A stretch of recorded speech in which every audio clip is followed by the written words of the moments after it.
questions, you don't, instead of looking at me, look directly into that camera. Okay. That would be best. Sure. Now, you don't have to do that all the time. Okay. But for this, for the impact of it, Sure. for the veracity, we need All that. right. All right. Your name is Catherine Pollard Griggs. Yes. You are the wife of Colonel George Griggs. Yes. 11 years of marriage. Yes. It's true that your husband is and has been the head of special operations under Admiral Kelso, NATO. Yes. And it's true that you were the head of the hospitality committee. Yes. You were the member of the executive board of NATO's Wives Club. Absolutely. And also that your husband's background includes NATO Defense College in Rome. Yes. Princeton class of 1959. Yes. His intelligence career, his spy career began in Vietnam. Yes. And it's also true that it continues unto this day. Absolutely, under General Wilhelm. And that your husband was the liaison between the White House and President Jamal of Beirut, Lebanon, at the time of the bombing of the Marine barracks in Lebanon. Yes. And in fact, your husband was an alcoholic. Absolutely. And probably Incredible. is to this day. Absolutely. And during these drunken stupors, he would, so to speak, blab on and tell you everything he knew about the intelligence community. Everything. Nothing was hid. No. It was like he wanted to relieve himself and to unburden his heart. Yes. And so he told you everything that you now know about the Yes. intelligence community. Yes. And that you are talking about. And in fact, he told you that they knew the bombing was coming down in Yes. Beirut before it occurred. Absolutely. And also, by your association with him, you have come to understand and know, as shocking as this may sound to the people who are viewing this, that the United States military is literally run by sexual deviants heavy on the homosexual side. Truly. And that in the United States military, people like Jeffrey Dahmer and Kaczynski and McVeigh and Oswald and a host of other people who have a sexual deviant background, primarily homosexual, these individuals are actually sought out by people within the military, The Army. for the Army, for advancement into intelligence type work, Yes. because they are so easy to control. Yes. And they actually become mind slaves, and that the U.S. Yes. military, Yes. literally, as outrageous as it sounds, is a mind control operation. Yes. Totally now. Totally now. They've gotten rid of the good folks, like MacArthur. Got rid of them, one by one. Good. Totally take over. All right. Let's talk about the individual who told you that we've never actually been an enemy of the Soviet Union, that somehow that's all just been a scam. Who was that individual? My husband. When the first 3 years we were married, he was drinking 3 or 4 straight gins, vodkas a night, a bottle of wine, and a beer machine beside his desk. I only knew him 2 months before he asked me to marry him. He'd been married before, and his first wife was a total alcoholic. Now, someone would ask, why would you marry a man after knowing him only 2 months? I'm a strong Protestant Christian, and I have a lot of predestination. I'm a Scottish grandmother, and I was working as assistant director of the Chamber of Commerce. I had a brand new, relatively new Saab, my first car. It was an 83 Saab. I bought it secondhand from somebody who's 84. And my husband was driving an 83 Saab. Mine was a turbo, his was not.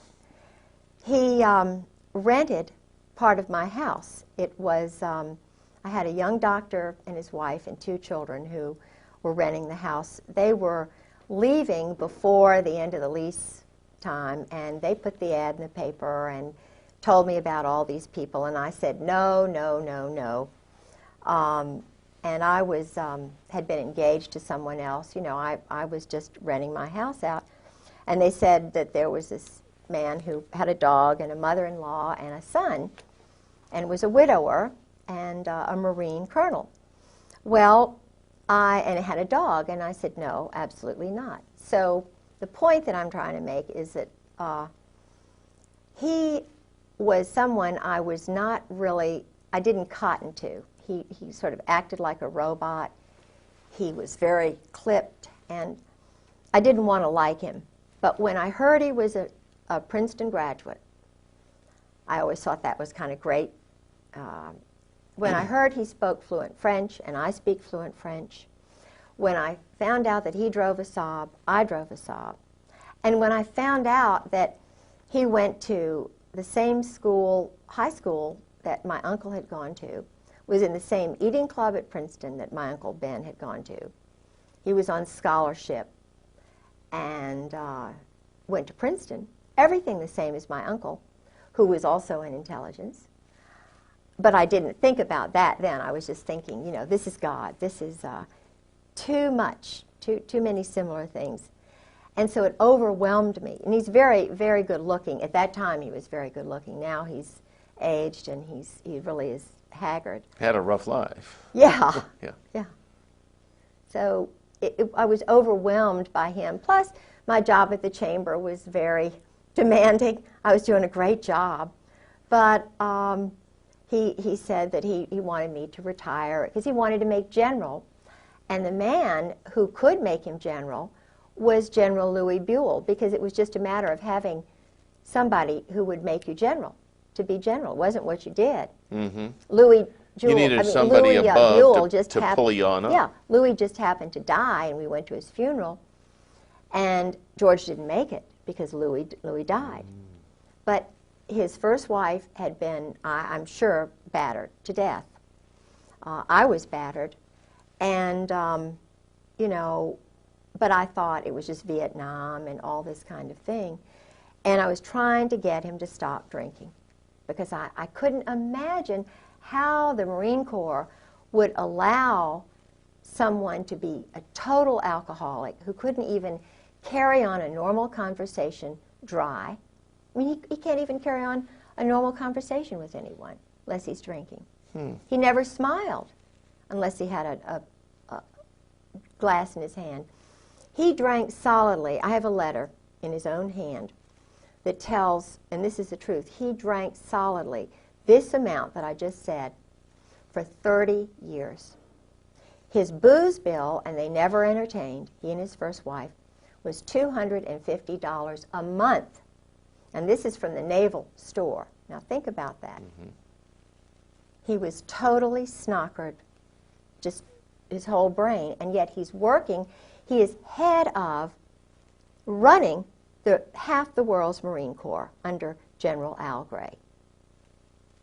A man who is mentally incapacitated. Totally. Unless he's inebriated, and then when he's drunk, I mean, he's in a different, altered state of mind. He can't discern anything. He can follow orders.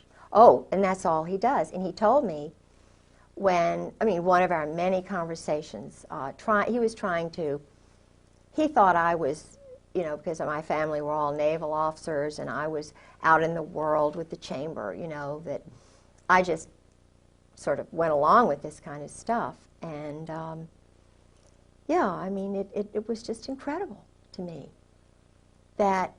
How many wives of high-up military people are there, like yourself, that are speaking out? None. I mean, they're all 30-year Marine wives. They're Stepford wives. They are petrified. I have had conversations before I went public, before I went to live with Sarah McClendon, who saved my life. And Sarah McClendon is the senior White House correspondent. Is she that little old lady we see on TV asking Yes. the president those pointed, jabbing questions all the time? The little red-headed, feisty Texan who broke the Billy Saul Estes thing. She doesn't go along with the clone group of reporters who are all, most of them, intelligence officers. I think she was in intelligence because she was in the Army during World War II. And she's just a remarkable mind, and I lived with her for 5-6 months. And what's interesting is she called my home after I had called her or seen her on C-SPAN. She couldn't get through to my house. I was living there by myself. Every time she called my home, this is 1996, from March until she finally got hold of me, she had to go to another phone in Maryland to get me on the phone. Every time she called me from her house, she was told, "This is a military base, and the Griggses don't live here anymore." Now, that was my phone number long before I met George Griggs. It's my granddaddy's farm. the house that I Well, so own. your phone was being diverted. Absolutely diverted. It's electronic warfare. It's part of their deception. They have many levels, but it's all under a big operation. They Now- have an operation now to totally ruin me. His first wife was murdered. Now, you know, some of the things you talk about here, this big operation, you've come to understand about the largeness of it, the intricacies of Yeah. it, through a diary that you have. Is that Yeah. right? Yeah. Could you hold that diary up so we can Yeah. get a look at that? And the thing that I found, this is the actual diary. Just hold it up kind of like chest high. Okay. There you go. And these are the actual handwritten notes of your husband. Absolutely. And they reveal an awful lot. In fact, does the military or those in the intelligence community, do they realize you have a copy of this? They do now. You know, I had a phone conversation with General Jim Joy. how long ago was this? It was in February of '96. I tried to ask the colonels. They knew I was on the move, trying to find information. Uh-huh. And Can you my write- husband had mentioned General Jim Joy. Yeah, it's hitting the microphone right there. Just Oh, go ahead. sorry. That's all right. All right. And I called General. I had to call a General Miller in Jacksonville, who was in my husband's address book, and told him I was looking for Christmas card list, and you know I needed General Joy's telephone number because one of the colonels whom I trusted, Colonel Ken Millis, lied to me. Captain Phil Holwager lied to me. Uh-huh. And so I got this General Jim Joy, who was the one who was in the Operation Just Cause. Was it Just Cause, the one in Panama?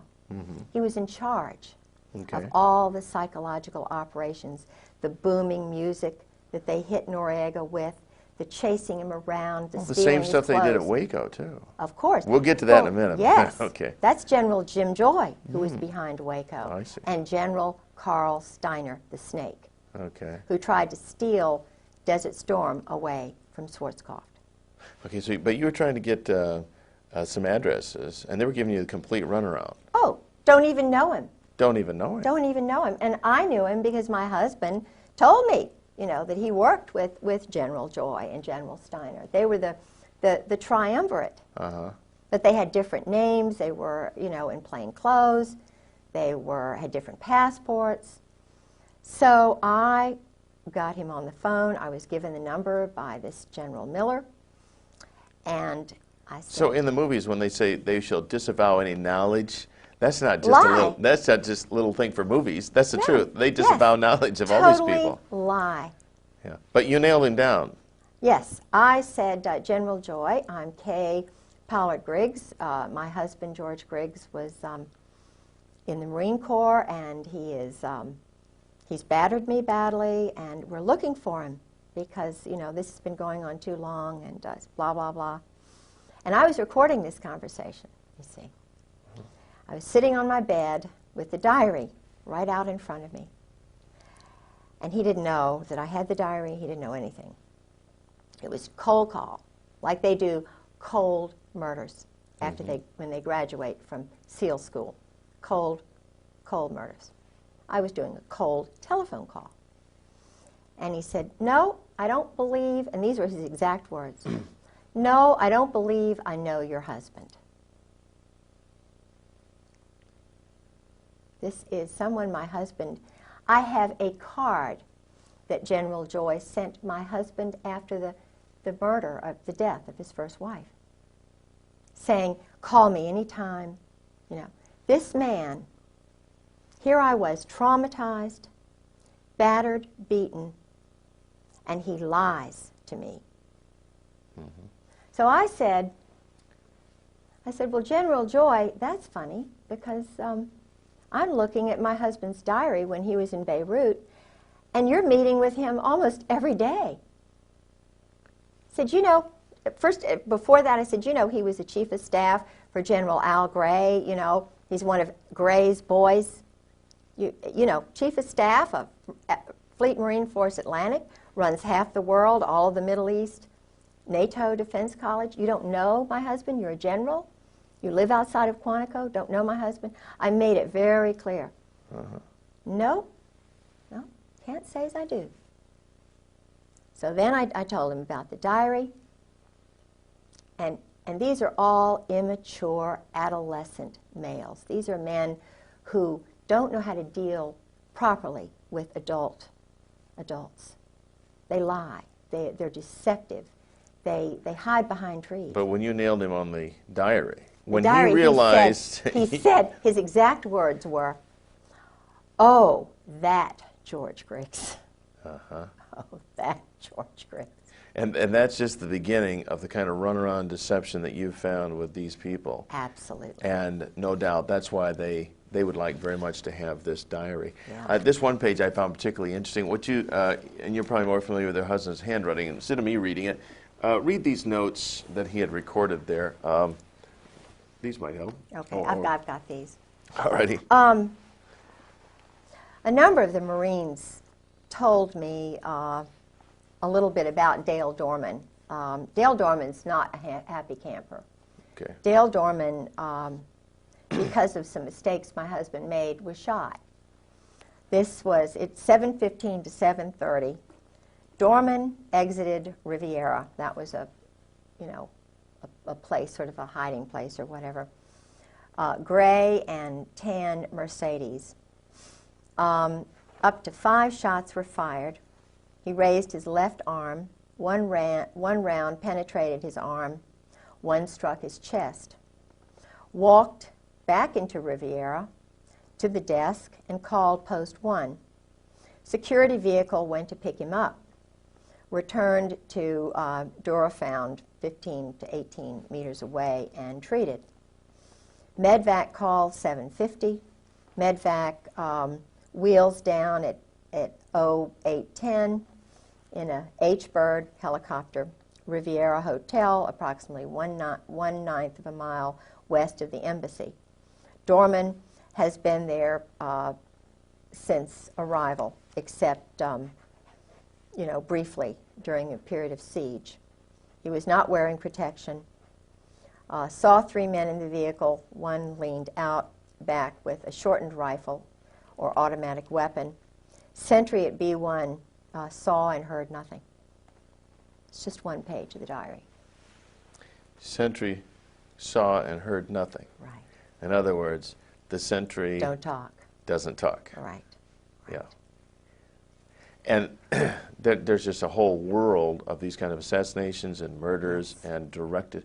In fact, at one point, your husband actually just discussed people being eliminated. Yeah. Like you're shooting ducks. Yeah. Oh, we had innumerable discussions over dinner. He'd already had his 4 gins. Ah. Now, he'll talk to any woman or anybody who drinks with him, he'll talk. This man, what is he doing in security? You know what I'm saying? Mm-hmm. When he was at NATO, I'll get right back to that, but when he was at NATO and he was the head of special operations. In fact, I've got copies of his secret check in and out papers at NATO. He had them at home. I've somehow, I hope I still have those, but anyway, the point is I could get in and out of the NATO headquarters just walking in, and there were all these shady-looking garbage men, and George would leave his office door wide open at lunchtime. He was flirting with a secretary who was a chief who knew everything. The point is, what lacked security? And I had to say, George, look, you have got to do something about the security here at NATO because I can walk in and out. He said, oh, just forget it. Forget it. Don't do anything. And I'm a very demonstrative person when it comes to security and honor and integrity and your word is your bond. My culture, my father, my people believe in, in this nation, in my state, Virginia, my people, my culture, my God. This is important. You don't just treat that kind of thing lightly. So I said to him, if you don't do something, I'm going to Landis Kelso. I was in the Wives Club. She was the head. And Landis Kelso is the wife of Admiral Frank Kelso, who's a wonderful man, honorable man, wonderful woman. And I had great rapport with her. I sort of stopped an international incident with the French and the English and the British who were ganging up against the French, and they were over, you know, something that was really minor, but it was huge, and she helped me. I determined that it was a problem, called her up, and she helped me, and we diverted and averted a major thing. So he knew what I would do, and I said, look, if you don't write a report and do something about this, then I'm just going to go to Landis and say what's happening. Point is that the man would, when he was in Beirut, he was sleeping with a spy and double agent Mary Clark Yost Talab, whose husband was a double agent, an Arab at the American University of Beirut. He leaves his briefcase wide open. He was with her for 5 weeks in a hotel. This is a married woman with 2 children, and who followed him all around the United States, is still seeing him. Met him in London, lived in Virginia Beach, was working in international programs at ODU while he was married. Would you say your husband is fairly typical of these powerful men? Oh, absolutely typical. When I was single, working at the Virginia Center for World Trade, 4 of us old friends that I went to school with, Molly Holt and a few others, we would go all together to a place called Poppy's. At that time, he was Captain Jerry Unruh. Now he's Admiral 3 stars Jerry Unruh. This man, again, was married. He was running around with the tailhook crowd. I did not know he was married. I knew he was a Navy captain. I was told by him that he would be taking command of the carrier Saratoga. Mm-hmm. He followed me everywhere, even went up to Wintergreen. Now, he sent me pictures, private, separate pictures of the Israeli guys waving to him. He was a tailhook pilot, the airplanes, the jets. And he was a Mustang, but totally immoral. Totally, and knew that he would never get caught. In fact, he was in tailhook. They had a big party down at the beach, and they were doing, I didn't go by that time because I learned that he was married. And the point is that he and this whole group, I've found out about Al Gray, General Al Gray. Yeah. Mm-hmm. Yeah. And what is this this consistent thread of the sexual degeneracy and the homosexuality and just the raw, base nature that seems to be so prevalent? Have you ever determined what it is? Why? Well, it's a way to handle them, to control them. Years ago, you thought of people like General Eisenhower as an upright man. I don't know. Well, I know some things about him. How far back can we go to where you find people that are decent and moral and upright? Right. Where you had real people who defended the Constitution, who had a feeling. Robert E. Lee was. There were nationalists and America first. You got to go back a good ways, probably. Absolutely. You see, growing up in Norfolk, Virginia, my whole family have been naval officers and also working. In other words, they would enter the service during a time of war, of need, and then they go back to being fathers and being husbands. I had a wonderful father, wonderful grandparents, wonderful family who put their family first. Well, they put their God first, Christ, and then their wives and their sons and their children. This is the way America was built. Now, these generals in the Marine Corps and Army, they don't look at it that way, according to my husband. They're ordered, and my husband, being chief of staff, told his men it was like this. It's the Marine Corps first, the brotherhood, the Cherry Marine, the bonding that goes on.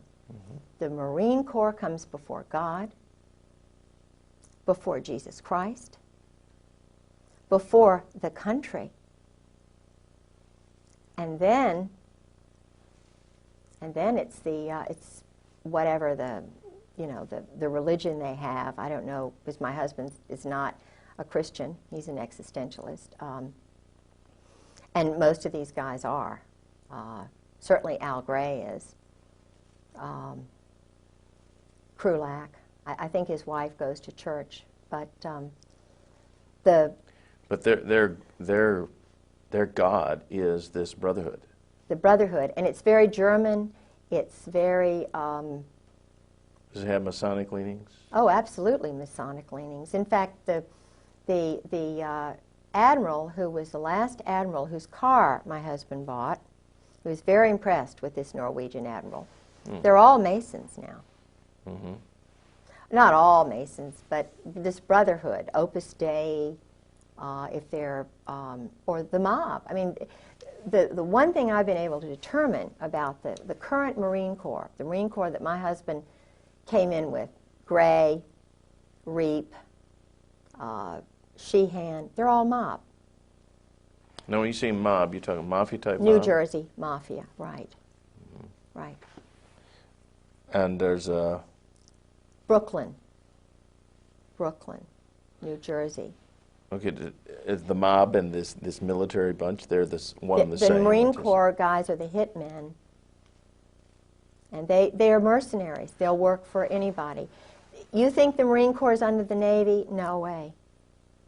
They can just as easily be under an Army colonel, and if the Army colonel meets a Marine Corps colonel, the Army colonel is superior. They'll switch hats just like that. My husband said it's just, no big a deal. I'll go work for the State Department. I don't really. The Marine Corps is just it's like a smoke and mirrors thing. And they're run out of New Orleans. 4th Marine, Oswald. I mean, they are not on his level. He said, we've never been an enemy of the Soviet Union. They work with these communists. The man who started this whole intelligence operation, the OSS, he was recruiting known communists who were involved in the Spanish subverting Spain. There's no more. They're not Americans. They're not Christians. They're German existentialists. Now, what are they doing running our nation? It's kind of, they have more affinity for the state of Israel right now than they do our nation. They don't care about American citizens. The judges now in the courts are military officers following chain of command orders. They're not independent judges. So all this spills over then into the political areas, like the judgeships. Sure. They're all Marines, senators, or Army officers, congressmen. Sure. Who is John Warner? A Marine. Who is Chuck Robb? A Marine. They control the powerful committees. Dick Davis, Lieutenant Governor of Virginia, a Marine. His wife was, I hate to say it, well, everybody knows, in Norfolk, a prostitute. Martha was a wonderful woman, I'm sure, to him, but they were involved in organized crime. Now, I don't know, I know that our present governor in Virginia is an Army officer. He takes orders. So the question that all of us wives are asking now is, well, who gives the orders? If they're told that we, the wives, are enemies, how are the sons going to grow up? If the mothers who are teaching them truth are lied to, and the husbands are told, ordered by the likes of Al Gray, major homosexual, when he was in the, I shouldn't say this, but it's true, when he was in Marseille, the boys are called Gray's boys. He never married. Okay, the boys referring to everybody under boys, him. Everybody under Al Gray. And he had a separate organization while he was commandant that was a contract organization, getting information on on people, having them, if they weren't corrupted, corrupting them, farming people, so that he would have something on them, so that they would use that later to control and manipulate them. It's like what happened to Newt Gingrich. All of these guys, like Newt Gingrich, Bill Clinton, who've gone through the sweats, like Cohen, what happens is they get a little tiny thing that, to prove their power, how much power they have. They use guys like Michael Isikoff in Newsweek, or their little clones, you know, like Woodward and Bernstein, who are operatives. Okay, they're former military too. Well, oh my goodness. They were, I believe it was Bob Woodward. It's either Woodward or the other one. Bernstein. See, I knew some British intelligence people. And I was told the whole story about how he was running around with Peter Jay's wife, who was the ambassador to Great Britain. And this man was sleeping with Peter Jay's wife. And there was a movie, I think Jack Nicholson was this guy. And this was her story about what she went through while her husband, the columnist, was sleeping with the ambassador's wife to get information on what was going on in Great Britain. Now this is the team that broke Watergate. So what were the motives? Of course, Watergate was horrible. And Nixon had something like 60 military JAGs alone working for him, doing dirty tricks. One of those JAGs was Ernest Frank Reynolds. Changed his name to Ern Reynolds. He came to me. I was farmed. Tim Hunter, an intelligence army operative, came to me with this story about, oh, you know, hard luck, you know, Saudi Arabia, and I was in the army, and I have this friend who can help you out with your legal case. He's a really good guy, you know, Ern Reynolds. And if you meet him, I know he'll do some free legal work for you. So I was staying with Sarah, and I didn't have any money, and but I took the little, you know, the train into Fairfax. He met me in his Volvo station wagon with his jacket on. I didn't know what the big 4 meant on his leather jacket. And he took me to his... and what did it mean? 4th Marine. Oh, okay. Yeah. Operative. Mm-hmm. And he had the most fantastic apartment. See, I'm a big book person, and I love, you know, reading history and everything, and I'm impressed by people who read, who are intelligent, who are wise. You have a master's yourself in? Scottish history, and undergraduate in Virginia history. Okay. I worked on the Dunmore papers. I studied with people like Ian Cowan and Geoffrey Barrow and Tom Devine. These are scholars in Great Britain who are experts on the Reformation, and my interest was Mary Queen of Scots at the Reformation, and also Lord Dunmore, who was the last royal governor of Virginia, and I was working on the Dunmore papers too. I see. So you had an interest in, I mean, this guy's layout impressed you. Yeah. He's a real intellectual. Yeah, and he was divorced, you know, a sad story and everything. Mm-hmm. Worked for the Justice Department. Mm-hmm. Was supposedly a whistleblower. Mm-hmm. Supposedly a Christian. So this guy's really going to help you out? Oh, yeah. Oh, yeah. Boy, did I buy into that. It's like the old story, I'm from the government, I'm here to help you. Oh, yeah. So I caught him sneaking around my house at 2 o'clock one morning. 2 in the morning? Yeah, and of course I'm most gullible in school, you know. So I'm trusting, I'm a Christian, and I always look to the good side of somebody. I see the good little part. It took me about 3 times. The guy had my original documents that had just been in my briefcase under his car seat.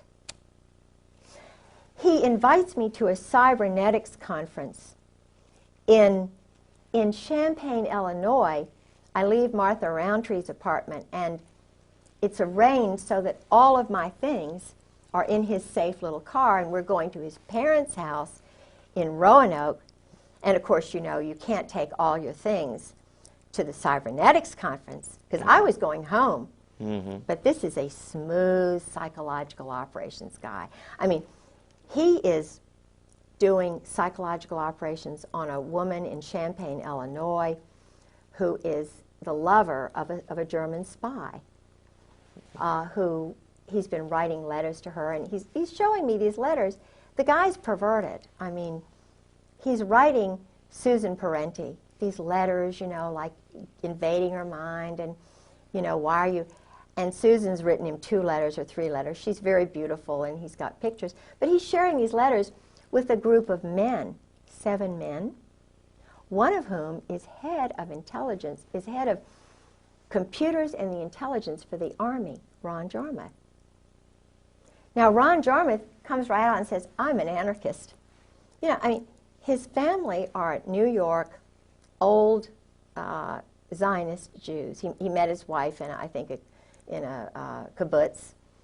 You know, I mean, he's a nice, personable guy, but when you say to somebody like me, I'm an anarchist, just so blithely, and you know, and he's always over at Ern's house.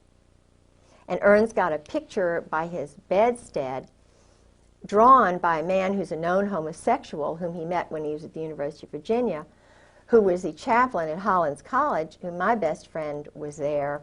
And she said, he's a well-known homosexual. And I'm thinking, what is a picture of Ern Reynolds doing being painted when he's young by this known homosexual? And then I find out that the man who enlisted him in the Republican Party, he was doing dirty tricks for 7 years for the Republican National Committee. I mean, dirty tricks.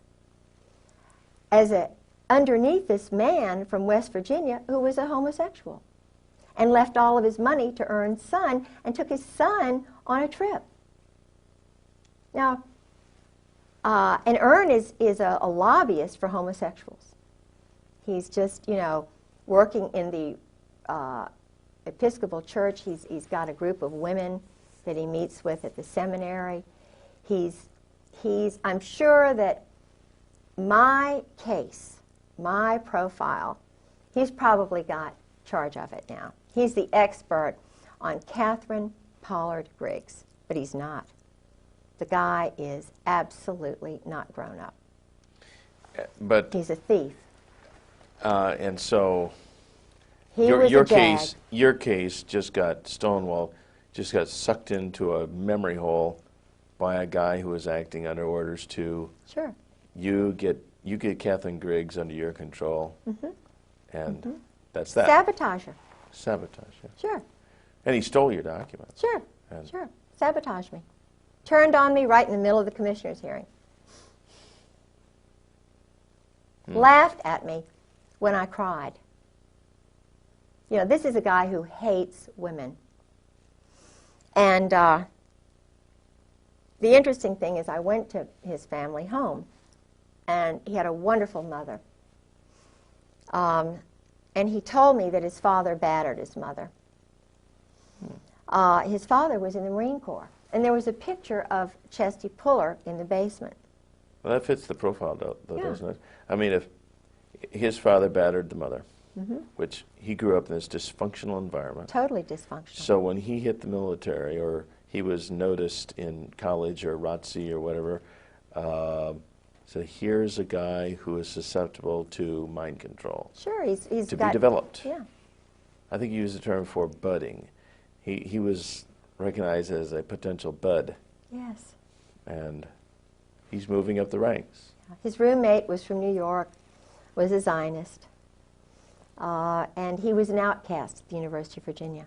An outcast? Yeah. Why would he be an outcast? He felt he was an outcast. So he had this roommate, and I don't know, this man who was the homosexual from West Virginia. And we had to go by through his town, and, you know, the guy died. But this homosexual was a friend of the homosexual at Hollins, who was a chaplain there at Hollins College, whom I met. We had lunch with him one day. The father had the picture of Chesty Puller, and so forth. Well, Ern, I knew he was trying to sabotage me, and so forth, because I had already had Alexander Robinson come down from Princeton every other weekend, my husband's teacher, who was also a Marine, whose family brought over the Saudi royals, who was one of my husband's teachers, and I caught him walking around my house at 2 o'clock in the morning. I overheard him talking to my best friend's mother saying, now we just, undercutting me. We just don't know. Kay is just under so much stress, oh. And he's a very handsome, very dignified guy, Went to Columbia University, was in Algeria, that area with the Marine Corps. Then went into the boys' school, the Hun school. He's an intelligence, without a doubt. His brother-in-law was Bill Eddy, Colonel Bill Eddy, who was I believe it's the brother-in-law. I've got to get, his name is Eddy, and it's Bill Eddy, but he was the translator for the Saudi royals during the Roosevelt administration. And the Roosevelt, the New York crowd, was trying to steal all of those countries away from Great Britain. The Balfour Declaration had sort of come in, and there was a guy named Moose, not the present Moose, who has the Africa desk at the State Department, who's an African American, but this was a guy named Moose who helped the State Department steal Saudi Arabia away from Britain, because Britain was allowing the Saudis to be Saudis, to keep their religion, to keep their culture. Right. They were not trying to kill people right off the bat, So George is part of that OSS crowd. And their stock and trade is just murder, assassination, Absolutely. creating conflicts, phony baloney wars, Yes. conflicts, Yes. for the purpose of making Selling weapons. money, Drugs, drugs. controlling the drug flow. Now let's talk about the drug flow in the United States. Yeah. Based on your conversations with your husband. I met drug lords through him. Such as? I met the head guy.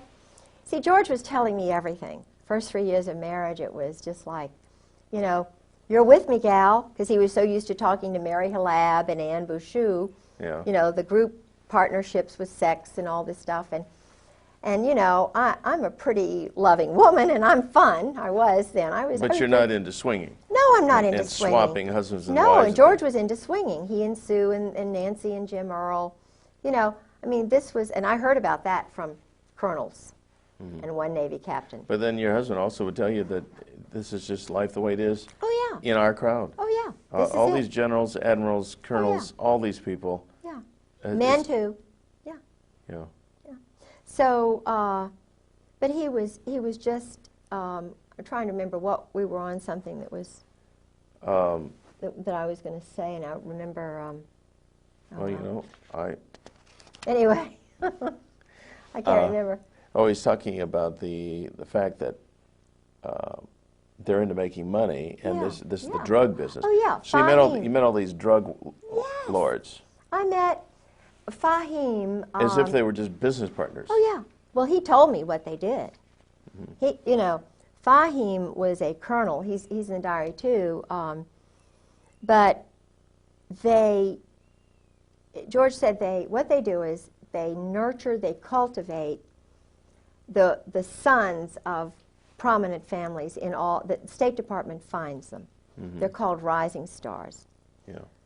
And they turn, that's the word they use, George used, they turn them, they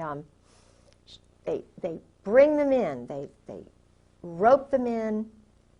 If they're alcoholics, give them more booze than anybody. If they want women, they find the women, they turn them, and then let them know if they ever get in any trouble, come on over here, we'll take care of you. Well, Fahim had come on over here. Things were getting hot in Beirut. He was a Catholic. He was very prominent family, And he was going in hiding up in Maine. I remember I had his number, and I talked to his sister. But they just culled a lot of the stuff out of the house the very first time when George kind of disappeared, and and then I found out about what happened with Sue, his first wife, and all of that. Well, now, did they? Did you come to learn how drugs actually come into the country? Yeah. I saw a news piece one time where a pilot who was in prison alleged that they actually landed on military bases with huge planes loaded with dope. This is how they all brought them in, the Norwegians, the Brits. The drugs, you see, they would come down through Burma, Turkey. They'd come through the Bekaa Valley. The banks were in Beirut. They were in Panama, Mexico, in St. Thomas, after, the laundering of cash. You see, cash, that's why some of the banks in New York, you can very easily find out who the drug lords are. Barry McCaffrey, I saw him 2 weeks ago, and he said something he let it slip out. He's an Army general, He said, we haven't done any more or any less in the last 5 years. Now, in terms of the war on drugs? Yeah, no, they're just holding it. The word he used, I think, was holding it. It was a word that you could tell they'd used in briefings. They were the guys who were doing the drugs are military officers. In fact, doing the drugs meaning controlling them. The flow. Oh yeah. In fact, one of George's best friends, Colonel Ray Moore, I suspect that Ray Moore was from the gang, the ghetto area in California. His wife was a very good friend of mine, Charlotte. She's dead?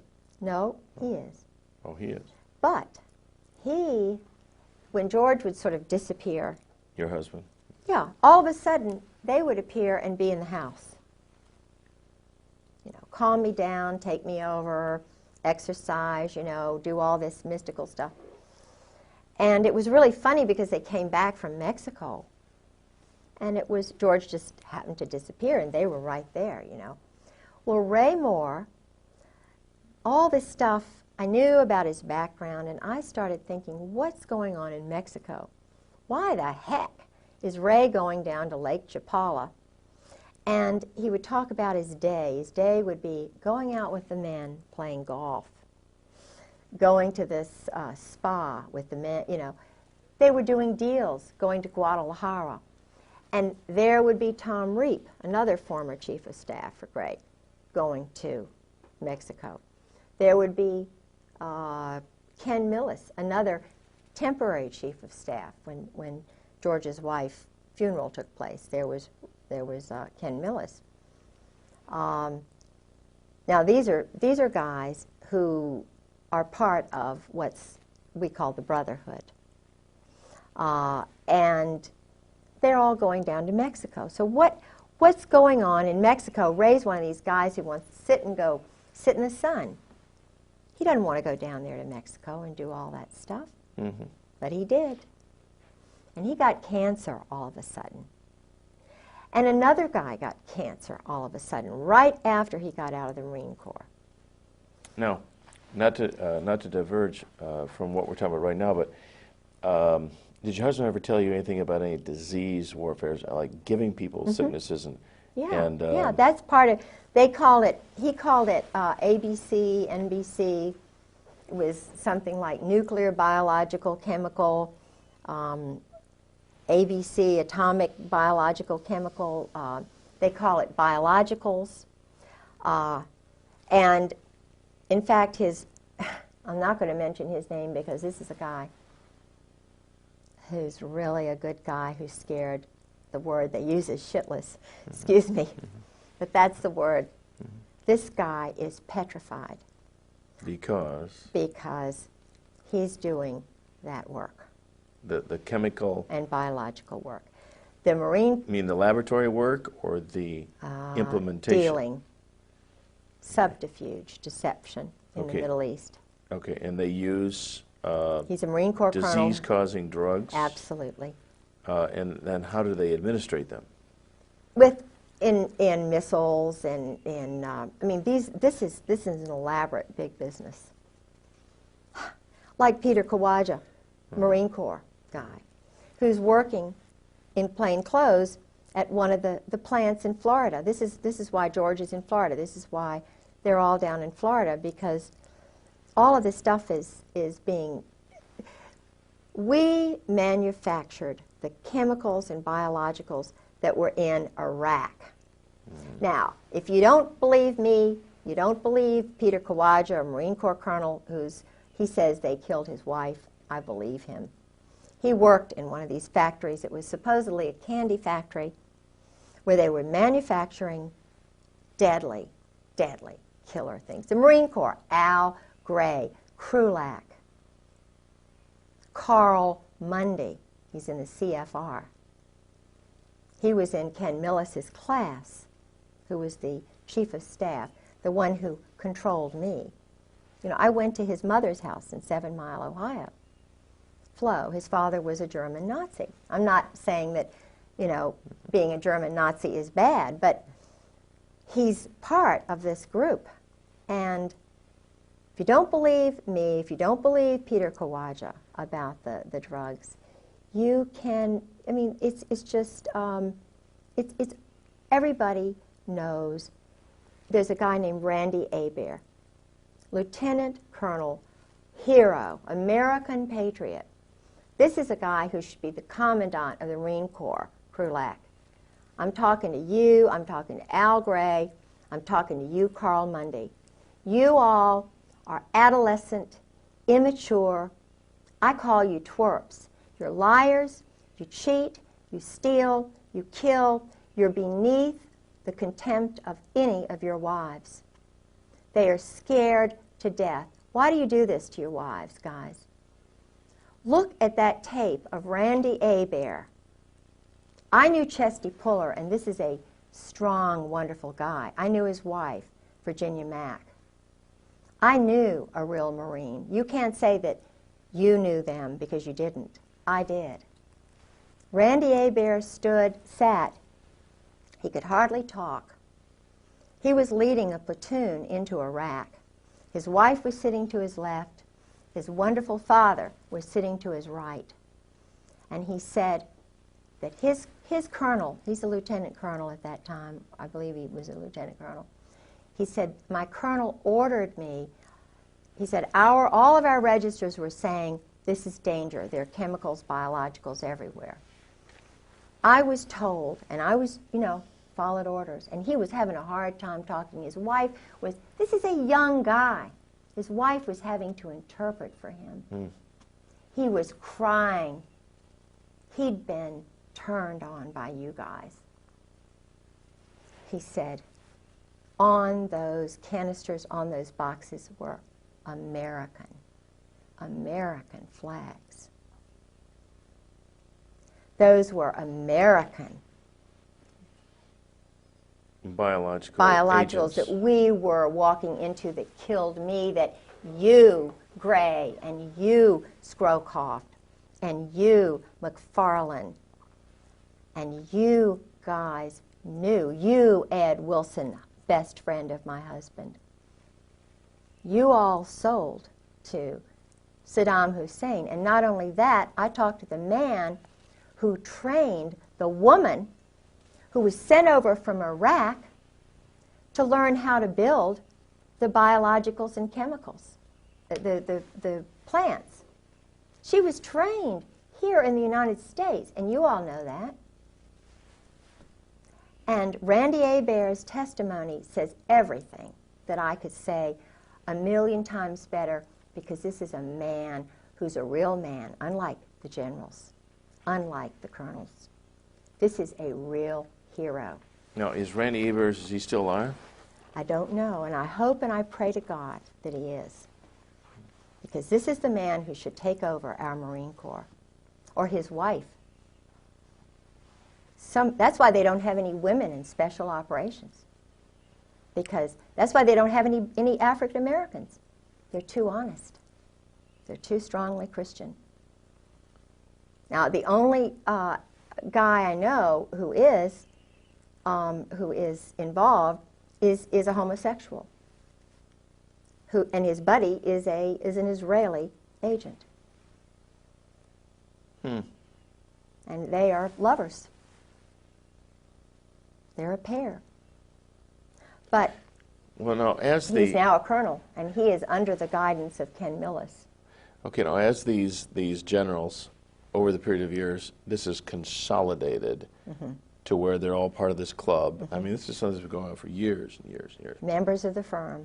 Okay, so as the firm grows, even as the old guys, the gray heads get old, die off, retire, whatever, they already set in motion a system that culls out these young, budding, rising stars, and they move their way up.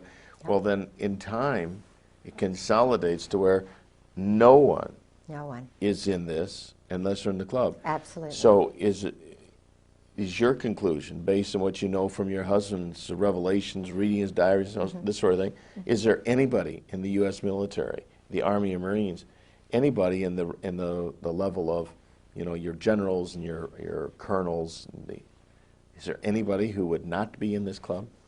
There's nobody who doesn't know.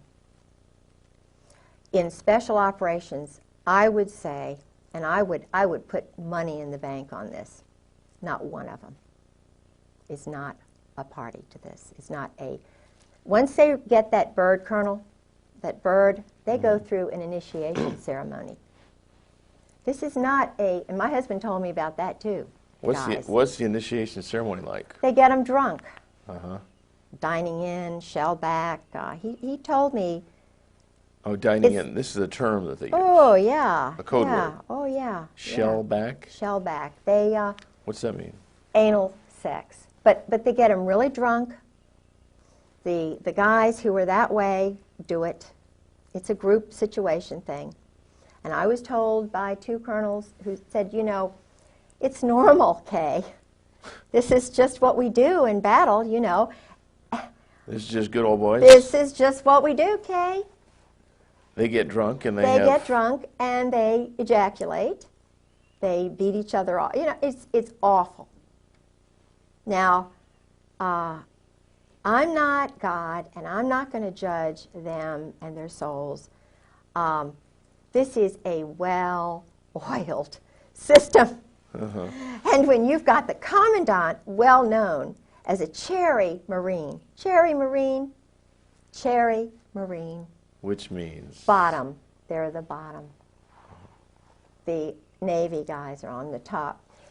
Think about this, because Walter Chrysler in Norfolk, each port has a hierarchy. Wealthy at the top. Walter Chrysler and Phil Hornthal. Everybody in Norfolk knows that. Where'd they meet? In the Navy. I was engaged to Jack Mace when I was at the Virginia Center for World Trade. He ran the Maritime Association, the Shipping Association. Always dealt with the labor union guys. Always all male banquets. And I couldn't understand why, I was engaged and I couldn't even go to the 1,000-man banquet. Had a big argument about that. Rock Hudson, where did he meet his guy? Navy. Jim Neighbors, Navy. All of these guys, Navy. So they're tapped for whatever it is, acting, singing, The point is, Liberace, Was he Navy? I believe he was. I know that he was, someone told me that he was a friend of one of the guys in Norfolk. There was a ring, a VMI ring of men in Norfolk, and I knew they met once a month, and some of them were married, some of them weren't. But they were all Navy. They were Army, Navy. In other words, it was kind of a group of men in Norfolk. And then I found out that the organizations, like right now, the Al-Anon is run by homosexuals. The Better Business Bureau. The Community Fund, which is the, I forget what it's called now. I'm so old, I'm 55, but it used to be called the Community Fund. That guy. Jack Mace. you know, and I'm wondering which one isn't, you know. I mean, they all are, and the guys know it. So what's going on here? You know, they know it. Old Dominion University, Clyburn, intelligence family. He was well known. 2 reporters on the Virginian Pilot who do the very important columns and so forth. I mean, it's just, so I'm saying, who's making the decisions to do this? They're military. What is the reason behind it? Why do they keep the wives out of the loop? So when people suggest that the United States of America is becoming a modern-day Sodom and Gomorrah, absolutely, without this really is not just a broad generalization. No. That this club, as it's grown over the years, and then placing and promoting the key people in every strata of life. Right, banking. Then the whole thing, not only the military is run by degenerates and top heavyweight degenerates. People who are moral can't possibly move their way up because they don't qualify. They kill them, they get rid of them. But they can't be controlled. No. One example, I was the executive secretary for the Virginia Center for World Trade had a board of the most important, supposedly the most important leaders who were picked out by Jerome Weiner, Jerry Weiner. I was a shill for that. I had, you know, done a lot of great things at Old Dominion. They wondered why I did it because they don't understand Christians. And he knew I was a worker, so they hired me to go over to the World Trade Center, the Virginia Port Authority. I had an office in there. And Jerome Weiner, what's interesting is Mary Clark Collab worked for him. Okay. The girl who had my job, who was a normal woman like me, because there were a few who were not so normal, like Bobby Bray. Not the Bobby Bray who ran the Port Authority, but another Bobby Bray. He was very nice, but he was a known homosexual who worked with Weiner. But his secretary was pushed out of a window. Now, it was all hushed up. Of course, she committed suicide. Yeah, this was a young mother who had a baby who knew too much about his money laundering. I reported the money laundering that Book and Weiner. Now, this is a professor, head of international programs at Old Dominion University, Jerry Weiner, whose father was very high up in this Zionist group. Jerry Weiner was doing intelligence work in Algeria, in Morocco in particular. He organized this board that I was the secretary for. He was a very sick, mean guy. I mean, you talk about really water. But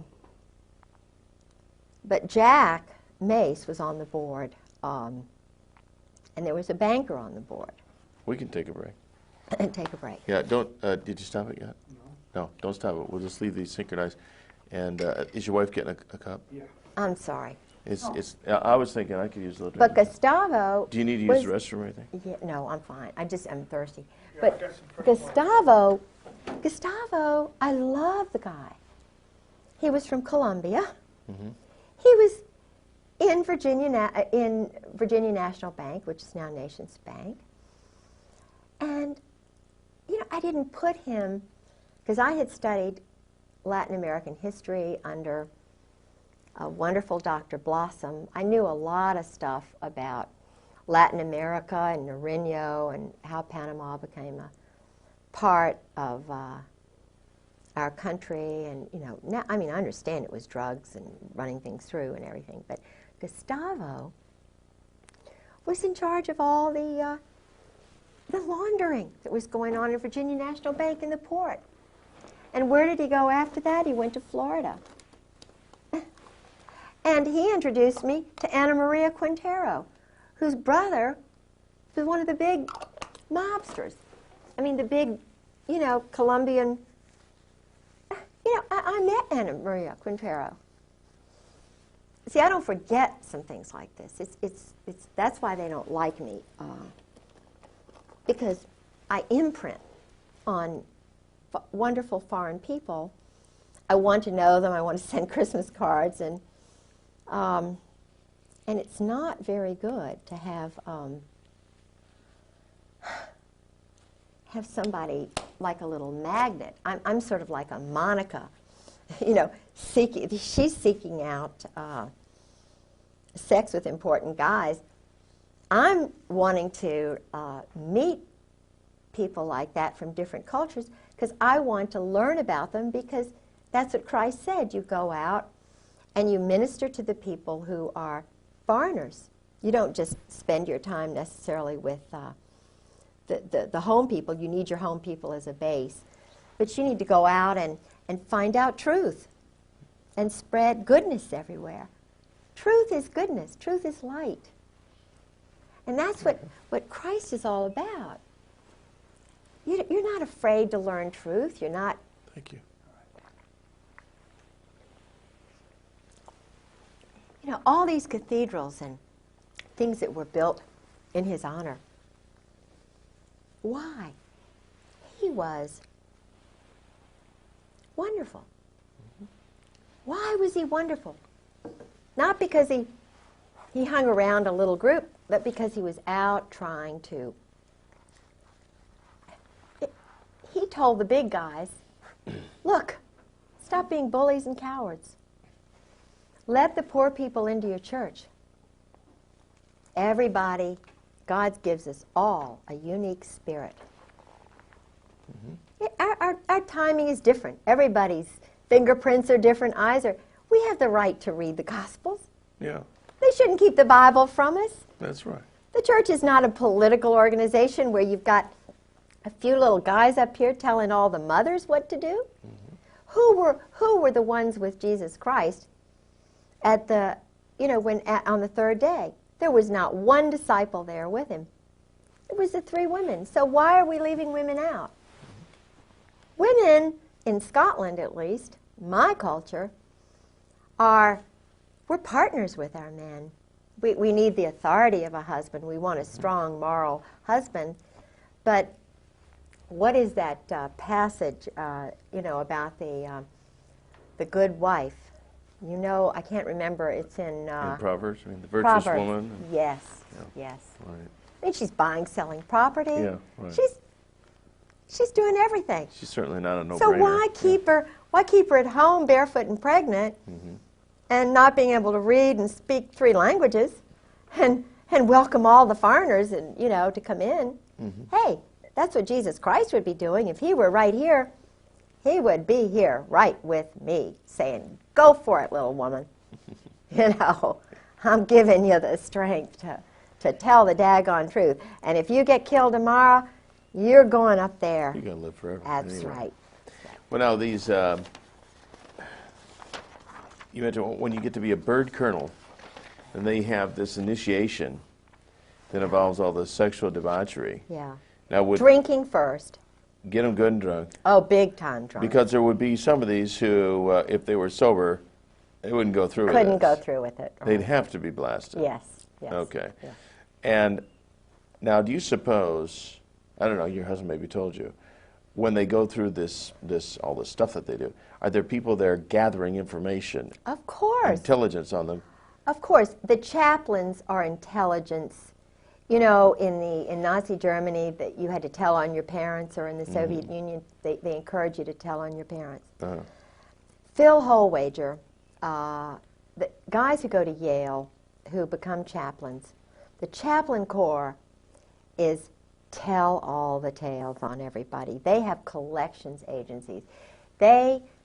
These Marines are ordered to go and collect so-and-so at so-and-so. If a Marine tells truth, if he's a whistleblower, if the wife is too much trouble, they collect them, they throw them in, they fill them full of chemicals, they'll implant little things in them. I believe that my husband has an implant. Well, McVeigh said he had a chip implant. I believe George did. Now ask yourself, all right,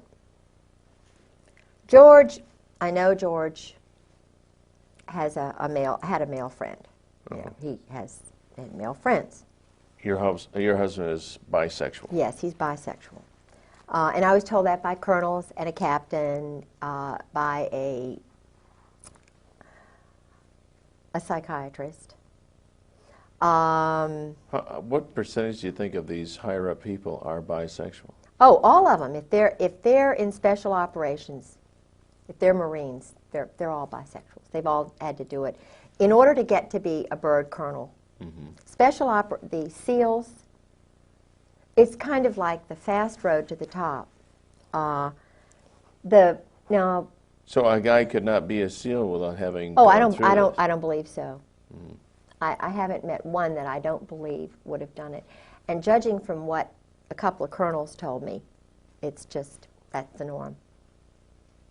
It's just you women, you know, y'all are so sissy, y'all are just, you know, you don't understand how it is. We're under so much pressure. And when Valerie Wilhelm told me that about Charlie, I just could not believe what Charlie Wilhelm would be a... He's a general now down in Miami. And she was just saying, oh, well, you know, he's run around. He has to, she said. He's under so much pressure. And she was saying that, of course, I had met Charlie in Norway, and Charlie is sort of someone my husband just idolizes. And and Michael O'Boyle is another one. Michael is my husband's special friend. And when my husband retired, we went to Al Gray's office. This was a traumatic thing for me. It was a really weird day. We drove up with his son Douglas and my son Garland. We went to the commandant's office. They had, you know, something to nibble on and eat, and, you know, just a little something. And his wife Jan came over from 8th and I Street, the commandant's house, with her dogs. She sleeps with stuffed animals and dogs. I don't think there's any love-making that goes on with Al Gray and his wife, quite honestly, and neither do the colonels. She is a wonderful, sweet person, scared to death. She worked for his intelligence organization, and then she supposedly took care of his mother. And then they married, you know, because he would not have made it. Everybody knew he was a homosexual, not a bisexual. This is a homosexual commandant. I talked to people who actually, one woman who went to one of the parties, she was French, and she married a naval officer. And it was when George and I were first married, and I told George about what she said about General Gray. She said, you cannot believe this man is totally debauched. This man does these group sex orgies outside of Marseille, France. He's just horrible. You know. She said, now I have to admit, I was party girl, you know, went to these parties and so forth. But what would happen is, and I met a guy in the laundromat who was very, very, he was enlisted, and he was involved in Beirut, and he knew my husband. He was going back and forth from Gaeta to the New Jersey, the ship, and then, you know, into Beirut on the beach and everything, and he worked for an admiral. Now this is a big admiral. And the admiral would go to these parties at this big mansion outside of Marseille. What they did was they invited the wild girls, the secretaries, because this went on in Indonesia. My husband had a secretary. Anne Bouchou's husband, Hank, was sleeping with the secretary. My husband was sleeping with the secretary and Anne Bouchou. They were doing, because my husband's wife wasn't there, so they had their little ménage à quatre. And of course, my husband was sleeping with Anne Bouchou, who's now, he says, a lesbian, you know, but he was sleeping with her, and, you know, called her right after his wife died, the night, you know. And I found the telephone numbers and, you know, her address and her birthday and all these letters he was writing. Isn't there a disease that runs rampant with these people? Yeah, yeah. So, but Al Gray, this guy, would guard the parties. Now, how does that make a young guy feel who's got a child? He's guarding an orgy with Israelis. There were Israelis at these parties. Intelligence people. Intelligence? There's not intelligence there. There's perversion. There's psychological, you know. These guys are abnormal. They're adolescent. They're not full, complete people. They can't have normal. Anyway. So he's guarding the parties, and he says, the secretary, the girls come in, they stay till about 11. They're all nude, all nudists. The Earls, Jim and Nancy Earl, my husband, Ty Kroll, most of the chiefs, nudists. Makes it easier, you know, to see the little, you know, it's terrible. They're nudists in the sense that... Yeah, they're nudists. Okay, so they have whatever. Freedom. Mm-hmm. Oh, I see. Freedom. It's really kind of religious, isn't it? Yeah. With them. Yeah. But the girls, the women leave at about 11 o'clock. This is what he said. I mean, I knew the girls were there because I'd already talked to the French girl. And he said, well, you know, what they do is the women leave at about 11 o'clock, maybe 1 o'clock, and the guys all stay around there. And it's just the ritual. This is what they do. So, and then I found out. These are the guys that send their boys to war. Yeah, these are the big guys. Then I found out, because my husband would mention this guy and that guy, you know, that he went to school with. Bob Edwards is involved with this stuff. But the guy who recruited him, Charles Caddick, who was a well-known homosexual, who was the, quote, head teacher but the bodyguard for the Saudi boys. See, the Saudi boys were encouraged to do this, to corrupt them. They were corrupting Muslims who would not have done this ordinarily. The parties at Aramco, they would give the young boys, get them really drunk, and encourage Muslim sons to do this kind of stuff. Muslim sons who would have a strong tendency toward morality. Yes. Yes. And to abhor this kind of conduct. That's right. But if they could get them drunk and loaded enough that they would do Yes. this one time, Yes. then they would gain a controlling edge on these guys. And who do you think did it? Charles Caddick and Borland, these guys, Alexander Robinson, Cheeseborough, who was the headmaster. The Saudis bought Russell House at the Hun School in Princeton. They brought over Mohammed Faisal and, you know, Khalid Saud.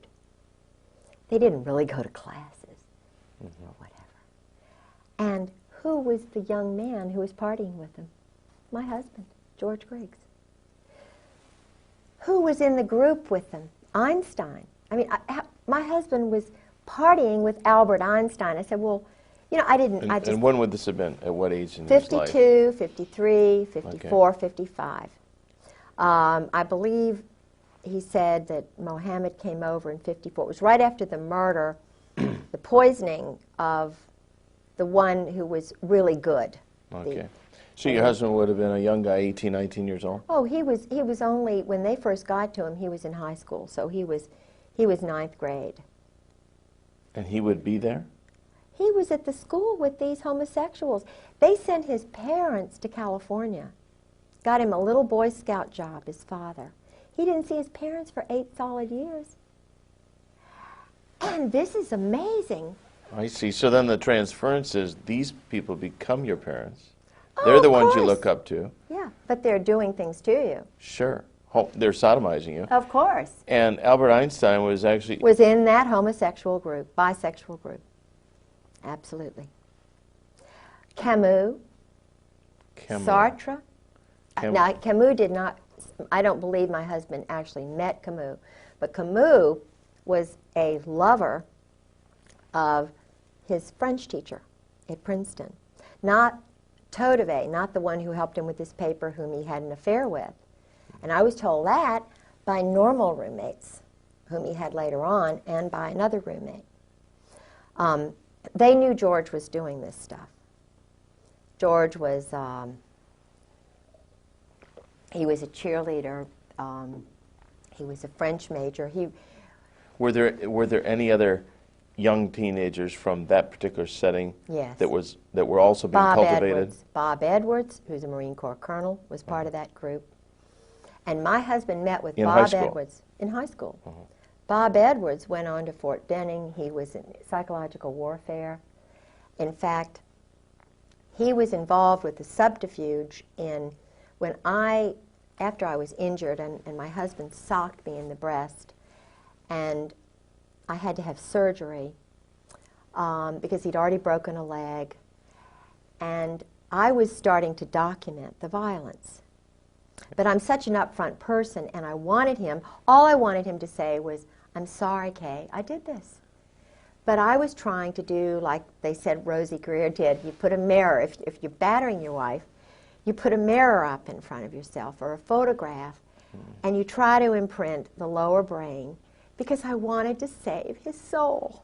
I mean, this guy had murdered his first wife, battered her to death.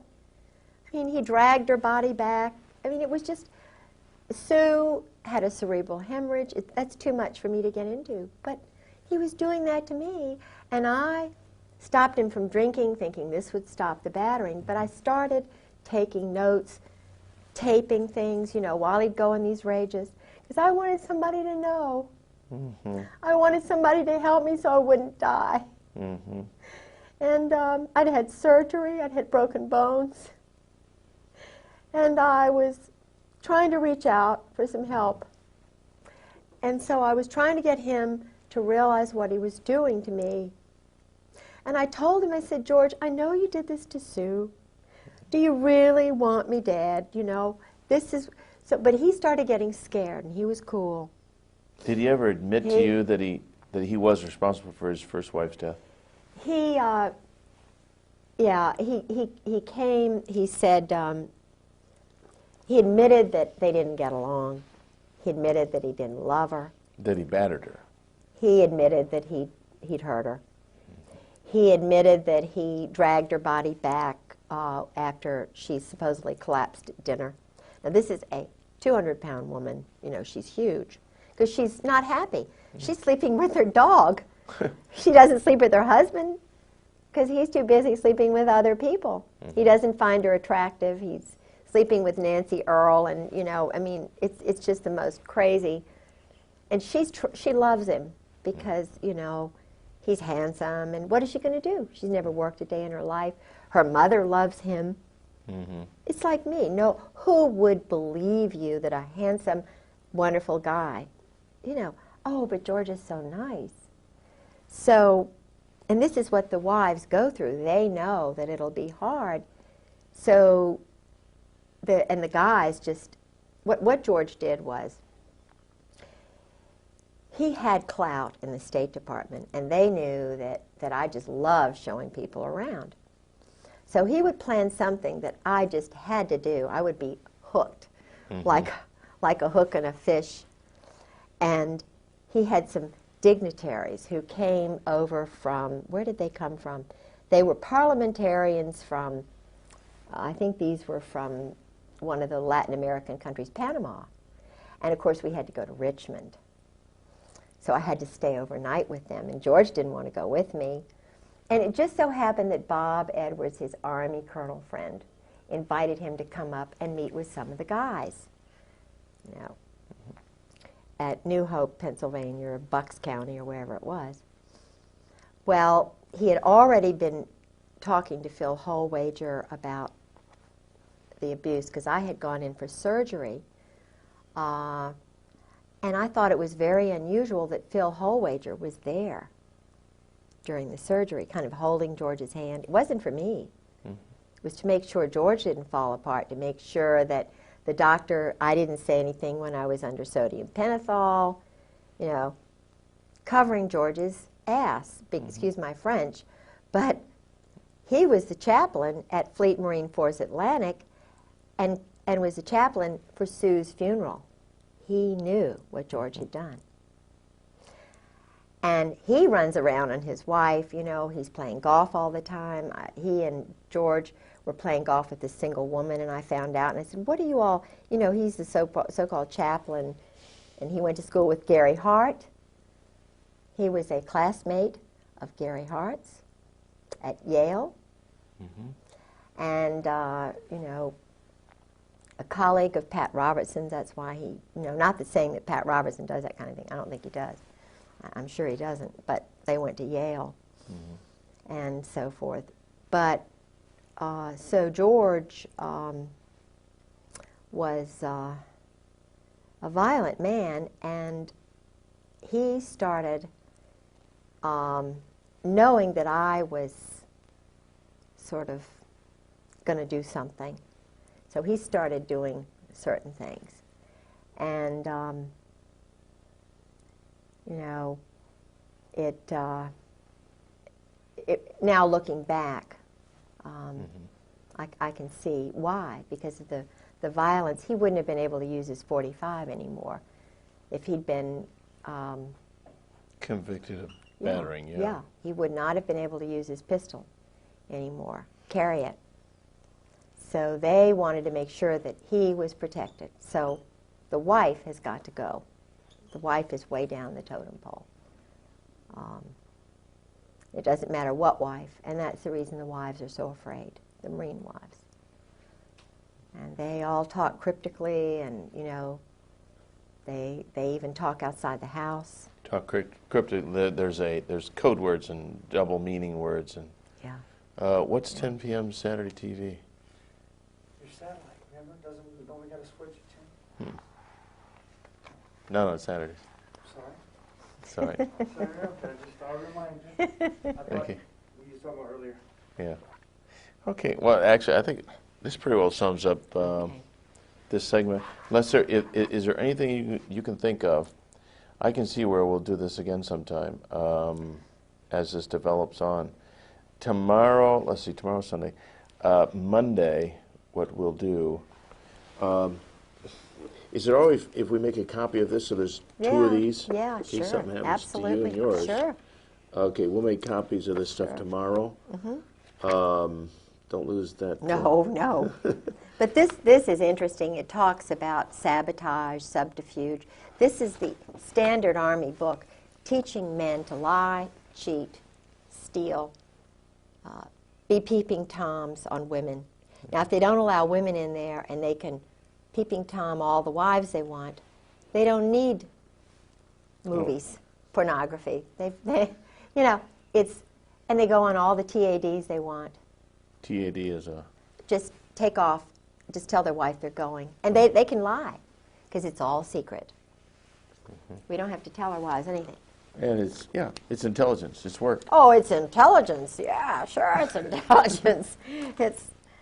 That's interesting. But this is really, I mean, you know, this is full of, and this is just a mild SEAL commando T-shirt. Can you hold it up to the camera? Yeah. For me to look. That's a T-shirt that a SEAL would wear. Yeah. Oh, yeah. Leave it up for a minute. I played Nancy Drew, Miss Marple, and I infiltrated, if that's the word you could use, the SEAL reunion this year. They spent a lot of money showing off, you know, jumping out of helicopters, and, you know, probably $100,000 was spent. I don't know how much, but I mean, the military was providing the funds for this little game on the beach at Fort Story. Yeah. And then there was, each one of the teams has T-shirts, which all sexual. Yeah. You know, all about, I mean, think about every the weapon. The driving motivation is sexual. of all this stuff is go for it. Yeah. So I went to the party. I took my life in my hands. I called a couple of friends and said, if I don't come back, I'm at the SEAL party, and I'm going to pretend that I'm a SEAL wife. And I'm going to go to this drunken party. And of course, I have an Eagle on my car. They try to get me to get rid of it. So you can get access. So I went in there, and do you know that 90% of the people there were men? They didn't have wives, this party. And the women that were there were probably... Yeah, a few wives, but feeling very uncomfortable. So I sort of got in with some of the older SEALs. Did your husband ever mention the name of Lieutenant Colonel Bo Greitz? No, but I know who he is. Mm-hmm. But he has a lot of Army friends, not that he doesn't know Bo Greitz. I'm sure that Bo Greitz is well known to some of these guys. Mm-hmm. I believe he's Army. Could be. I'm sure he's not a Marine. I know he's not a Marine. Huh. I don't believe he's a Marine. Okay. But he's a guerrilla. He's a commando. Yeah. But his name didn't come up as anything in intelligence. No, my husband was way above Bo Greitz's level. My husband mentioned people like McFarlane and Crow. Crow was his tennis buddy, I think, you know. Haig. Alexander Haig. Kissinger. The Victor Krulak. See, Gray is the control guy, Gray, and Joy. Mm-hmm. Joy's big guy but Joy lost his job at Morale, Welfare, and Recreation, I believe, because I told somebody, maybe that I didn't think wasn't because of me that he lost his job, but they made him move on somewhere else. Uh-huh. Because he was at Morale, Welfare, Recreation, which is kind of a money laundering thing. They run all the officers' clubs, all the recreation. It's not a private. I mean, it's all run by the military, even though it's supposedly not military. Mm-hmm. And they give the good old boys these jobs. I mean, he was probably earning $200,000. Their retirement for a colonel, my husband, just the retirement salary was $50,000, $60,000. Then they give them these other jobs, so their income is $200,000, $300,000. Mm-hmm. Now, that is not right. But it would certainly purchase loyalty. Oh, definitely. They all get swimming pools behind their house. Who's ever going to bite the hand that feeds that good? No, nobody. Dirty business, you know, but all of the captains and all of the admirals know this and wink. And it's sick. It's sick. It's just really, really, really bad. And this is taxpayer money. Hard working people who are just wondering where the money is going to come from to pay their taxes. Mothers of children who are having to work 2 jobs to feed their 3 children. And they're spending $10 million on phallic-shaped weapons. I went to the Army show just last week. I was up there. They had a hearing on Okinawan rapes a day. You know, they call it a murder rape a day or whatever, you know. Crime a day by Marines in Okinawa. And I went up there. John Conyers had a hearing. And they also had the Army show, which I had gone to a couple of years before. And in the basement of this big hotel, they have these 200 or more vendors of weapons. Israel has a joint venture. IAI has a joint venture with, is it TWR, that does all the credit reports on Americans. Whoa. Now, they have the computers together. The Israelis stole the whole INSLAW system and sold it back to the Justice Department. And there were murders over that. Mike Fuller knows all. Mike Fuller was a former assassin who's talking, and they are after him. Believe me, I met him through Sarah. He and... what about this Victor Marchenko? You're pictured with him. What's that all about? Well, he is a typical example of the mercenary who is brought over from Czechoslovakia, Poland, Romania, the Eastern Bloc countries, who were actually KGB, double agents. Oh, Marchenko is... Okay. The family, his family were Yeah, his family came over. They weren't even citizens. In other words, they bring over the young man. Right. They work for 5 years, and then they become citizens. Now, I'm not saying, I mean, I've read his books. I wanted to meet the guy. He knows George. He knows who George is. I read 2 of his books just to see if it's what George said, you know, to kind of balance, and what these other guys. If you read Marchenko's book, you'll see what my husband, the arrogance. Well, sure, we're going to go into this embassy. You know, we're going to put a whore with this person, and we're going to spy on them and what they're doing, and, you know, we're going to just steal that statue just for the hell of it, you know. I mean, now when you multiply every one of the teams, all the graduates, and think in terms of 100 men applying, and maybe 90 go through most of the training, but they don't quite make it. And then they've got, you know, 400, 600 men who make it, how many don't make it, and then you multiply that over time, and then the ones who are, I mean, this banquet, I mean, this gathering of SEALs that I went to, there were probably 1,000 guys there. Now they have to do a cold kill. You know, Cold kill. Kill somebody, murder somebody, just to prove they can do it, like ducks. Wait a minute, the SEALs?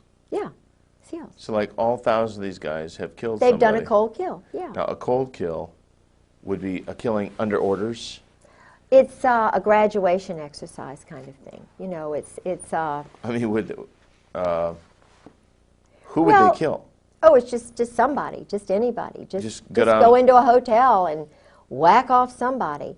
You know, I was told that for graduation exercises, the greatest thing they could do was to break into a general or an admiral's wife's house and steal some things, you know, personal items.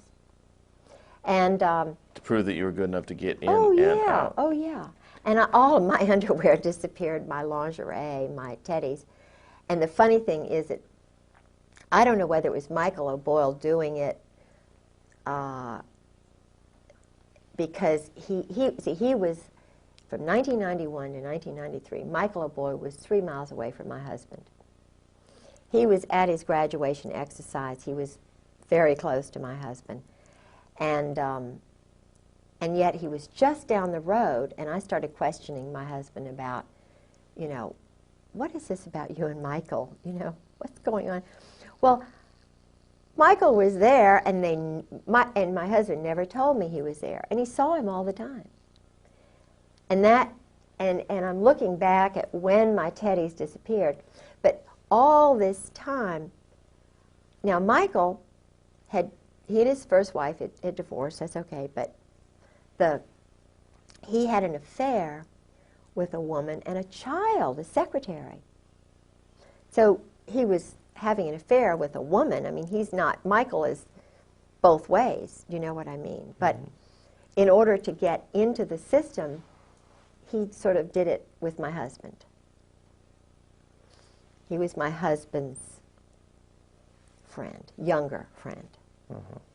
And that started when he was in the 7th Fleet under Krulak and Buell in intelligence on the ship. So, but Michael, there he was at Little Creek, my husband's best friend. He never invited him over, but he saw him.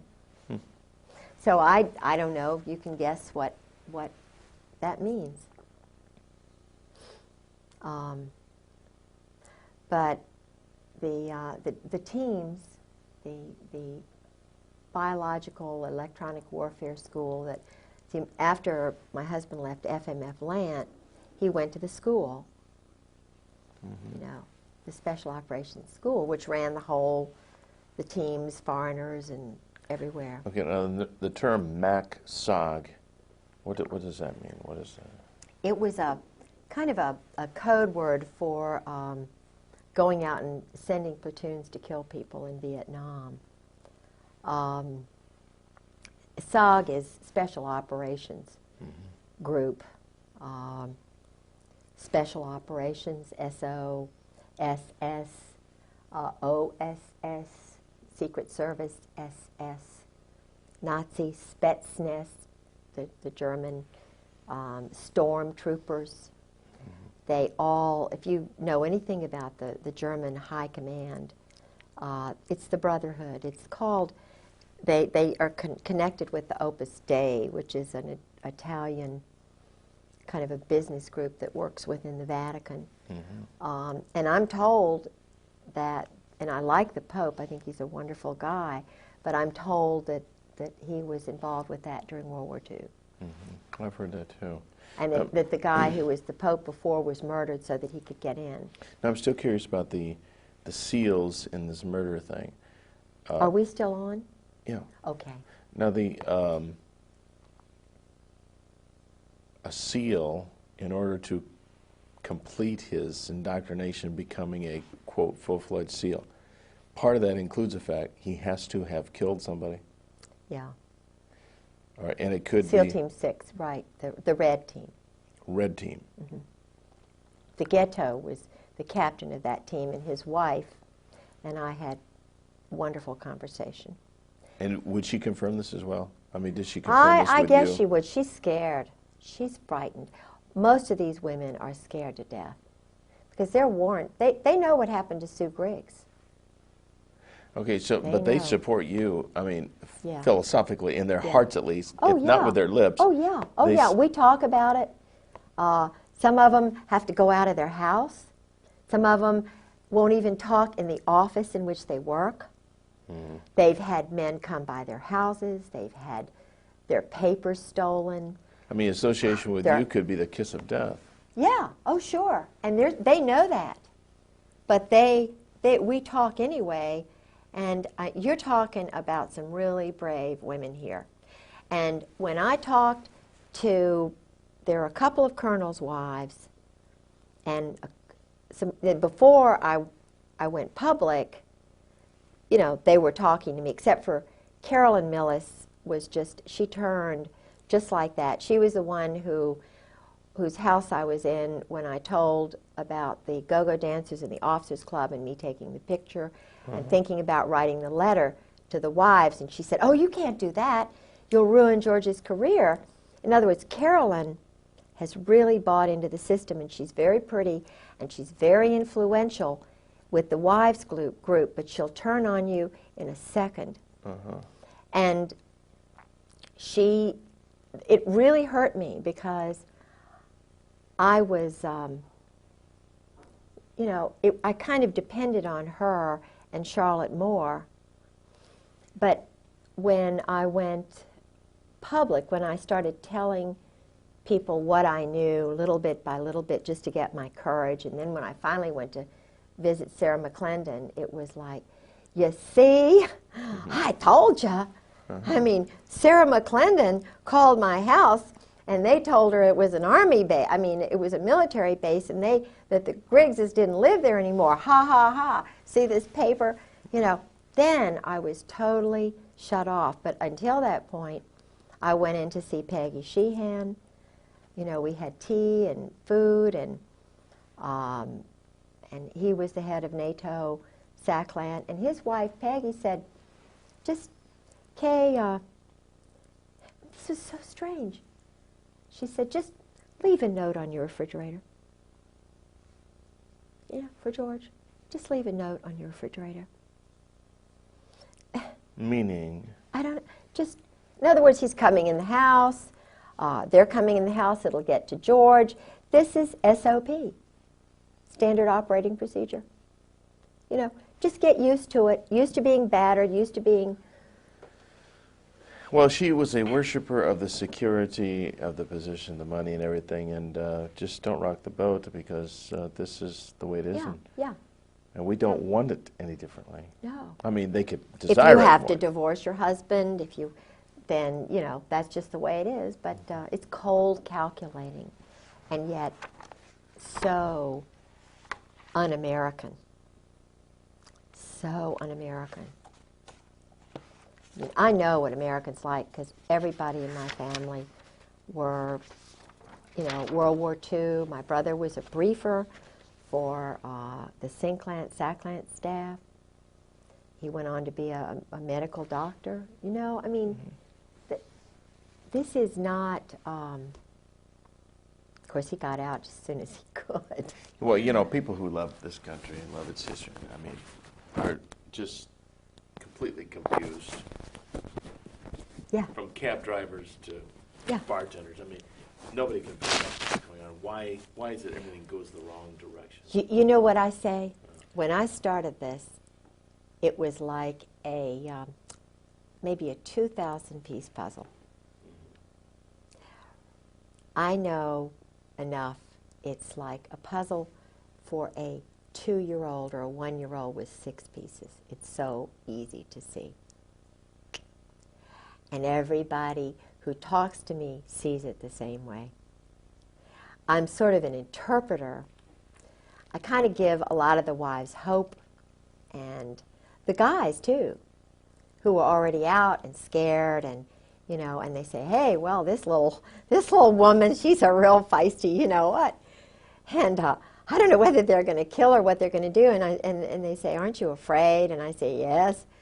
I've had death threats, and it's been hell.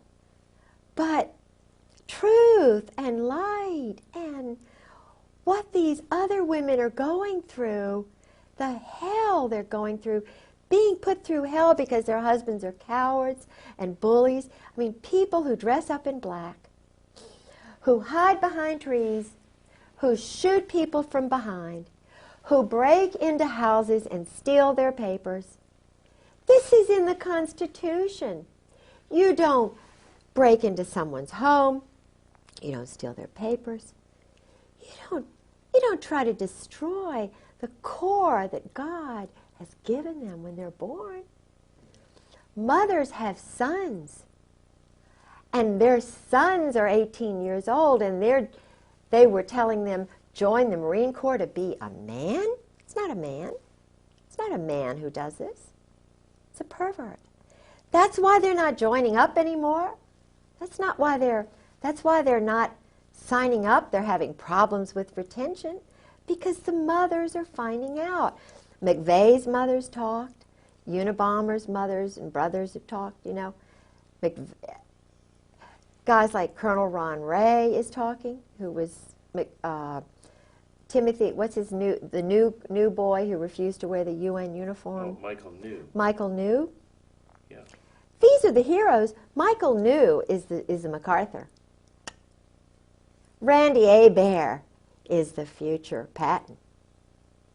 These are the leaders. These are the Americans, and there are a lot of them. There are hundreds of thousands of them. And just like in the days of Jesus Christ, these modern-day Sadducees and Pharisees are saying, oh, we're going to kill Jesus. We're going to get rid of MacArthur. We're going to get rid of Patton. We're going to get rid of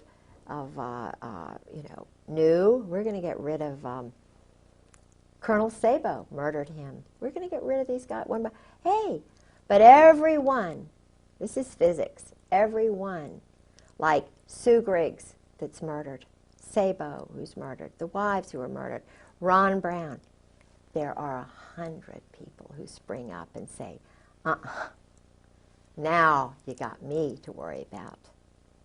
This is why these guys have got little places hidden all over the place. They're training all the guys to just say, oh, well, the American citizens are bad. But the guys they're training are also going to wake up to what's going on. It's Caspar Weinberger. It's Henry Kissinger. Nicholas Walt Whitman Rostow. Eugene Debs Rostow. What's going on here? These guys aren't even born in America. What's happening here? They're training mercenaries now to run, flip around, we'll kill on an order. Not killing because people are breaking into our homes, not killing because they're bad, but just we want to control this country. That's what George told me. It's political. The military, the Marine Corps is a political arm of a group that wants to run everything, control the drugs, sell the weapons, keep the weapons flow going. And this isn't what guys are going to sign up to do. Their heart's not in it. They're not going to even do it for the money. They'd rather die than have hit squads come after them, collection groups from Great Lakes. They have a group of Marines who goes out and collects guys who have gone to their psychiatrist and they're a little bit talking too much. They get rid of them. But they're not told why. They're just told they're enemies or they've done bad things. So they don't, it's kind of like they don't, so they won't have any guilt and culpability. They make it cold. Just get rid of this guy, okay? Okay, get a promotion, get a new car, get some stock. After my husband did what he did in Beirut, I found these stubs. He got all this stock. You know, AT&T, major stock, just thousands of dollars worth of stock. And it was from a company that was like a quasi-government company, all on a sheet of paper. And of course it was big time stock. And that's how he was paid off. Stock. And paid off for? For doing criminal activities, selling weapons, going through Tel Aviv, the bank in Rome, selling the weapons illegally. The Israeli agents are the middlemen. And all the money's going to Israel. A lot of, I mean, it really is the truth. Mm-hmm. The money, not just the money that is given to them free and clear, but all the criminal, the black budget money that Meyer Lansky's group started back in the 40s has been growing and growing and growing. It's like a pyramid scheme. And the Jesuits, I've been told, are really controlled by this group now. I don't, you know... now, surely Ollie North is a good guy. No, I think he was farmed. You know, he was... but see, Ollie was involved in Vietnam with the JAGs, covering up a lot of the stuff that was going on. He was involved with a major case where there was a Marine, see, George told me about this. See, George was involved with a lot of the cover-ups of Marines who went crazy. Like, remember this, A Few Good Men, was it A Few Good Men? It was a movie about a Marine colonel. They murdered a guy from... Jack Nicholson played the colonel in this movie. Oh, yeah. You remember? Yeah, he went on trial. Yes. And a George good guy was the chief of prosecuted. staff who tried to cover this up. My husband. The true story. The true story. My husband was the guy who was covering this up. They were so arrogant. And it was the woman who was the JAG who got this thing going. It was not the Navy JAG, because he was going to cover it up. He was just a loose kind of guy. And if he had been the JAG, then it wouldn't have been prosecuted. But it was the woman who was working with him, because she was a woman, who got these other guys off. They were targeting these other guys. I mean, they would have put him in jail just for a little bit and, you know, let him out. But the point is, this guy was murdered. And the colonel laughed it off. It was down there in Guantanamo Bay. And George was the chief of... It was Al Gray. Al Gray. That was... I mean, just that one. Just that one alone. And Lone Tree, they were involved with that.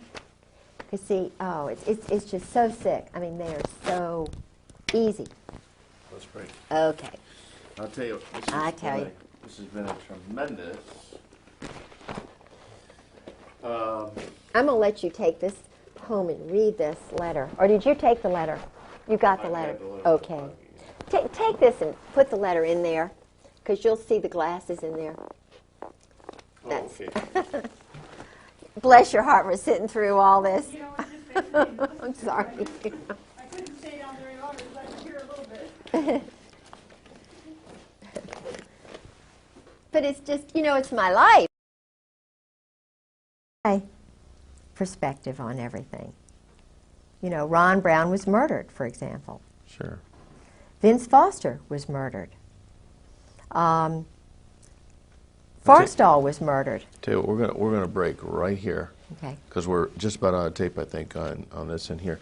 This would be a good place to pick up, though. Ron Brown, Vince Foster. I think Foster had a Marine Corps background. Is that possible? I think so. He may have. I bet he did.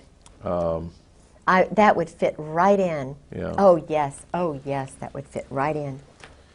Because Nussbaum's office was right across the hall. Okay, we can pop these tapes out, actually. Okay. And we're fresh with brand new tapes, the number 2 ones. Let's take a nice little break. All right.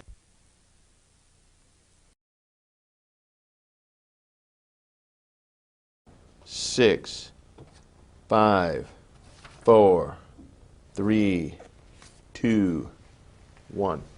Okay.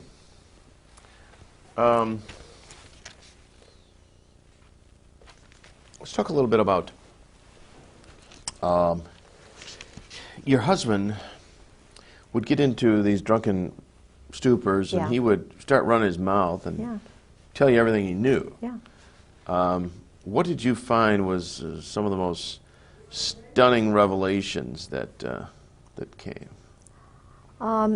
Besides the fact that he admitted he couldn't be a Christian and was an existentialist and explaining what existentialism meant to him, which was startling to me. The other parts of some of the things he told me, which really startled me and frightened me, was his attitude towards murder, which he said was not murder, because he said emotions are not involved. His cold, calculating view of the destruction of innocent human beings meaning nothing to him, having absolutely no feelings about ordering others to do that. Now, did he ever carry out some of these murders himself, do you think? Oh, of course, yeah. In fact, he told me about Malcolm Kerr's murder. Malcolm Kerr, who's that? Malcolm Kerr was a British double agent who worked in California. He was one of these joint, these intelligence operatives who worked for both sides. Okay. And he had been in California, but he was doing intelligence work in Beirut, undercover. He was the head of the American University of Beirut, AUB, which is in Lebanon. Okay. Now, my husband was the liaison between the White House and President Jamal, the brother of the first president who was murdered. My husband was involved with assassinations and operations. Okay. He was very upset with Malcolm Kerr because Malcolm Kerr refused, although they were already there, the Marine snipers, the assassins, who were under my husband and General Joy, and Al Gray, of course, were hiding in the dormitory at this university. And, of course, General Gray, General Krulak, General Wilhelm, now Charlie Wilhelm was there. He is now my husband's special boss. And they were undercover there. And they had Malcolm Kerr murdered, simply because Malcolm Kerr would not allow the Marines to stay in the dormitory. Had I been Malcolm Kerr, I wouldn't have wanted rowdy Marine assassins living in a dormitory with children, essentially, adolescent young children having set, you know, with their perversion and some of their behaviors. So he was put away for that very reason, George told me. Then there was Did he Dale give you Dorman. any details about how he was killed? No, he told me that he had to be gotten rid of because of that. He then said that, and oh, this is interesting, Mary Clark Yost Halab my husband is handled by her. She is an American double agent who was put on my husband's case because she could handle him. They had an affair, of course, while my husband was first married. I found out about it because she called the house after we were married and wanted to talk to him. And I found in his papers a photograph of her and her bio and all kinds of information on her. And her address in his address book, and I want you all to see that in this movie. I have a photograph of her. They had a long-term affair the whole time he was in Beirut, while she was married to an Arab intelligence double agent who was underneath Malcolm Kerr. Okay. And who took over when Malcolm Kerr was murdered by them. So what you have here is a favor essentially done to Yost. She was Yost. She's from Louisiana. Baton Rouge, New Orleans. How did she enter the intelligence picture? Was she recruited from school? She was at, trying to think. I have her bio. Okay. English major, written books on British literature, Phi Beta Kappa. She went to the American University in Beirut. She married an administrator there who became, because of her position, you know, they love the mixed marriages. He was mixed marriage in the sense of? For the double agents. If an agent marries an agent of from another country. Yeah, they love that. The intelligence community love that.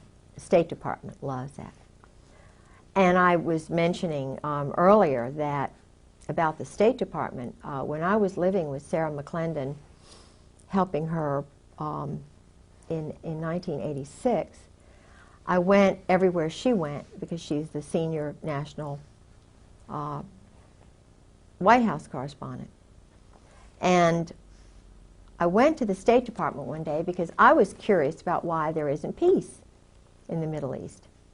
And I wanted to go to what I thought was the Middle East Department. Well, there was a group of students, and I got a press pass ostensibly to go in and interview them. So I left them and meandered up to the Near East section. And I had quite a few hours. I thought they were going to, say, what are you doing here? Because all the doors were open.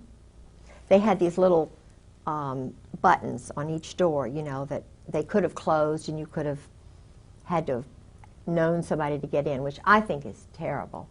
To have the American people not know and not be allowed into the State Department without a special Sarah McClendon. If I hadn't been living with the senior White House correspondent, I, as a citizen, would not be welcome at the State Department.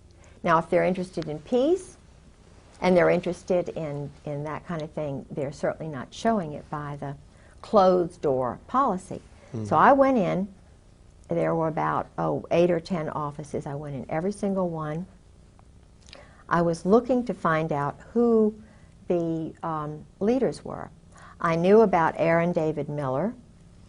I knew about David Satterfield, who really wasn't David Satterfield. His family were Zionists who changed their name to David Satterfield, who was a Virginian senator back in the 30s who had a wonderful name. It's like Jonathan Pollard. He took the name Pollard, which wasn't his name because of Governor Pollard. I was married to Governor Pollard's grandson for 21 years. They take the names of honorable people, and then they're not honorable. And what was his name previous to Senator Hoyle? He lived, now Aaron David Miller, I think that is possibly his name. It might have been Mueller. And I'm not saying that just because they changed their name, they're bad. Right. But what I am saying that there is this idea that go ahead and change it and be somebody else, kind of a snake, you know, changing colors for the moment, not being honorable and truthful. Saying my family is Rosinski. Heck, I'd be Rosinski. You know, I'm the 8th Catherine in a row from Scotland. It's ridiculous. But my daughter's Catherine and my granddaughter's Catherine. We're just, you know, it's a family tradition. Weird, but we're happy with that. David Satterfield, the reason I went there was because in the spring I went to a dinner. It was either a dinner or a luncheon that the World Affairs Council had in Norfolk. And he was speaking. And I'm very interested in peace because as a Christian, I want it. I know it's possible if people are reasonable. And this talk that David Satterfield gave, there were probably 20 mentions of Israel to one of the Palestinians. He was extremely biased, arrogant. The arrogance is what bothers me because you can't have peace, you can't have justice where there's imbalance. And even that comes from the Greek Furies, you know, the female who holds the justice. Women understand balance and justice. And women know, mothers know, if you show favoritism towards one child, the other child's not going to be normal the rest of its life. So a wise mother is fair and tries to be balanced, as most families do that are balanced. Well, after having heard the bias and so forth, and then seeing other people who were involved at the State Department in Norway when I was there, when my husband was doing some weapons deals with Newt Eigum and some of the State Department people under the table when we were supposedly going to Moss for the mayor, and her husband and George were doing some deals. He's sort of a pilot, and you know, there's a lot going on between Norfolk, Virginia Beach, and Norway, and weapons deals and so forth now because of what they set up in the spring of '95. So I went into the State Department Near East section and found there was not one single Palestinian, not one single Muslim, religious, Saudi, you know, Jordanian, not one Christian Protestant, not one Roman Catholic, not one plain old American, whatever, from Corn Pone. Every single person in all of those offices were either Zionist, Israelis, whatever, and they had pictures all over the wall of Israel, Israel, Israel. They had magazines, Israel Today. You know, I was given a copy of one. And there were yarmulkes, you know, and the Israeli writing. In other words, and I asked one of the women after having gone through about, you know, 4 or 5 of these offices, I said, because I was pretending like I really, you know, I was just kind of wanting to know where the Palestinian office was, you know. She said, well, we handle all of that. We handle all of that. And this is the State Department, the Near East, the part that handles Israel, Jordan, all of these. Egypt? Yeah, the Near East section. Yeah. It was just totally dominated by Totally. Israeli. Totally. And at that time, the spokesman, I can't remember his name, he was a Zionist, the spokesman for the whole State Department. Of course, we know that, and I'm not saying that Madeleine Albright is doing a bad job, because I feel as though, being a woman, that she is definitely a lot more balanced than Weinberger when he was there, Eagleberger, Schultz, or any of them. Because I feel as if she's trying to do it, but she's not strong enough. There needs to be a fairness in the State Department, because all the weapons sales under the table are going through the State Department. That's why Ron Brown was murdered. Ron Brown tried for the first time to take away the unfair State Department monopoly on illegal weapons and drug deals. Because the weapons, the drug money is paying for the weapons. The brand new weapons are sold by agents of Israel or this. No, is this a conclusion you've drawn based on your knowledge of this? Yeah, Gorbachev, whatever the guy's name is. Bonifar. Gorbanifar.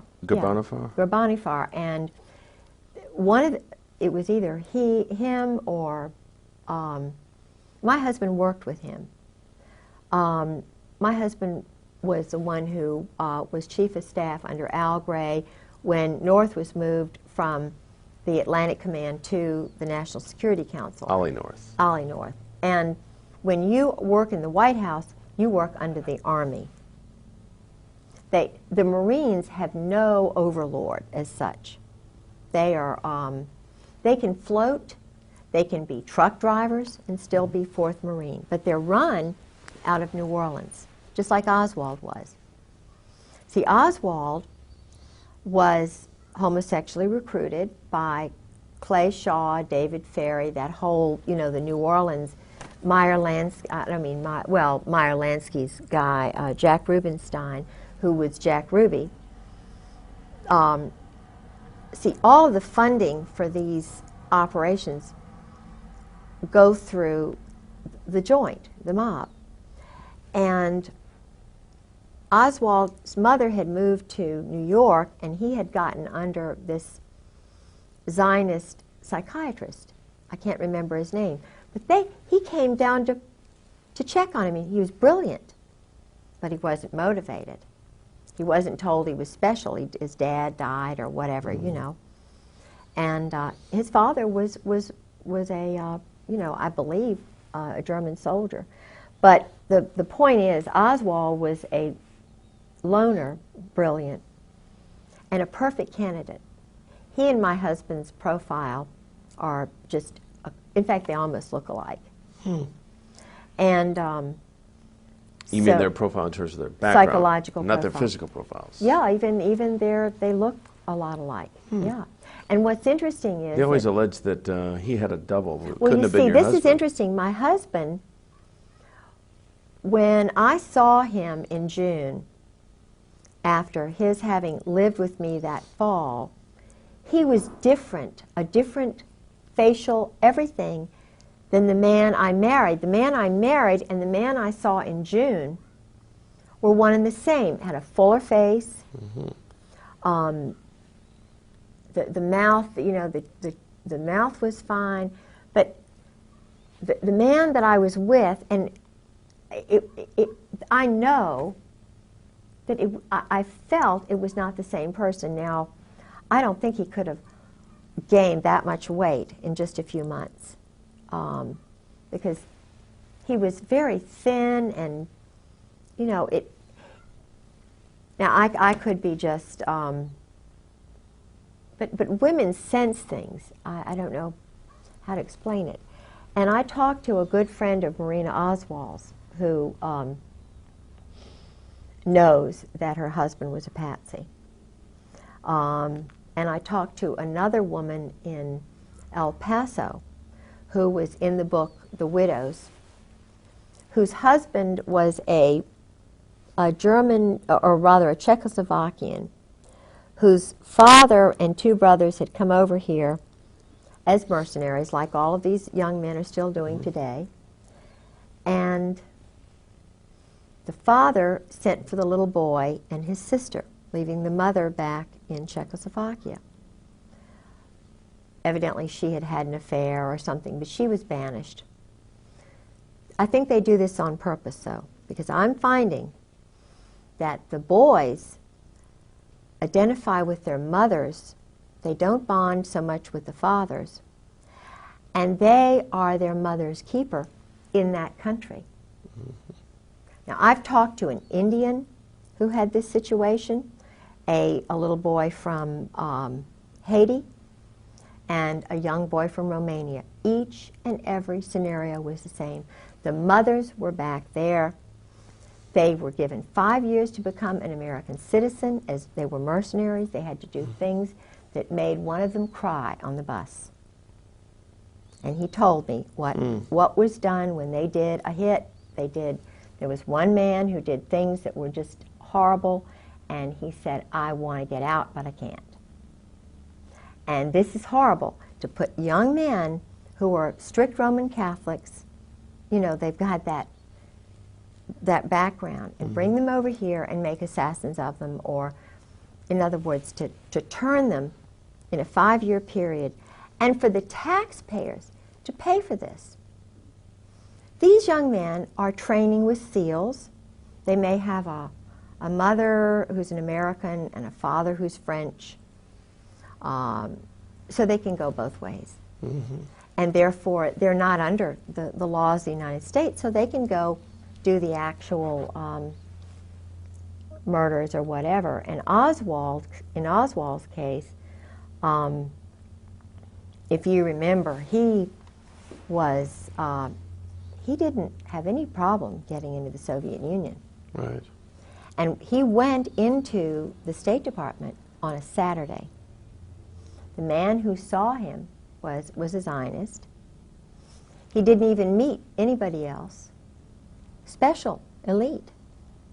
Then he went to this town where there were a lot of, you know, sort of an Zionist intelligence elite group. The Georgian Russians had, because most of the intelligence people for a long time were Zionist in the Soviet Union and in Germany. And I don't know, but I know that they recruited a lot of boys at Eton and places like that, homosexually in England. And then a lot of them went to the Soviet Union after the doctors' plot or something that I think Stalin thought that the Jewish doctors were after him or something. So in 1952, a lot of them had to go away, and they had some sort of a change or whatever. But what's interesting is that a lot of this played into George's, tied into my husband, because he was in the place, the Mecca for the Jewish intelligence, or the Zionist intelligence people in Princeton. All of the movie actors, you know, the movie moguls or whatever, they started out in Princeton.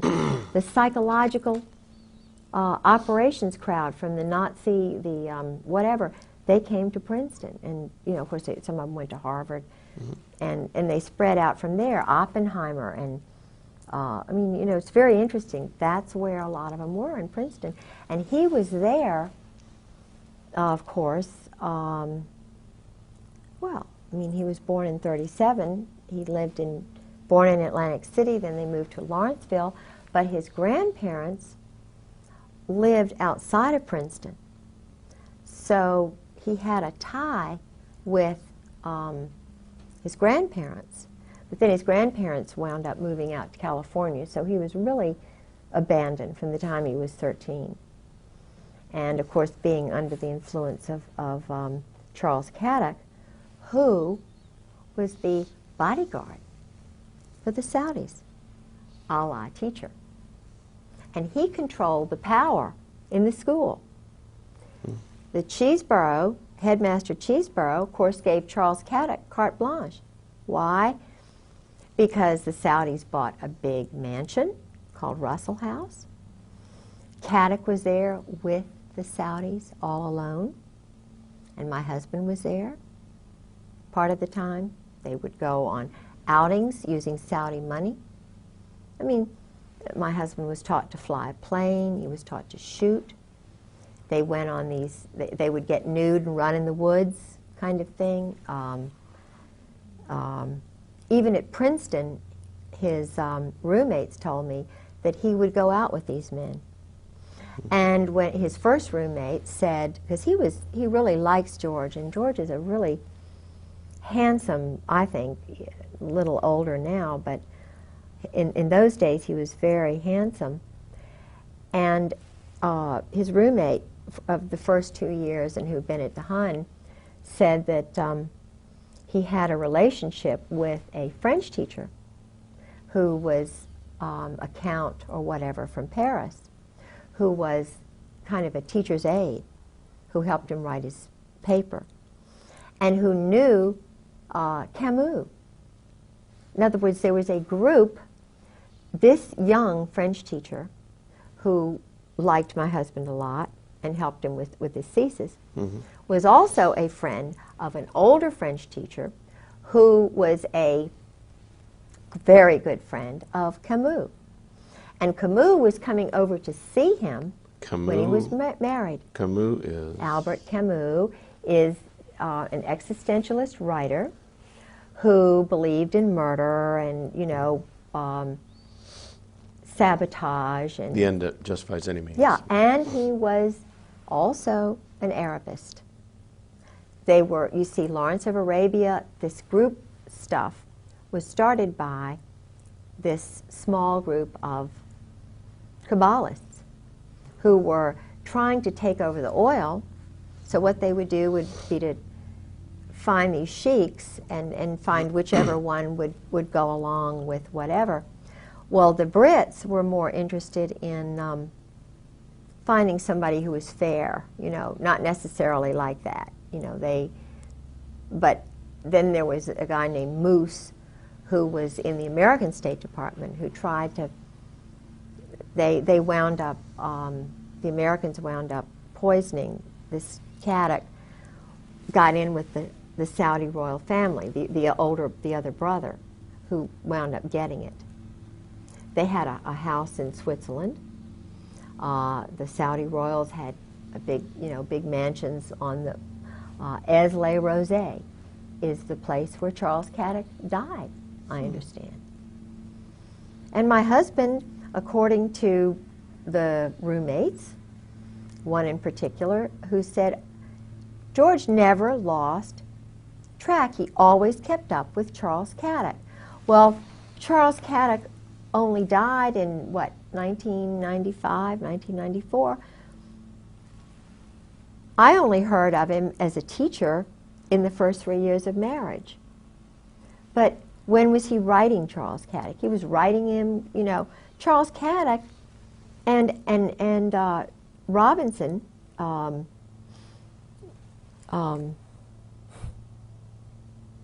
Robinson, I can't think of his name now. You probably will tomorrow. Alexander Robinson. Alexander Robinson.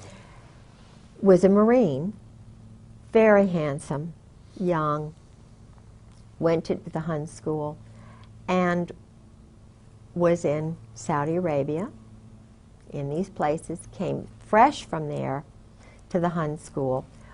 Went to Columbia University as a history major, which is an intelligence school. Columbia is a school where, you know, for example, Nussbaum went, who was across the hall from Vince Foster. I believe Ezra Pound went there, but in other words, Ezra Pound knew too much, so they just put him in St. Elizabeth's Hospital. Right. And it was a wonderful Virginian who got him out. You know, in the movie JFK, there's Yeah. a scene where it shows this homosexual. You've seen the movie JFK? Mm-mm.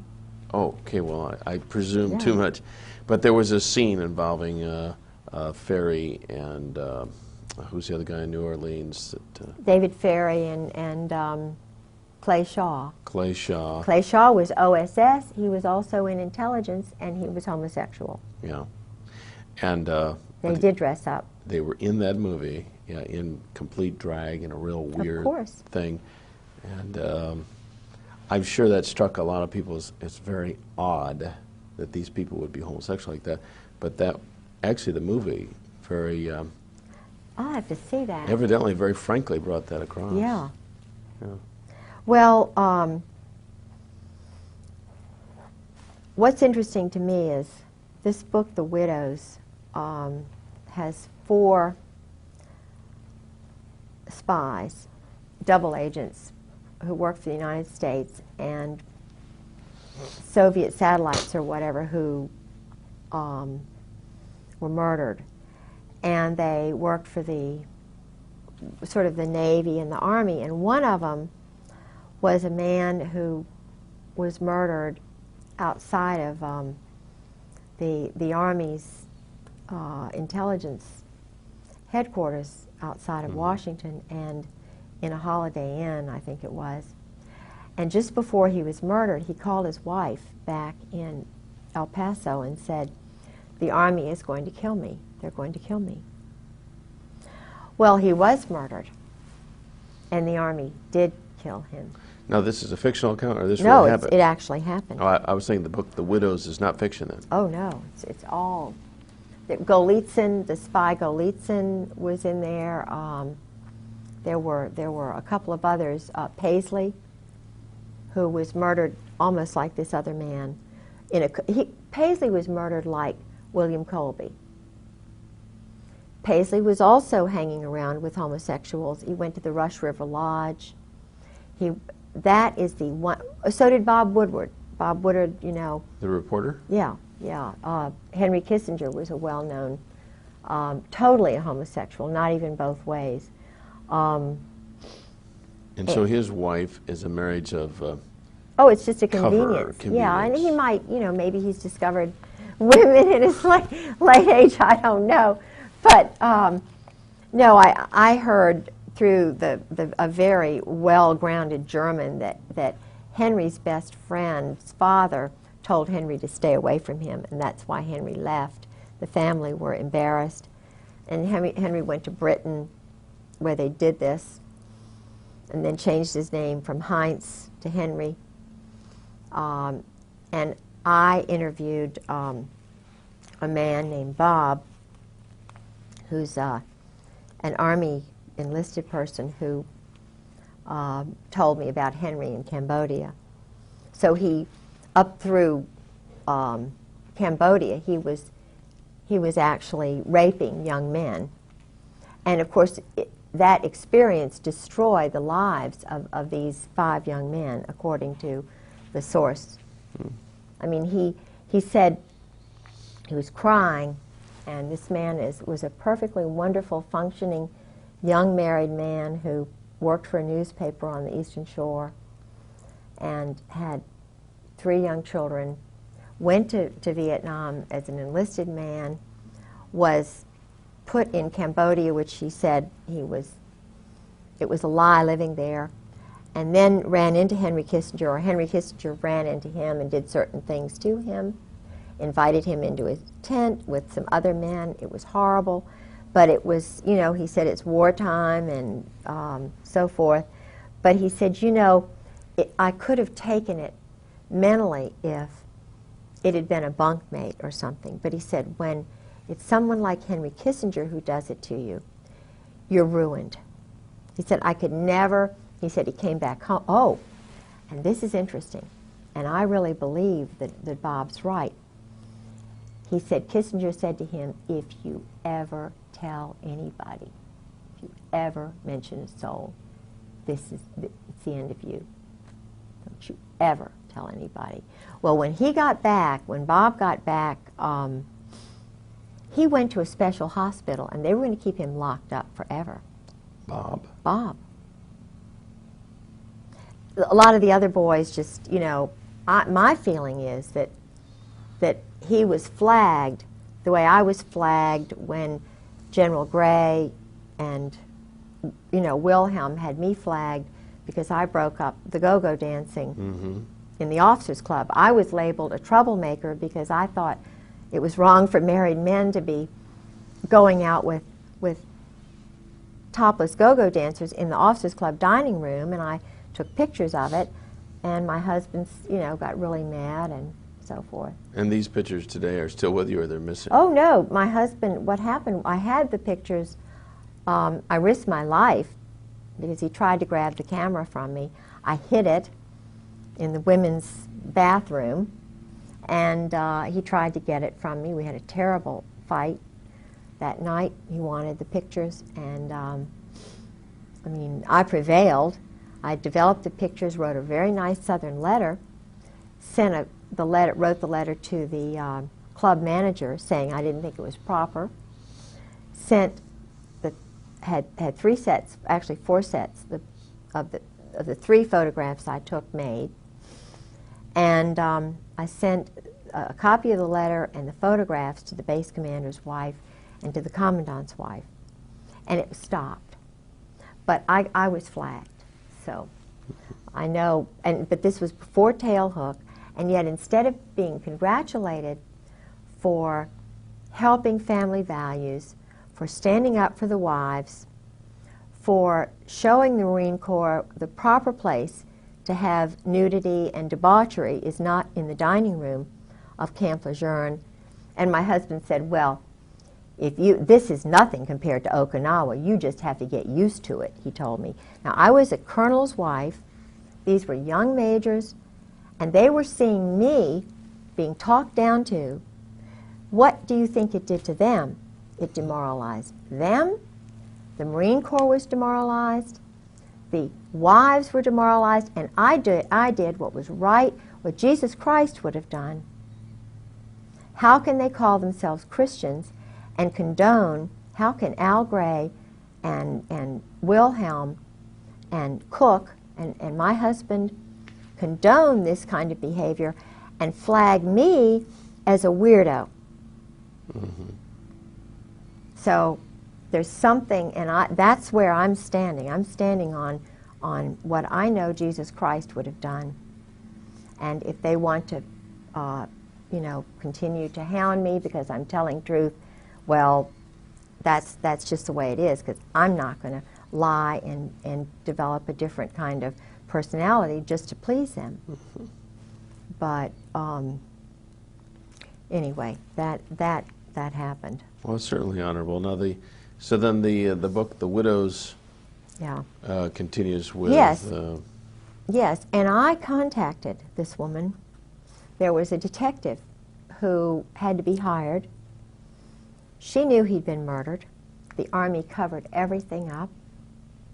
She had an independent investigator. And the interesting thing which happened was that she worked in a toy shop. This isn't in the book.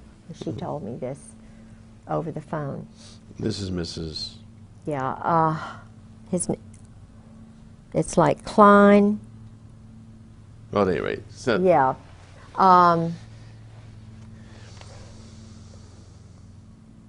Anyway, he's a... I'll think of it in a minute, Okay. hopefully. But she worked in a toy shop, and they were scoping her out. And this was just after the... No, it was before he was murdered. It was before he was murdered, because she said she told her husband about this. George Bush and his wife came into her shop and were looking at her. My. Now, I don't know what that means, but they don't live in El Paso. Why? And he was doing all of the Russian, Mexican, Trotsky kind of work for George Bush? George Bush. No, this guy. This guy was. Yeah.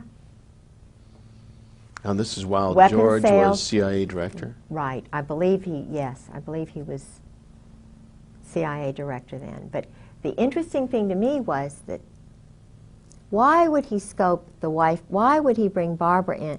You know, Did Barbara know? Was he just using Barbara as a, but she was being observed. Mm. And it was shortly before he was murdered. And I know that Parker Host, my husband's friend, has dealings with George Bush. So, I don't know. I know there's a lot to do with oil and Aramco and,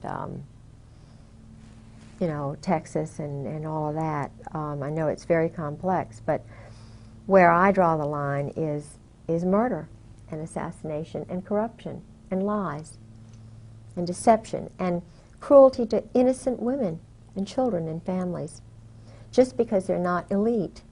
Mm-hmm. Just because, now, Mrs. Bush is in the Colonial Dames. So is my mother. Colonial Dames? What Colonial Dames. It's a, Colonial Dames is a very elite group of women, they think they are, who are descendants of George Washington's aides. Oh. And they own George Washington's ancestral home, Solgrave Manor in Great Britain. They run, they have Wilton in Richmond, which is an old house where Lafayette visited. I know there's a connection with Lafayette and the Masons. And I know there's a big Mason contingent in the Warfare Selling Group, because the head admiral in Norway, Igam, not Igam, because he's in charge of the prisons which have the drug lord. He's running the drug lord out of his prison, and he's a friend of George's, Newt Igam. They were talking about this, as though I would know about it, and he has a house or a cottage right outside of Kolsås, Norway, which is where they have one of their underground bunkers. They have one in Narvik, and they do a lot of the cold weather training NATO does up there. But I know they're doing weapon shipments out of Norway. Okay, we'll call this a wrap for I'm tired. this session. You have done a stellar job. Well. You have done a stellar job.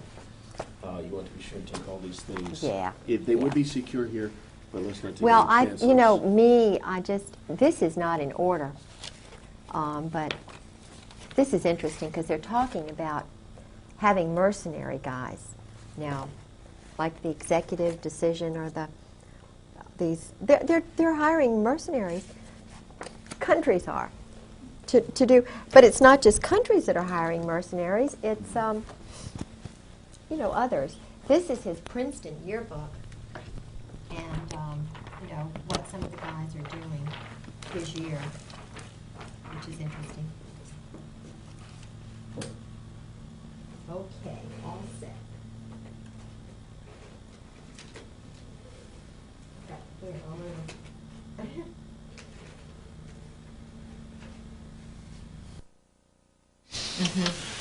Okay, now we're on the clock. Who have we got here in this picture? All right. Let me just put this here. This individual here is his name now is Rockland Williams. He's a South African quote unquote general who was with the army of the White Army in South Africa, who was actually a double agent for Mandela's forces. He's an assassin, a murderer, and Did your husband tell you of any murders that he committed? Any people or any situations like that? he stayed there with us. He was a guest of the State Department, and my husband arranged. This is my husband here. This is a gal in our church, Carla, whom I thought would be interested in going along with us that day because of the South African connection and Mandela and so forth. She's another battered military wife who lost a child. And anyway, she is a very bright lady, and we Now, went this around. guy's name again is? Rockland Williams. He studied in Great Britain after this. Does he have any Got other a doctorate. name? Yeah. He is very interested in Ireland. I think he's basically sort of part of that IRA kind of underground. But his father, interestingly enough, came over to North Carolina as one of the sort of underground trainees, or during World War II. They had a number of training bases for communists in this country. And his father trained and lived in North Carolina, but was not from America, which is interesting. All right, now we're on the picture on the right, an individual laying down. That's your husband?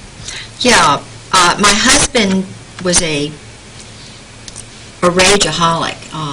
During Vietnam, he had to kill a number of people, and lots of people, and he was suffering from post-traumatic stress syndrome. And the interesting thing to me is that he cannot control himself when he is drinking, or either at odd times he goes into what's called a berserk state. Okay, so this is one of his passed out stages? Yeah, and yet he was chief of staff of the... Okay, let's go ahead. Yeah, this picture is of me and Sarah McClendon and General Carl Mundy, who became the Commandant of the Marine Corps after Al Gray, for whom my husband was Chief of Staff. This was at a party at 8th and I Street at the Marine Corps Commandant's house. It was a garden party for the Secretary of Defense. He's a good guy or a bad guy? Oh, bad guy. I mean, he knows what's going on and doing nothing about it, ordering hits and... And where was this taken again? It was in Washington, D.C. at the Marine Corps Commandant's garden party in August of 1996. It was a garden party for the Secretary of Defense and the Marine Corps Commandant Krulak. Who would have taken this picture? One of the military photographers, but they stole, I had at least 6 pictures of that garden party, and I would, because they were coming in my house and stealing pictures, this is the only one I have of that, but it's a picture of a picture, because they didn't want me to have any proof that I had been there, but I was there. Okay. This is a picture of my husband's, supposedly his retirement from the Marine Corps, which you never retire, according to my husband, from the Marine Corps. You're always a mercenary, and you work under the New Orleans 4th Marines, which are under a different kind of law than our country. Napoleonic law is the law of Louisiana. And my husband was always going down to Louisiana. They have a training school for assassins. They kind of hop around from Lake Pontchartrain to here and there. This is General Al Gray, who was the commandant of the Marine Corps at that time when my husband retired. My husband was his chief of staff. This is my husband, George Raymond Griggs. Okay, hang on just a second. Let's get a good shot of Gray here. Okay, who's the guy next to Gray? This is my husband's son. He's not This quite one? right. Yeah, he's kind of a little bit of a, he's not right. And the lady? That's the commandant's wife. He married her very late in life because he needed a 3rd star. Now, who's the commandant? Al Gray, and her name is Jan Gray. Is she a good lady? She worked Has for... potentials? She has potential. She worked for him in his... See, even when he was general, he ran an intelligence operation, which was a contract organization, trying to hook politicians and get them. What is the word? In other words... In compromising situations? Yes. He has and still had and still has an organization which brings in whores, prostitutes, whatever you want to say, who will compromise politicians so they can be used. Jan worked for him in that organization, which was not part of the military. She was a hooker. Well, I don't know. She chain smokes, she sleeps with the dogs and stuff. But when his mother was ill, when he was at FMF Lant, Fleet Marine Force Atlantic, Jan came to stay with his mother because she was on sedation and she may have talked too much to keep an eye on the mother. And then he married her because he would not have gotten his third star or whatever without having been married, because he is a homosexual. He's a well-known group sex homosexual. Okay. And that's my husband, that's me, and that's my son, Garland, who's now married, and I have 2 grandchildren. All right. Now let's see. This is a copy of my husband's diploma from the NATO Defense College at Rome. Okay, let's... He was in the 56th course there. Okay, again, this is the... NATO Defense College, which is part of the of NATO, North Atlantic Treaty Organization. Okay. He also worked for NATO, and I was the head of the on the board of the NATO Wives Club. This is just, the Norfolk branch of NATO. Some secret papers that he had in the house, of course, he shouldn't have had. These were operations that were going on, amphibious operations. These are just some landings in Norway and different brigades and names. Okay. This is an original of a memorandum from when he was at NATO. And this is a funny picture. I just heard about Marchenko was going to be at a book signing, and I kind of was curious to know whether he had even known George and so forth, and he did. And that's a picture of me with Richard Marchenko. And his father was, of course, one of these mercenaries who came to work for our country. And if you read any of his books, you know that they do everything they want. There's no right or wrong, and then these guys are churned out. And now this I have in here because this is about the royal family of Saudi Arabia. And my husband this is how my husband's gotten his power. Because my husband went to a private boys' school on scholarship. He was hooked the same way Oswald was, homosexually. And the 3 oldest Saudi boys were also hooked homosexually. The first one to come over after the uncle had been murdered, because uncle was a really good guy, and he favored the British. So these saboteurs, these communists who were in... Now, when you say uncle, you're not making reference like Man from U.N.C.L.E. No, the uncle of Okay. the Saudi royals. I just wanted to say connection between that television series and But Mansour was killed. It was Mansour who was poisoned in Paris. Okay. And my husband went to school with them. And now there's one of them involved with the Marine Corps. He's kind of... All right, this is the recruiter for my husband. I'm sorry it's not a better picture, but it was faxed to me, and they took the originals. This was a copy of an old one. His name was Charles Caddick, and he was a homosexual. Borland was a homosexual. Okay, I need you to hold it up about 2 inches. There, that's close. Charles Caddick died in the Saudi, one of the Saudi mansions outside of Marseille, where they used to have the group sex orgies. It's a place called Aix-les-Rosés. Okay. And okay, I think that's. Then we get into the diary. What's this here? Oh, yeah, this is Forget this. one of my husband's friends whom I talked to about some things that were going on. He was on the ship with my husband, Okay. Ed Townley. Did you mention any of these during our interviews at all? Anything? No, I didn't mention Ed Okay. Townley, so he's not. Right. Let me see if there's anything here.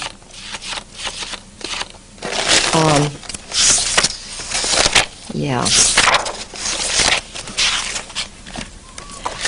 When I was going through, they've taken so many of the originals, I met with Ollie Whipple. Now, Ollie Whipple is another Marine intelligence person who told me about Dale Dorman. Okay, do we have any pictures? No. All we need to reduce on this tape here is pictures. Okay. Or documents that are significant to anything we might have discussed. Englehart. My husband's getting mail Major for an Englehart, Joseph Angel. and I know that there's a connection. There's money's being laundered. This is a presidential citation, copy of one for my husband. Okay. Oh, and this number is important because this is not his Social Security number, and you can find out a lot by that number. I think it's either 077 170 or, but that number, you can find out a lot about my husband from that. Oh, here it is, 077670. Hang on a second. Oh. President, these are certificates of what? When he rises in rank Oh, I see. from one rank to the other. Major. Captain. We went from colonel all the way back. I see. He was, let's see, Now, next step after colonel is general. general. He didn't make general because of his wife's mishap. Yeah. You're a stinker. That kind of put him back a little bit. You missed him, huh? Now, No, I mean his first wife, oh, her death, yeah. which was not. Here, he was with the U.S. Defense Liaison Group in Indonesia, Okay. where they were training assassins on Timor. They have a little factory for assassins and terrorists that was started by Mountbatten. Okay. Okay. This is NATO headquarters.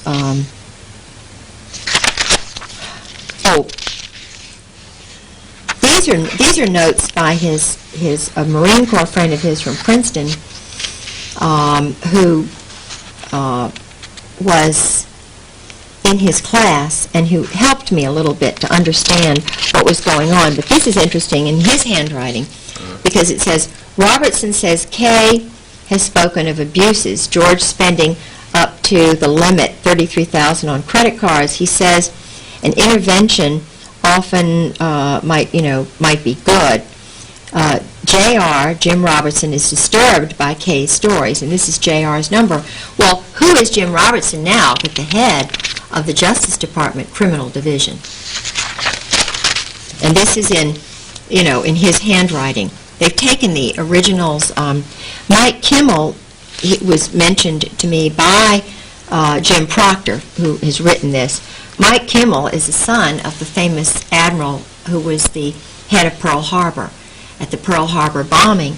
And my theory is that these guys take the sons of generals and then they suck them into their little thing. Jack Herman, in the dark.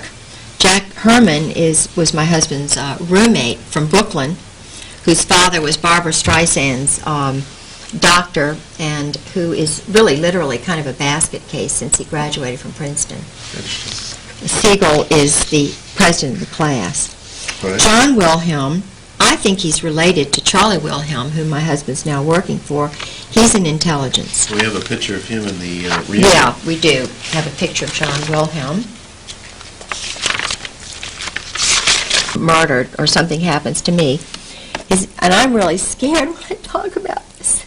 It's all right. The more you talk about it, and the more people know, the more safe you are. This guy, his name is V.W. Wooten.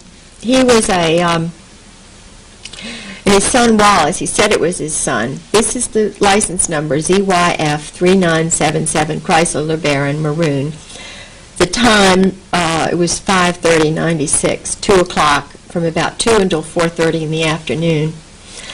They were parked there, and on his clipboard he had personal data. He had a book entitled Religions of the World.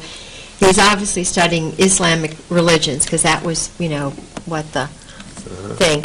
2 Army pea green coats, his curriculum vitae, and he had 21 years of service with the Air Force. Among the top, I couldn't read the rest of that. Experience, 1992 to present. Chief of Security, K.I. Sawyer, commander of 350 persons, provides protection, top secret security, education, master's degree, bachelor's degree, squadron officer, Air Force Staff College, fundamentals of probably total quality, I don't know, awards, Air Training Command, member of the Marquette, he's a fraternal order of police member. But this is interesting, 1991 to 1992, Provost Marshal at Keflavik, Iceland, which is where all of this, the drug smuggling and stuff goes through that airport. Staff supervisor of 500 people, brief U.S. ambassador during the visit of the Pope John. He was guarding. This guy again is who? Was guarding my neighborhood. V.W. Wooten? Wooten, yeah. All right, this is just a letter from Jim Proctor to Mike Kimmel, who was the son of the famous admiral, head of Admiral Kimmel, World War II's, the bombing of Pearl Harbor. Yeah. And it says, it seems George has recently disappeared from home for short periods. Kay's trying to talk to everyone she believes who knew George better than average, both in reference to where he might be and in perhaps a more important sense, what makes him tick. Apparently, his pattern predates their marriage by quite a lot. She's coming to Washington sometime the week of March the 4th through the 9th, but at a minimum, she would like a call from you. Her number in Virginia Beach is that. I saw your picture in the 35th reunion book, sailing off Shady Side, blah, blah, blah. And both of these were Princeton roommates of my husband. Okay. This is from the Princeton military ROTC book, which has the names of the men who were commissioned in the Marine Corps at the time my husband was. There's George Raymond Griggs, and there's Jim Proctor, who's handwriting in letter to the other guy. Okay. All right? And Tom Lewis, I think, is in there. These are just more notes. Okay. This is a medical complaint. When after I was battered and beaten, I tried to get copies of my pictures.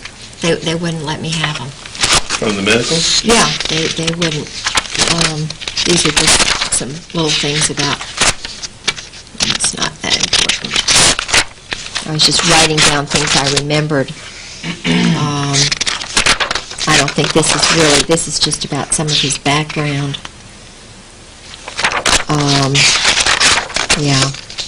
No, this is not really. These are just some legal things. Oh, yeah. I had so many break-ins in my house, and this was one, and they always had a Marine, 20-year Marine as a police officer, who would interview me and say, oh, well, there's nothing, nothing wrong. You just, you're just imagining things.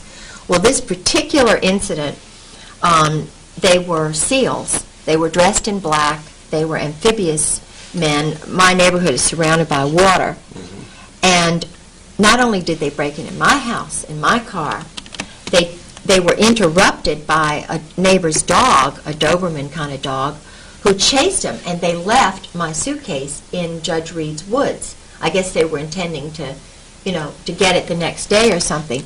But the interesting thing is, my neighbor, Mrs. Cummings, saw them, and she had been noticing the white van, which I had also been noticing in the neighborhood. And she reported it to the police, and they did nothing about it.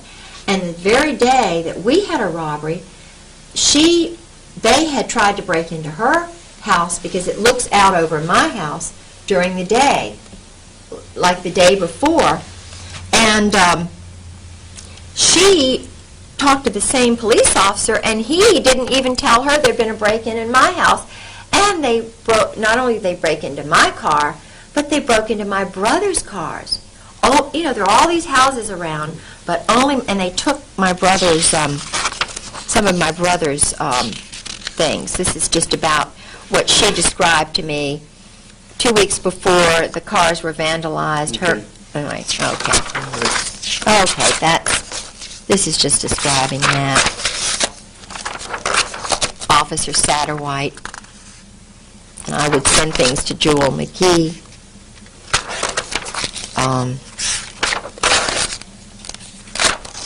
These are just, I had a lot of things going on in my house where they were doing things. Oh yeah, this is from the alumni list of Princeton, and I don't have in other words, the Saudi Royals are in the alumni class list, but they're not in this particular one. But if you call the Hun School and you get a list of the alumni, then you will find the Saudis are there. Now this, the CFR list, this is why I have this. This is the CFR, Council of Foreign Relationship members. And all of these I've heard about or met some of them. My husband's mentioned. There's some that are also skull and bones at the same time. It's the Yale leadership crowd. Howard Baker, George Ball. Steve Bell I know really well. He is a friend of my former husband's family. Did we mention him in the interview at all? Steve Bell?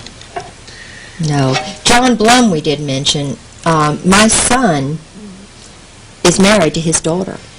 John Blum, he's a Brooklyn,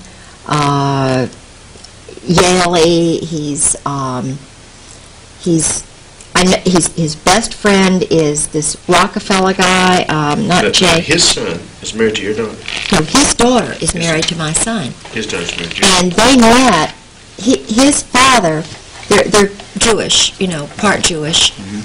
But what's interesting to me is that, see, I married the governor's grandson, and my son is John Garland Pollard the fourth. I mean, you're talking old Virginia. Mm-hmm. I was like a brooding mare for them. I mean, I was a bird of Virginia. It was kind of like, you marry this John Garland Pollard.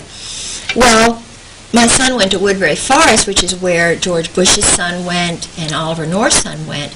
Okay. My son went there for 4 years, and he met Alice Blum, who, they have a place in Maine, and there's a lot I know about John Blum, but I didn't mention that. I mean, there's so much. Tom Brokaw's name is in Tom Brokaw, Califano, Jimmy Carter, Chafee, Bill Clinton, Cisneros, Cheney, so forth. Harding Carter is a real close personal friend of my husband's and a Princeton graduate. Okay, lift this up to it. Yeah. There we go. Oh. Harding Carter. Okay. And so is William Crow. And who is he? He's a Princeton classmate of my husband's who was what does in he the do? Carter administration, intelligence. Okay. All mostly intelligence. And they're not intelligent. Michael Dukakis, Andrew Biddle Duke, Larry Eagleburger, he and Henry Kissinger were good friends. Einhorn, no, I didn't mention him, so I won't. Okay. Forstall, he's the son of James Forstall, who was murdered. Okay. Ellen Frost, I know her. Firestone, Gelb, David Gergen. Anybody you might have mentioned in the tapes? Let's see, I'll go real quick.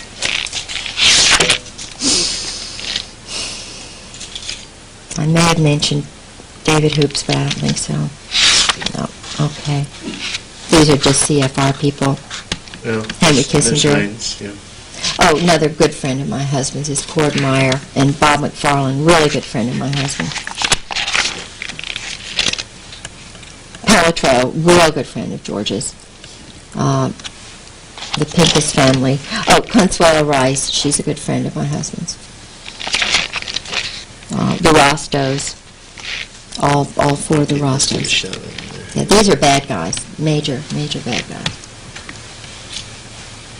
David Rockefeller is a friend of my son's. He came to my son's wedding. David Rockefeller? Mm-hmm. In Connecticut. He was in Connecticut. George Schultz, really good friend of George's and everybody. He's a big power guy. He knows a lot. He's the one who went to Clinton's and told Clinton not to run, that they were going to get him. Yeah. And had a meeting, and Clinton threw something at him and stuff. Called Sarah McClendon. Sarah was full of that story for a number of days. Harry Train lives at the beach, and he's, I know him very well. He's part of the New World Order crowd, former. Strobe Talbot, another good friend of my husband's, really good friend. David Stockman. Dave Stockman, he's a Michigan boy. Oh, Caspar Weinberger, Cap Weinberger. That's it. What about Stockman? Oh, Casimir Yost, I mentioned him. I'm sure that's Mary Clark Yost's son, I'm sure. Yeah. I know it. Okay. Do you know Mary Clark? Okay. That's that.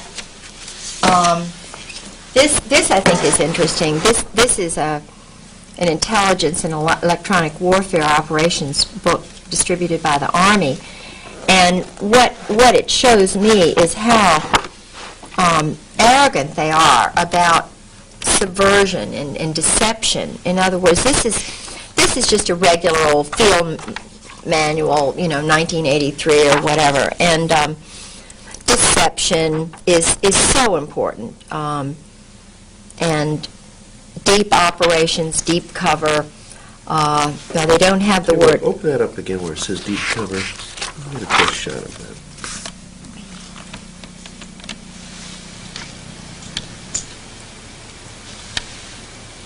Okay. In the special operations is what my husband was head of, operations.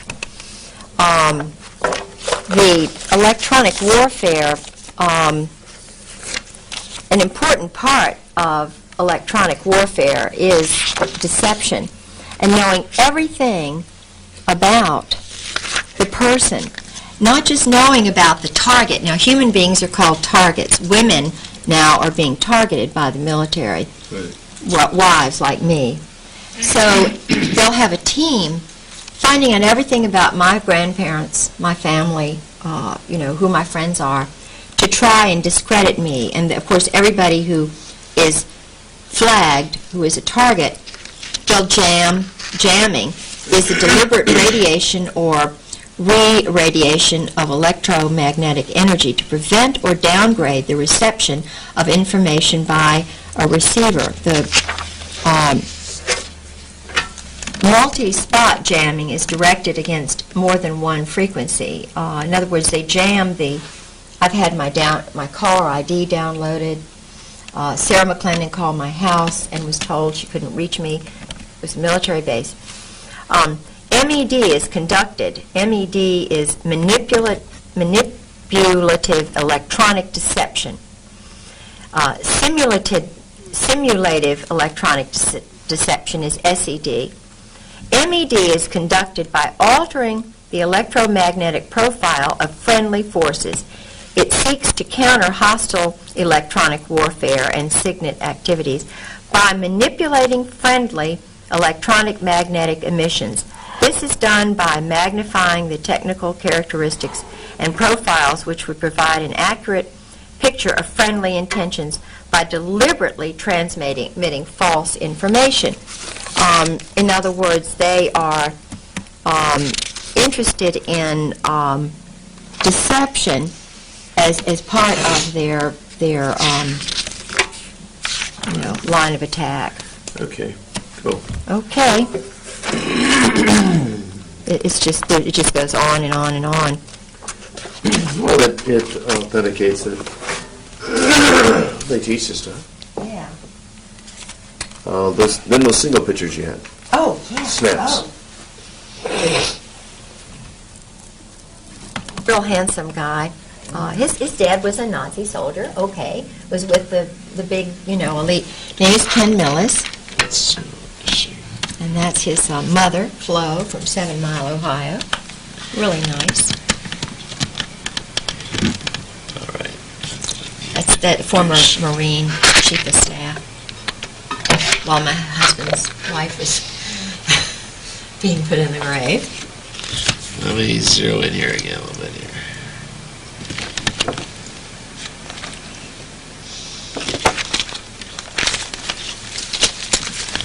Let's try to back off a little bit. Try to get tight on that.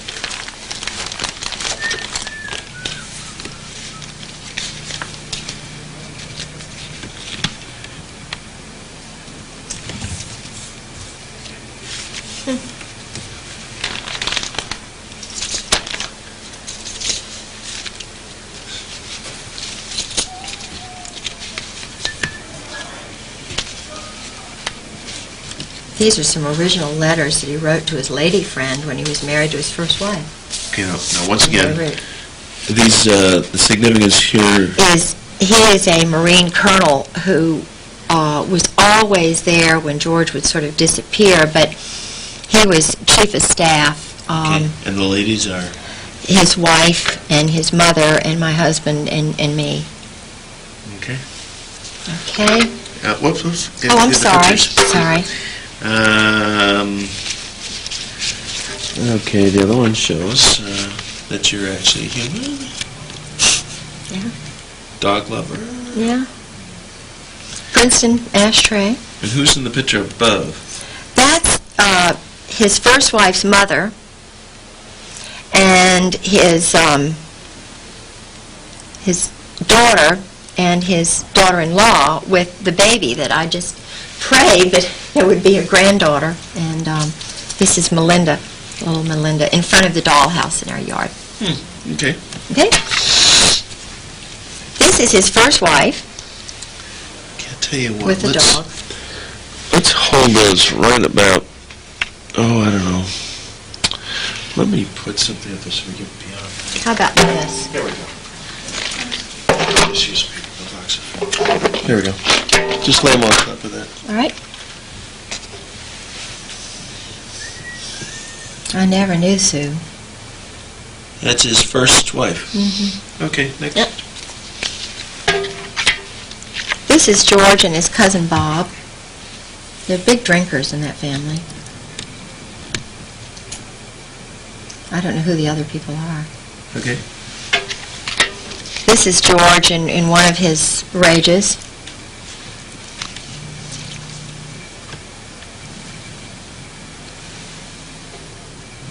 This was in the morning too, without alcohol. I gotta back up in order to get it focused. Back up to the raging one, the one we did before. Okay. I mean, I'm scared. You're talking major injuries I've had, broken bones, and I reach out for help, and then I become the target. So you're taking a picture while this rage is going on? Yeah, risk of my life. Was he where you were taking the photo? He's in a total, unbelievable state. Okay, next. It's called the berserk state. This is just, when he walks around nude when he gets in these stages. Okay. Can't help. I mean, I don't know. I just don't know how to. This is him again. He'd take a lot of the pictures and cameras. He'd break cameras, and because I was trying to get somebody to help me protect my life. Just get some help. Yeah. That's all. I wasn't trying to tell on him or, be a bad. I was just trying to get some help. And I was scared. I mean, this is the normal look. He has the look of someone's a little deranged. Yeah. Just a wee bit. This is a guy working now for Wilhelm in Florida. I mean, giving secrets away, that's the least of the thing. This is former mother-in-law and me, Cody. Here he is in his bedroom. Okay, now, his particular state of mind here is what? He looks a little defiant. Yeah. Well, I mean, what's he doing? It's fine if he's a nudist, but I mean, I didn't know that. He didn't say, I'm a nudist. It's just, it's like I was married to a stranger. This is the George that I thought I knew. Okay, I'll tell you what, on that picture there. You know that little rule of thirds I told you about? Yeah. Whoever took that picture did not know about it. Oh, right. They have them on the bottom third, not the upper third. Where was this taken? At the Norwegian lady statue. Okay. And this had to do, they gave me a Norwegian Viking ship that day. That was the port master of Moss, Norway, George. Okay. Happy George. This is another, I think we have that one. Oh, let's do a Happy George, too. Yeah, let's do Happy George. This is George on Melis's boat with his little Princeton hat, and we're going out in the boat. Okay. And this is again the one when he was he wouldn't eat for 2 days, just, Passed out, okay. yeah. This is him in the yard. He'd do that nude in the yard, it was just so, well. Bizarre. Yeah. Now he had the menage a trois, menage a quatre with this couple. This is his wife Sue, who's with Jim Earl, and this is Nancy Earl and George. And they would do the group sex, the swinging or whatever you call it.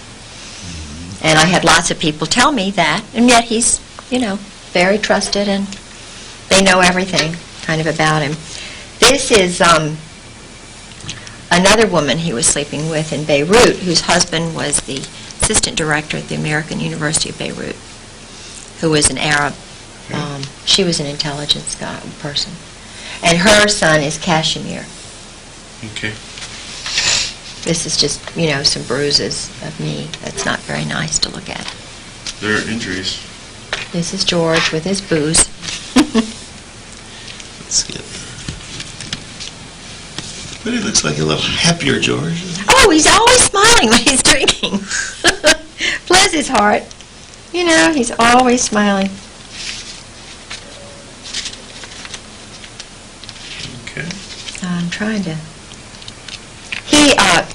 this was a secretary in Indonesia that, and I know this is kind of terrible, but he and Anne Bouchou's husband and George, they would all sleep together. He went to visit her parents in Australia. And he told me about that. Now this is Louis Buell, the famous general, who was the one who was going to get him, he was going to be a general, but Louis died too soon. There's Louis again.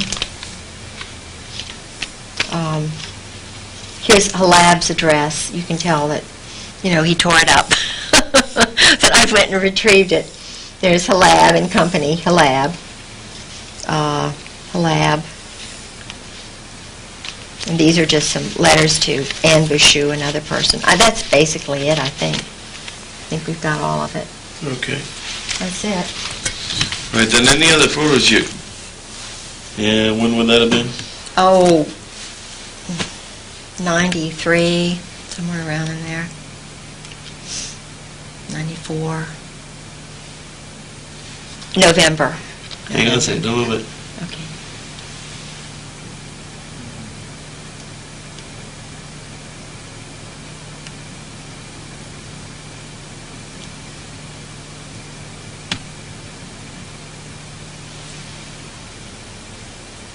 Okay. Okay. This is Mr. T. Parker Host, Burma assassin, friend of my husband's, owned one shipping agency when he met my husband, knew he was a friend of George Bush's, wound up with 8 or 9. Changed from being a Democrat to a Republican to introducing George Bush in '96 when he came to speak to a banquet that he arranged ostensibly for John Warner. But when you know, they did a fundraising thing. You know, you meet George Bush and Barbara, pay $1,000 or $500. Well, he's a mover and shaker and a nudist and a group sex guy. His sons are real messed up. But he's my husband's best buddy. That's it. That's George's. And that's at his farm. And we would go to the farm, and George and Parker would go out on the boat for 2 and 3 hours. And I thought, what is going on out there, you know? Okay. Here's a little thing about T. Parker Host, became chairman of T. Parker Host Incorporated. David Weibel. You know, that's just Parker. Okay. This is his wife, Ann, and I introduced him to her. Good work. She's my school friend, you know. Is she still married to him? Yeah, I mean, he's loaded. You know, she wants a lot of money. Her uncle is one of the guys who went to the moon, Collins. Her grandfather was this big Army general, so I didn't know Ann was all that well connected to the Army. Her uncle was head of the Army's big, after he retired, library, or, you know, their records. Yeah. And her grandfather, Lawton Collins, was the head of Vietnam before, you know, I mean, you're talking major, if you're Army, interested in the Army. So I introduced her to Parker, and he was just a little anyway. What's the next one? Okay. George and the Earls. Oh, that's the swap. The swap. Swap team. Swap And team. within that picture, each maid is swapped. Yeah. Yeah, exactly. She's not standing behind her Oh, husband. no, and they're not sitting with each other either. They sit on top of the other's lap. Yeah.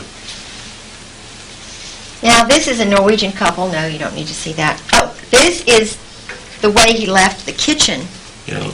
when he took off. Okay. That's his beer machine there, by the way. Okay, this is just us at a wedding. Oh, that's a nice picture. Okay. Validates the fact that you spent time together. Oh, yeah. And there's even a date in this particular photo. Hang on a second. 94, 10/15, 94. Let's see.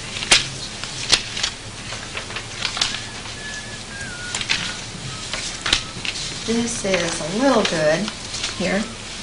This gives a summary of his background. You might need a copy of that. This is his whole, it's not really, doesn't go into the operations and so forth, killing operations. You know, when he was in Jakarta and Naples and Shea Okay. and Beirut. Next page. All right. That's it. Got it.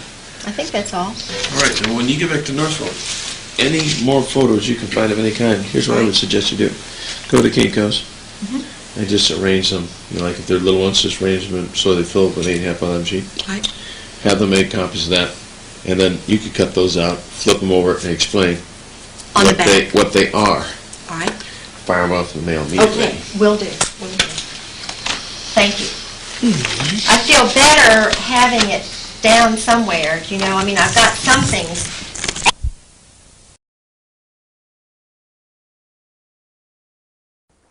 You know, when I don't have a pad, I write them on little things because my brain won't hold all these funny names. You didn't take your pad with you last night.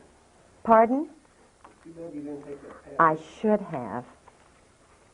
And I'm just trying to find where in the heck I put that. Are wired. And I am not wired. I know he was called the Commissar, and they called him the Commissar. He was the one who did all of the training for the, well, they had a Halo school, you know, George told me, in the Philippines, where they trained the Delta Force, the assassins in the Philippines. They also had a school like that. The Australians had one in Indonesia, on an island where they're having big kind of East Timor. East Timor, yeah. Yeah, it's in the mountains, and it was started. Yeah, and the Portuguese are involved in this in some way. Based on your newest lesson, you learn about the line of Thursday. Very good? All right, great. We're rolling. We're recording. We are doing it right now. And good deal. Hey, Albert. Albert, hit this camera here. Tighten the shot just ever so slightly, would you? Mm-hmm. Just, I mean, you don't have to get all the way. You could reach for that side easier.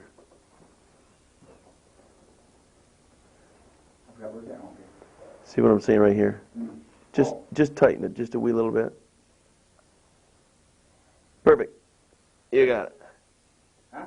Good. I said that's perfect. What's that? The keys? Did I take the keys? You need the keys.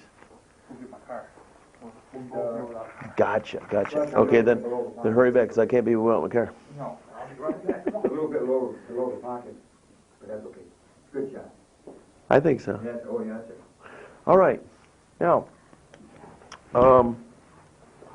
we're having a fascinating conversation talking to the wife of the former Chief of Staff, Marine Atlantic, head of the intelligence group that went to Beirut. They were already meeting over there. He was, before the Beirut bombing, the NATO intelligence wet operations guys, psychological operations guys. Okay, now when you refer to wet operations, W-E-T, does that stand for something? Yes, it means murder, assassinations groups.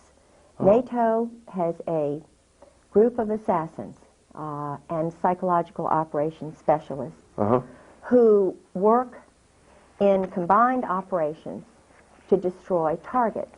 Okay. My husband tried to explain to me the first 3 years of marriage how it all works.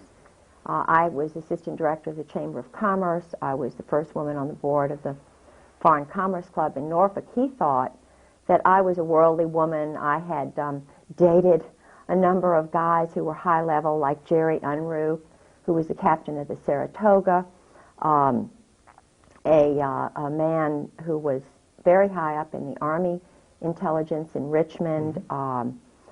I had been married to a governor's grandson whose family were all in intelligence. His father was Harvard economics professor. They thought... You even mentioned that years ago you dated John Engler, John who Engler, is now our he was governor. in ROTC. I'm sure it's the same John Engler if he was in the Navy. I dated a John Engler who was in the ROTC in Norfolk because, you know, Norfolk is the largest military complex in the world. We have Langley, the Air Force Base, which does intelligence work. We have Camp Perry, which is an intelligence, international intelligence spot. All of the naval bases, the Master Jet Base, Training and Doctrine Command, which is Army, Fort Story. And in fact, Fort Story was where the recent Secretary of the Army was told he had to leave. I have intelligence guys who tell me truth because they know they can't talk, and I get a lot of scoops. Togo West, who was basically honest, and like Colin Powell, most African-American men are not going to condone murder and assassinations and so forth when they find out about it. Togo West... No, you think there's something, I'm missing something here. The Afro-American man is not like... Generally. Generally. So you feel that Colin Powell is a different cut of general than these other guys we've been talking about? Oh, absolutely. Colin Powell's... The wonderful thing about some of the African-American men I've met is they'll tell truth. Why would they allow these guys to rise in rank then? As puppets, thinking that they will, you know, be able to make them do certain things because psychologically they're innocent, they're naive. They cannot believe that our government has got hit squads, that there's group sex going on, that they are giving people money in exchange, you know, for their services. Mercenary training is going on in the Army and the Air Force at the highest circles. And Colonel John Ryman, Dr. John Ryman, they have him targeted as a kook. Colonel John Ryman lives in California. He was on the high track up, the Rising Star track. He was in Great Britain. He found out about a murder over there. Okay. He reported it. He also had the crazy idea that there ought to be a peace college in Cambridge. You know, we ought to really start working towards peace.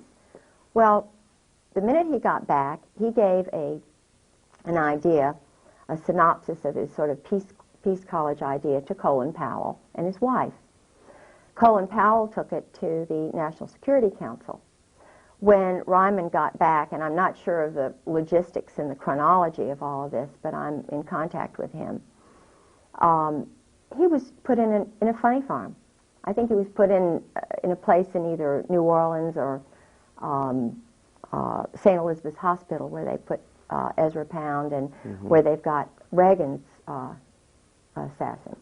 St. Elizabeth's Hospital, like the Eastern State Hospital in Williamsburg, has Army intelligence people in there. They're targets, people who have decided to tell truth or whatever. In other words, people who believe in the American dream, who are Christians, who are trying to get things straightened out. If they transgress that line where they upset somebody in high command, just like in Germany, they all of a sudden move from being a person to being a target, from being a human being, a Christian, a loving, wonderful soul, to being a target, therefore the enemy. This is also what happened in Germany. Why should God makes us all wonderful and beautiful? Those of us who have the courage of our convictions and who believe in what Christ did, who stand tall, why should the leaders not be able to speak and tell truth? Because it's in the rainbow of truth, the rainbow of individuals who are God-fearing and love truth, in which we can build a better world. So why are good people silenced? Why are their papers gone through? I have an interesting, I took some notes last night, and I'm trying to, Okay. Well, they're silenced because they are, they're in a conflict of good versus evil. Yeah. In this struggle. Where am I? I need my. No problem. We can find it. Yeah, I need my. Your checkmate book is down there. Oh yeah, this is what. Is it in there? Yeah. What's happened to me? What's happened to people like Marianne Poors, Deborah Von Trapp, Colonel Sabo's dead. Let's talk about Deborah Von Trapp for a second, because I've heard the name, but I somehow associate her with there was something negative, or there was some discrediting of what she. Is she the same Deborah Von Trapp that alleged that the Oklahoma City bombing was somehow Japanese related? Or is that a different person? Now, she may, I do not know. I've met her on the phone through Sarah McClendon when I was staying with Sarah. Everybody's experience is different. When you're a Christian, when you're a very strong Protestant Christian, as I am, and you're walking in light, you're walking in truth, you take people at their word until you find out that they've lied to you. And if they have intentionally lied, then, I just let God deal with them. Do you know what I mean? Okay. I don't believe So maybe in somebody fed her disinformation solely designed to discredit her. Yeah. She, and I do believe this is true, I know that she worked in the White House. I know she worked under a man named Getzman and some mob figures in the White House who were Army. Now, this CIA thing, from my experience, is bogus, because every person I've known who was in the CIA was in military intelligence first. For example, my husband. He told me furtively when I saw him in court, I don't work for the CIA. I knew he was telling the truth. He was afraid. He wanted me to know. Point is, he works under the Army. He's a Marine Corps, high-level intelligence officer. But he's under all these Army people, so I'm having to assume that the judge, the lawyers, the commissioners, all the people who are handling my husband when he's around me, because I really believe that he loves me, even though he's under their control. And I think that's why he's been totally kept away from me. His daughter-in-law told me he can't come back because he'd end up staying. It was, the point is that David Lay, my brother-in-law for 20-some years, I married John Garland Pollard, whose sister Mary Lloyd Pollard married a CIA agent, David Lay. David Lay was Harvard, hasty pudding, translates Mandarin Chinese. He's a brain. His family came over from Germany. I think they were Zionists. He doesn't believe in any religion, but he is still working for this intelligence arm. He's doing wargaming for this monolith, this global monolith. He's playing chess by mail. He's writing articles about the Middle East. He's an expert on, you know, what's going on in the Middle East from the Israeli perspective. He's Army. I was with my sister-in-law when he went on a mission, and she was in the same psychological state that I was in. This is what, And that state, how I know. And that state succinctly is? Keep the women out of it, terrorize the women, make the women fearful of their own, in other words, make them, I can't describe what I went through except to say that every single Marine wife that I know is in that psychological state. Thank God, thank my grandmother for her wonderful Presbyterian background. You know, women are intelligent, kind of, you've got the spunk in you or the genes or Jesus Christ, whatever it is. I know truth, and truth is vitally important to me. I cannot live a lie.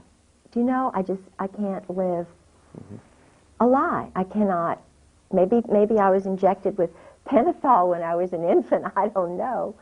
But So like that incident at the officers' club where your husband at the time told you, just get used to it. This is the way that it is. yes, You just can't get used to living some facade and looking the other way as if something doesn't exist.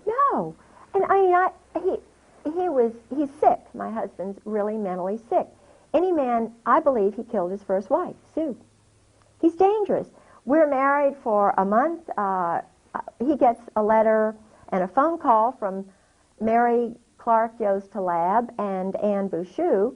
And, you know, naturally a wife who's newly married to a handsome man isn't wanting other women to write. And I'm saying, you know, and I've already found out who they are. I've got a master's degree. I'm a researcher. You know, and I'm saying, George, what are you doing hanging around spies? I didn't know about double agents.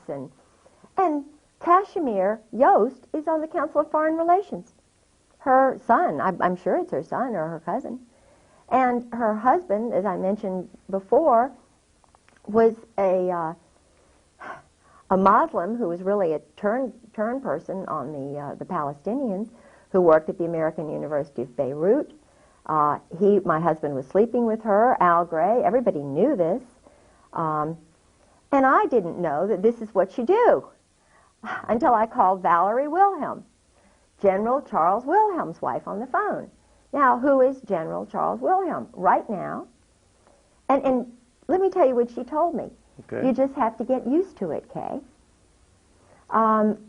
She told me about, you know, her husband I said, George has got another man. Lieutenant Colonel Michael O'Boyle, whom I was told is his boyfriend, you know. And she says you just have to get used to it? She said you just got to get used to it. Same thing came from the wife of General John Sheehan, Jack Sheehan, head of NATO, a friend of mine, then to parties at my house. And I see, by now I've gotten my little tape recorder from Radio Shack, you know. And I'm taping phone calls because nobody's going to believe me, you know. So I've got my little tape recorder, and I'm talking to Sheehan's wife. Well, she's saying, come on over. Well, let's have coffee. You come over at so-and-so time. So I invite Carolyn Millis, whose husband was the temporary chief of staff after my husband's wife's murder. Sue, I know Sue was murdered, blow on the head. I had so many blows on the head, you can't even believe it. Broken bones and so forth. Well, in the middle of these terrorism episodes that you know, my husband would put me through, he would say things like, you know, I'm down on the ground, he's got a .45 to my head, or he's strangling me with his thumb on my jugular vein, you know, and he's saying in this sergeant-like voice, you have got to believe me. You cannot question me. In other words, it's like I am being interrogated, or I am being, it's the most awful experience to have the one you want to love, the one you have made your commitment with, have you in pinholes, and knowing he's an experienced guy, you know. So, it's horrible. And these wives, now I cannot say whether their husbands have done the same thing. I don't think they have. But what they train them to do is to be speeding along the highway. It's shock treatment is what it is. I've been told it's shock treatment. And they're driving along the highway, and you've got an important person to meet or an important party. You know, you're all dressed up, or you're going to somebody's house. So he screeches on the brakes, provokes you in some way. You don't even want to fight. You say, I don't want to fight. You know, what is this all about? And he's just speeding up, going like, 90 miles an hour, screeches on the brakes, and then he gets out and runs. You cannot believe, it's horrible. And where did he run to? Oh, there was a party, a Norwegian party. The first time that happened was when we were down in North Carolina with the camera, when he wanted to get my camera. I nearly drowned. He wanted me to tell him where the camera was. He tried to kill me that night to scare me so that I would behave. But I was raised in a family with strong men. You stand tall. You don't let people intimidate you when you know you're right. Because there are more important things. God is above us all. Jesus Christ is above us all. Truth is above everything. The Ten Commandments are above everything. Under that is Jesus Christ, and then your mate. So I put, that's why I put him in very high esteem, but I knew he was not normal. I'm an intelligent woman. I read. So I was hoping I could change him. So it was a battle. It was a spiritual battle going on. I knew it was a spiritual battle. And I was believing that that I could, reprogram him, essentially, subconsciously. Now, I didn't know that at the time, what was going through me, but I was really being tested. Of course, the many years of operant conditioning he'd been through fortified and solidified his positions. Yes. He was far more entrenched an operative than you were going to be able to undo. Oh, he was involved in the HALO program, the MAC SOG. HALO? What's HALO? He mentioned it was something to do with training assassins and training psychological operations specialists. It was in the Philippines. They also had one in Panama. Okay. They had a school for Army and other guys where they would strip them down nude. They would tie them onto logs. The man who ran the school was dressed up as a Nazi soldier, even though his name was Olenchek or something. He was a Czechoslovakian pervert. Then they had a man who dressed up like a woman who was really pretty, and here are these guys nude, and they're training them to kill. And in fact, there's a book called Copperhead, which I have a copy of, which is all about, it was written by a commando guerrilla who was from North Carolina, who had been battered badly, or West Virginia, I think he was. And his father had battered him, beaten him. Well, what they do is, in the prisons, through this CASA system and so forth, they take the innocent little boys who've been battered by their parents, and they turn them into assassins by making homosexuals of them or something. Now, I believe that these men are redeemable because I believe that men like my husband and Oswald, they're held by the secrecy, by the power of this adolescent group which controls them. And I believe that if they knew that there were strong women, mothers, and wives who would be behind them 1,000%. They'll have the courage to come and speak out. Do you know what I'm saying? Mm-hmm. Or at least to stop the growth of this stuff, because it's the growth of this stuff they are intending to destroy America. Well, there certainly seems to be a growth in homosexual activity, homosexual acceptance, homosexual promotion, homosexual acceptance in our society today. Yeah. And it just seems like everywhere you turn, you're finding a little group of homosexuals, or even in our local community, I'm surprised how many homosexuals are running businesses, Mm-hmm. and certain restaurants Mm-hmm. are becoming homosexual hangouts. So you know, well, the owner must be a homo, Mm-hmm. he hires homos, Mm-hmm. and I hate to admit that I think this is the way things are in business and banking and in education. Oh, the local college, Yeah. university. Yeah. I've had people tell me that they're just loaded. You cannot get a job unless you are special, elite, irregular.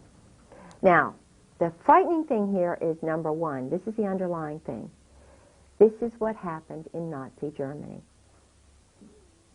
This is exactly the same pattern that happened in Nazi Germany, the exclusion of women and mothers who love their children.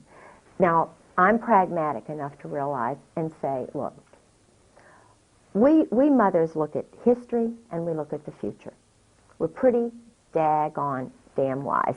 I don't use profanity unless I'm talking to soldiers, but I've learned to use, this is what they listen to. They're really, I can talk sailor talk, I can talk Marine talk, I can talk commando talk, because I'm the, little bitch who loves Jesus. And, when you're in the streets, Christ he wasn't out there with all the goody-goodies. He was out there in the streets. He was out there talking to them, the drunks and so forth. I know how to reach them, because I don't mind transgressing into this kind of little verbiage if that's what Jesus Christ did.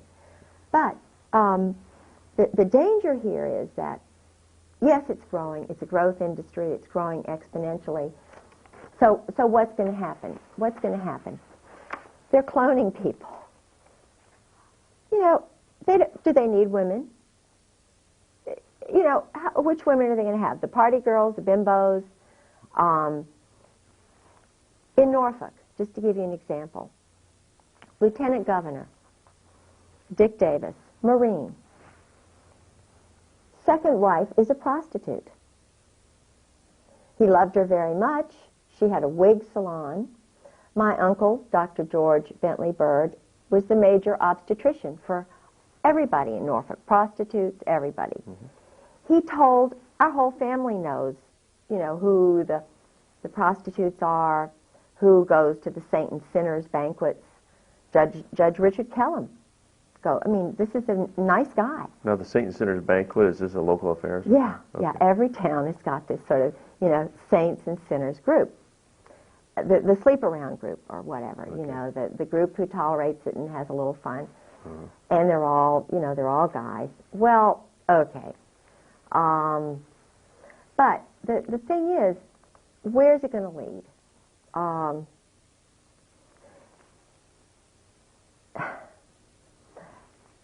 This is why women like me who know need to be involved in the process of leveling things out a little bit.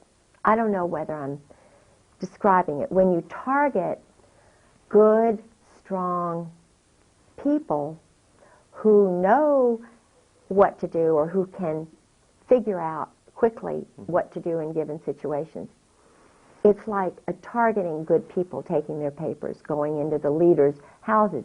The leaders who pop up, who are trying to get things straight, are the ones who really know what's going on. They're just the people who need to be involved in the process of leveling things out. Mm-hmm. Because, hey, maybe they've gone off a little here, a little there, but the point is, they know that truth and light is what is going to make that balance work out. And when you marginalize women, target women, mothers, wives, who are strong inside. More, I'm talking about really core strong, genetically strong. Even Clausewitz says that the moral is 3-to-1 over the arms, you know. If they want to win over these little guys, they've got to have credibility. What's happening now and why they're all afraid is they have no credibility. The SEALs are the worst. They were so afraid about that one little doctor that the SEALs gang raped in Norfolk. Why? Because the whole credibility of the SEALs is shot. Okay, now I'm not sure. I'm aware of that. There was a gang rape of a doctor by the SEALs? Yes. By a woman. group of SEALs? Oh, yeah, in Virginia Beach. And When did this occur? 2 years ago. And the interesting thing is that the parents of this girl, she's beautiful, from Georgia. You know, this is a wonderful human being who went into what used to be Poppy's. It's kind of the night place in Virginia Beach. When I was single, I went there, you know. I mean, we would go there, 4 of us women, young women, Molly and Sally and myself, and we go there, and the doctors would go there. You know, it was kind of a place. Well, the SEALs are taking over Virginia Beach. SEAL Team 4, 6, and 8. And this gal went in there. One of the men just thought, oh, she's great, let's take her out. They took her out, raped her, killed her. Goodness. Strangled her. And was anybody ever prosecuted?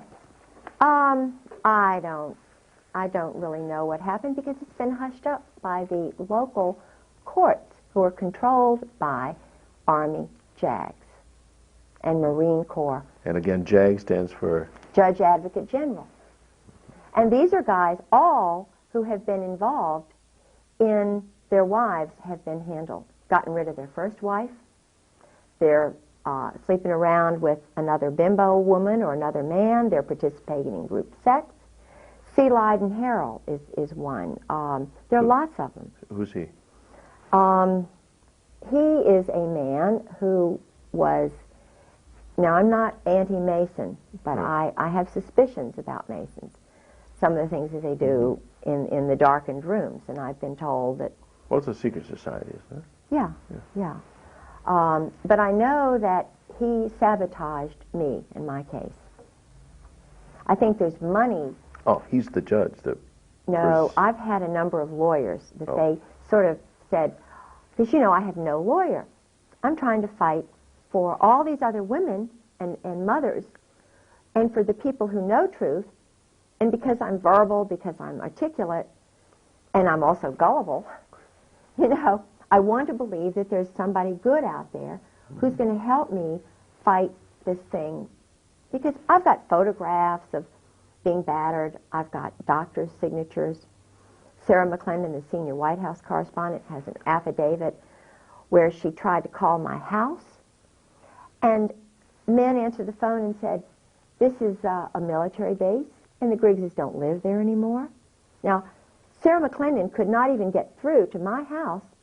For 2 months, she had to go to another phone just to call me. So I knew that all these other people I'd called in Washington were trying to call me, and the calls were being rerouted. Now that is in this book. This I found in Goodwill.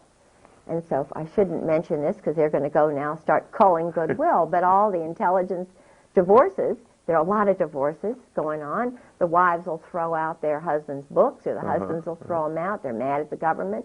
But, you know, I found that's why they've been raiding my library. That's why they've been... What's the title of this book? This book is called Intelligence and Electronic Warfare Operations. Okay. Now, this book is all about what happened to me. Army, Air Force, Marine Corps. Where is the FBI Psychological Operations Unit? Quantico, Marine Corps base. The only FBI agent who came to me, who was allowed to come to me, was Dan McNally, 20-year Marine. Homosexual, I believe. I'm pretty sure he is because, you know, you know, and I'm not saying that he's a bad person, but I am saying that I was not allowed by any other FBI to have any other FBI agent come and hear about the break-ins to my home, the battering that I went through, nearly killed, the murder of my husband's first wife, serious business. She's in a grave, Suzanne Workman Griggs.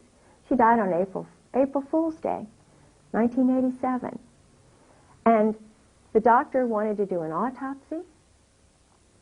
Couldn't do it because the two men who were doctors in that hospital, Dr. Lawrence Smith and Jean Lamb, Army officers. They owe their life to this business. And they take orders. Of course they take orders. The judge in my case, Judge John Moore, his first wife was put away because she was telling truth. And I found out from Carrie Brown, who's an Army officer who had a Purple Heart, who told me exactly what she told him. Now, he's the judge in my case. Across the street from me lives another judge, Judge Jefferson Davis Reed, Naval Intelligence. He found my suitcase in the woods. I've known his family since the beginning of time. His sister, Martha Ann Reed Ellis, is married to one of these intelligence guys, Tim Ellis, and divorced. He's now with the federal, he's a judge, he's a federal judge. His mother, her family are intelligence people, not Americans. Tim's mother, they're not Americans. He's a naval officer taking orders. What are all these judges in being under a chain of command?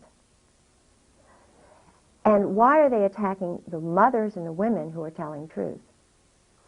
And why are they breaking into honorable people's houses, ministers, and so forth, using these electronic warfare tactics? Diverting phones, downloading caller IDs, having bogus people answer the phone. In other words, instead of getting this person at that number, they get somebody else. For example, I called in an emergency, I called the state police. And I'm pretty smart, pretty discerning, and I wound up talking to a guy who worked for the ATF. And I said, you know, oh, well, what are you doing in the state police office? He said, oh, I'm just a retired ATF guy. And I said, well, but I thought I was calling the state police office. He said, well, you're talking to me now. What can I do for you? I said, well, if you're retired, I want to talk to an active duty, you know, a good guy from the state police, please. And I said, by the way, I don't like you ATF guys because of what you did at Waco. You all murdered innocent women and children. You ran over them, you shot them, you put tanks on them, and you killed them. You're murderers. I don't want to talk to you. He hung up on me. He didn't like what I said. Well, you know, if he's so sensitive and so defensive, how can he deal with women if he can't cope with truth? This is what, you know, 80% of the American people feel, or 90. Waco was murder, savage, brutal murder. And what they did to that man, you know, Randy Weaver. Randy Weaver's wife. Shooting a mother with a baby in her arms. What's going on here? Right. Yeah. And one woman hears that. One mother hears that.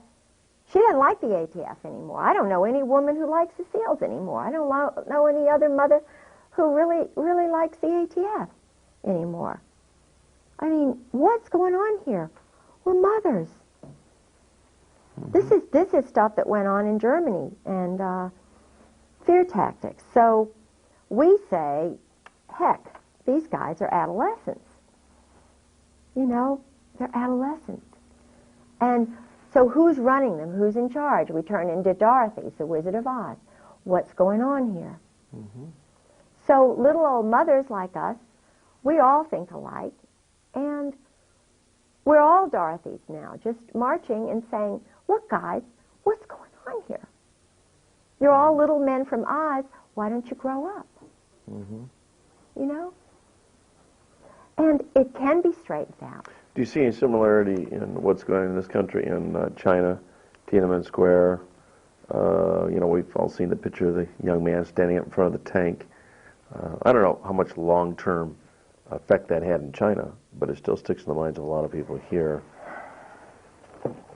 Like Tiananmen Square for China, Waco for America. Are there similar? Is this a turning point, a rallying point?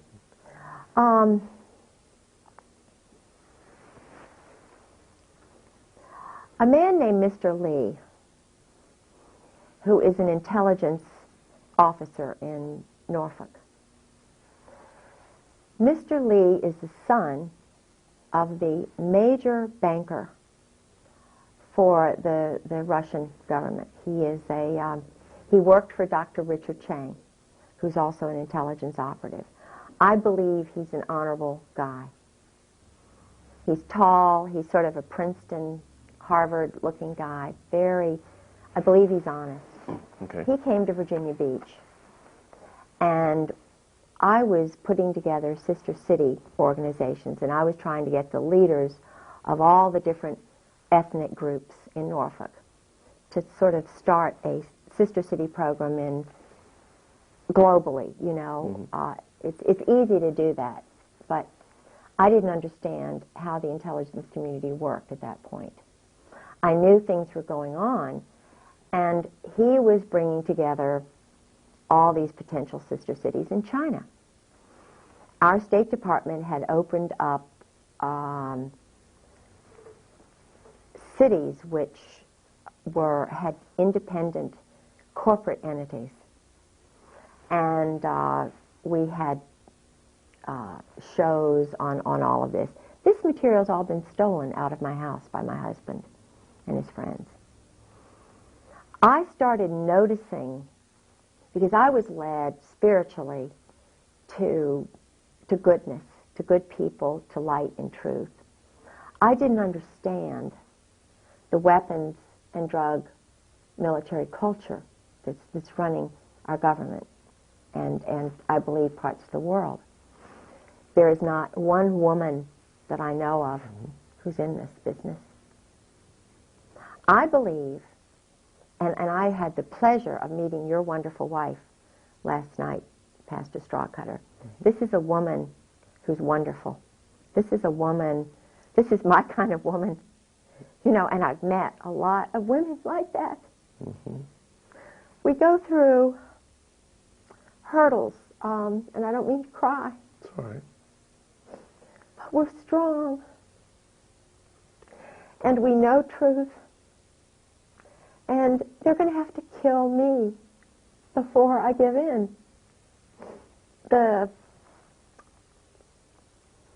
I believe in good men like you. I believe even my husband's core is good. I think that's why he's away.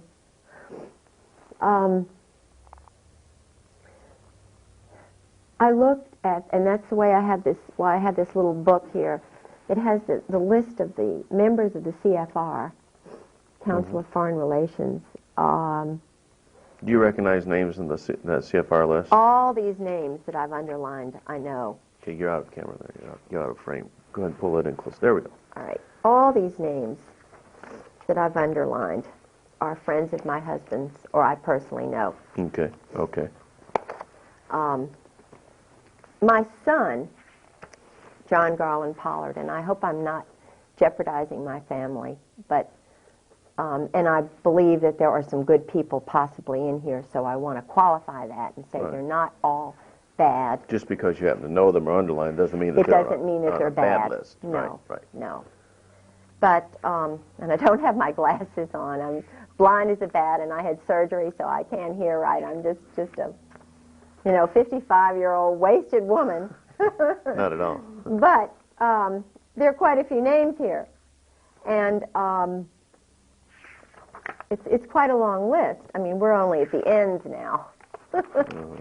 This is You know, Bill Clinton's on here. You've got the Rostos. You've got 11 Cohens, you know. Okay, we're the Z's. You've got Mary Halab's son. I'm pretty sure that's Kashmir. Carl Vorno. You know, you've got a lot of... you've got the Commandant of the Marine Corps, whom I have my picture taken with.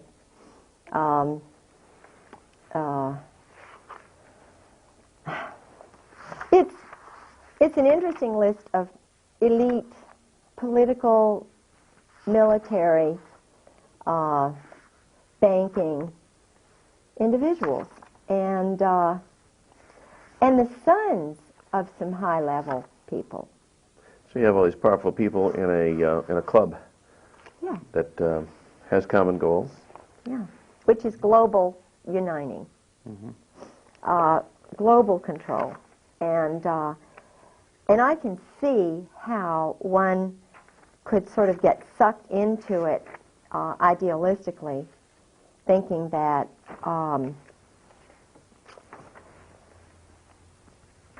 you know, it's something that we should, world peace and harmony and everything. And I mean, I can understand wanting world peace and harmony. I'm trying to find a name here.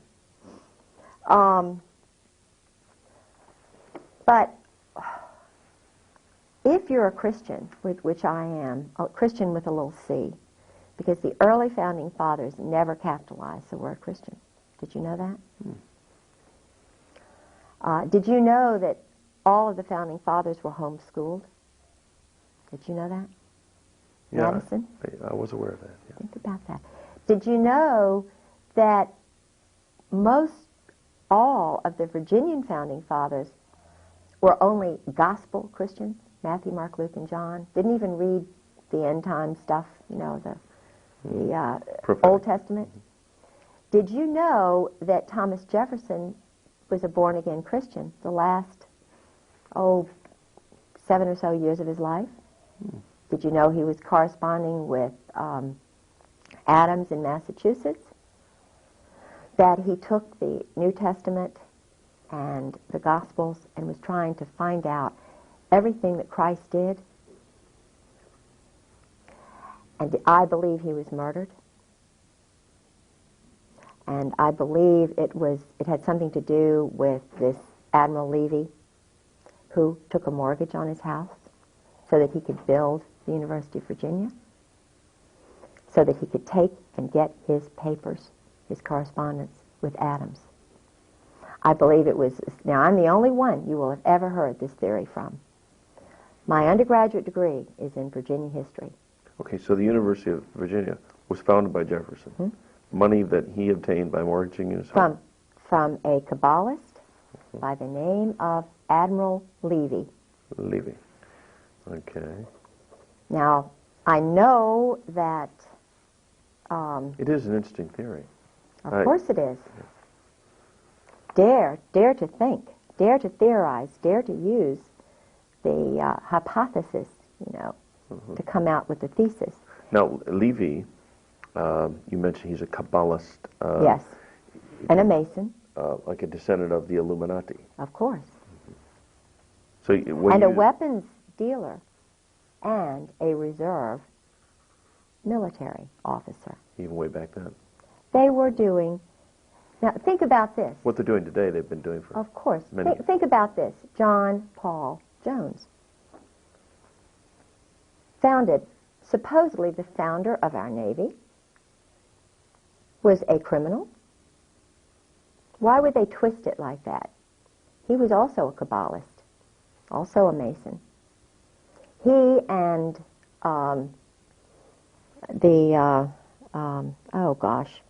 Lafayette. Lafayette was a weapons merchant.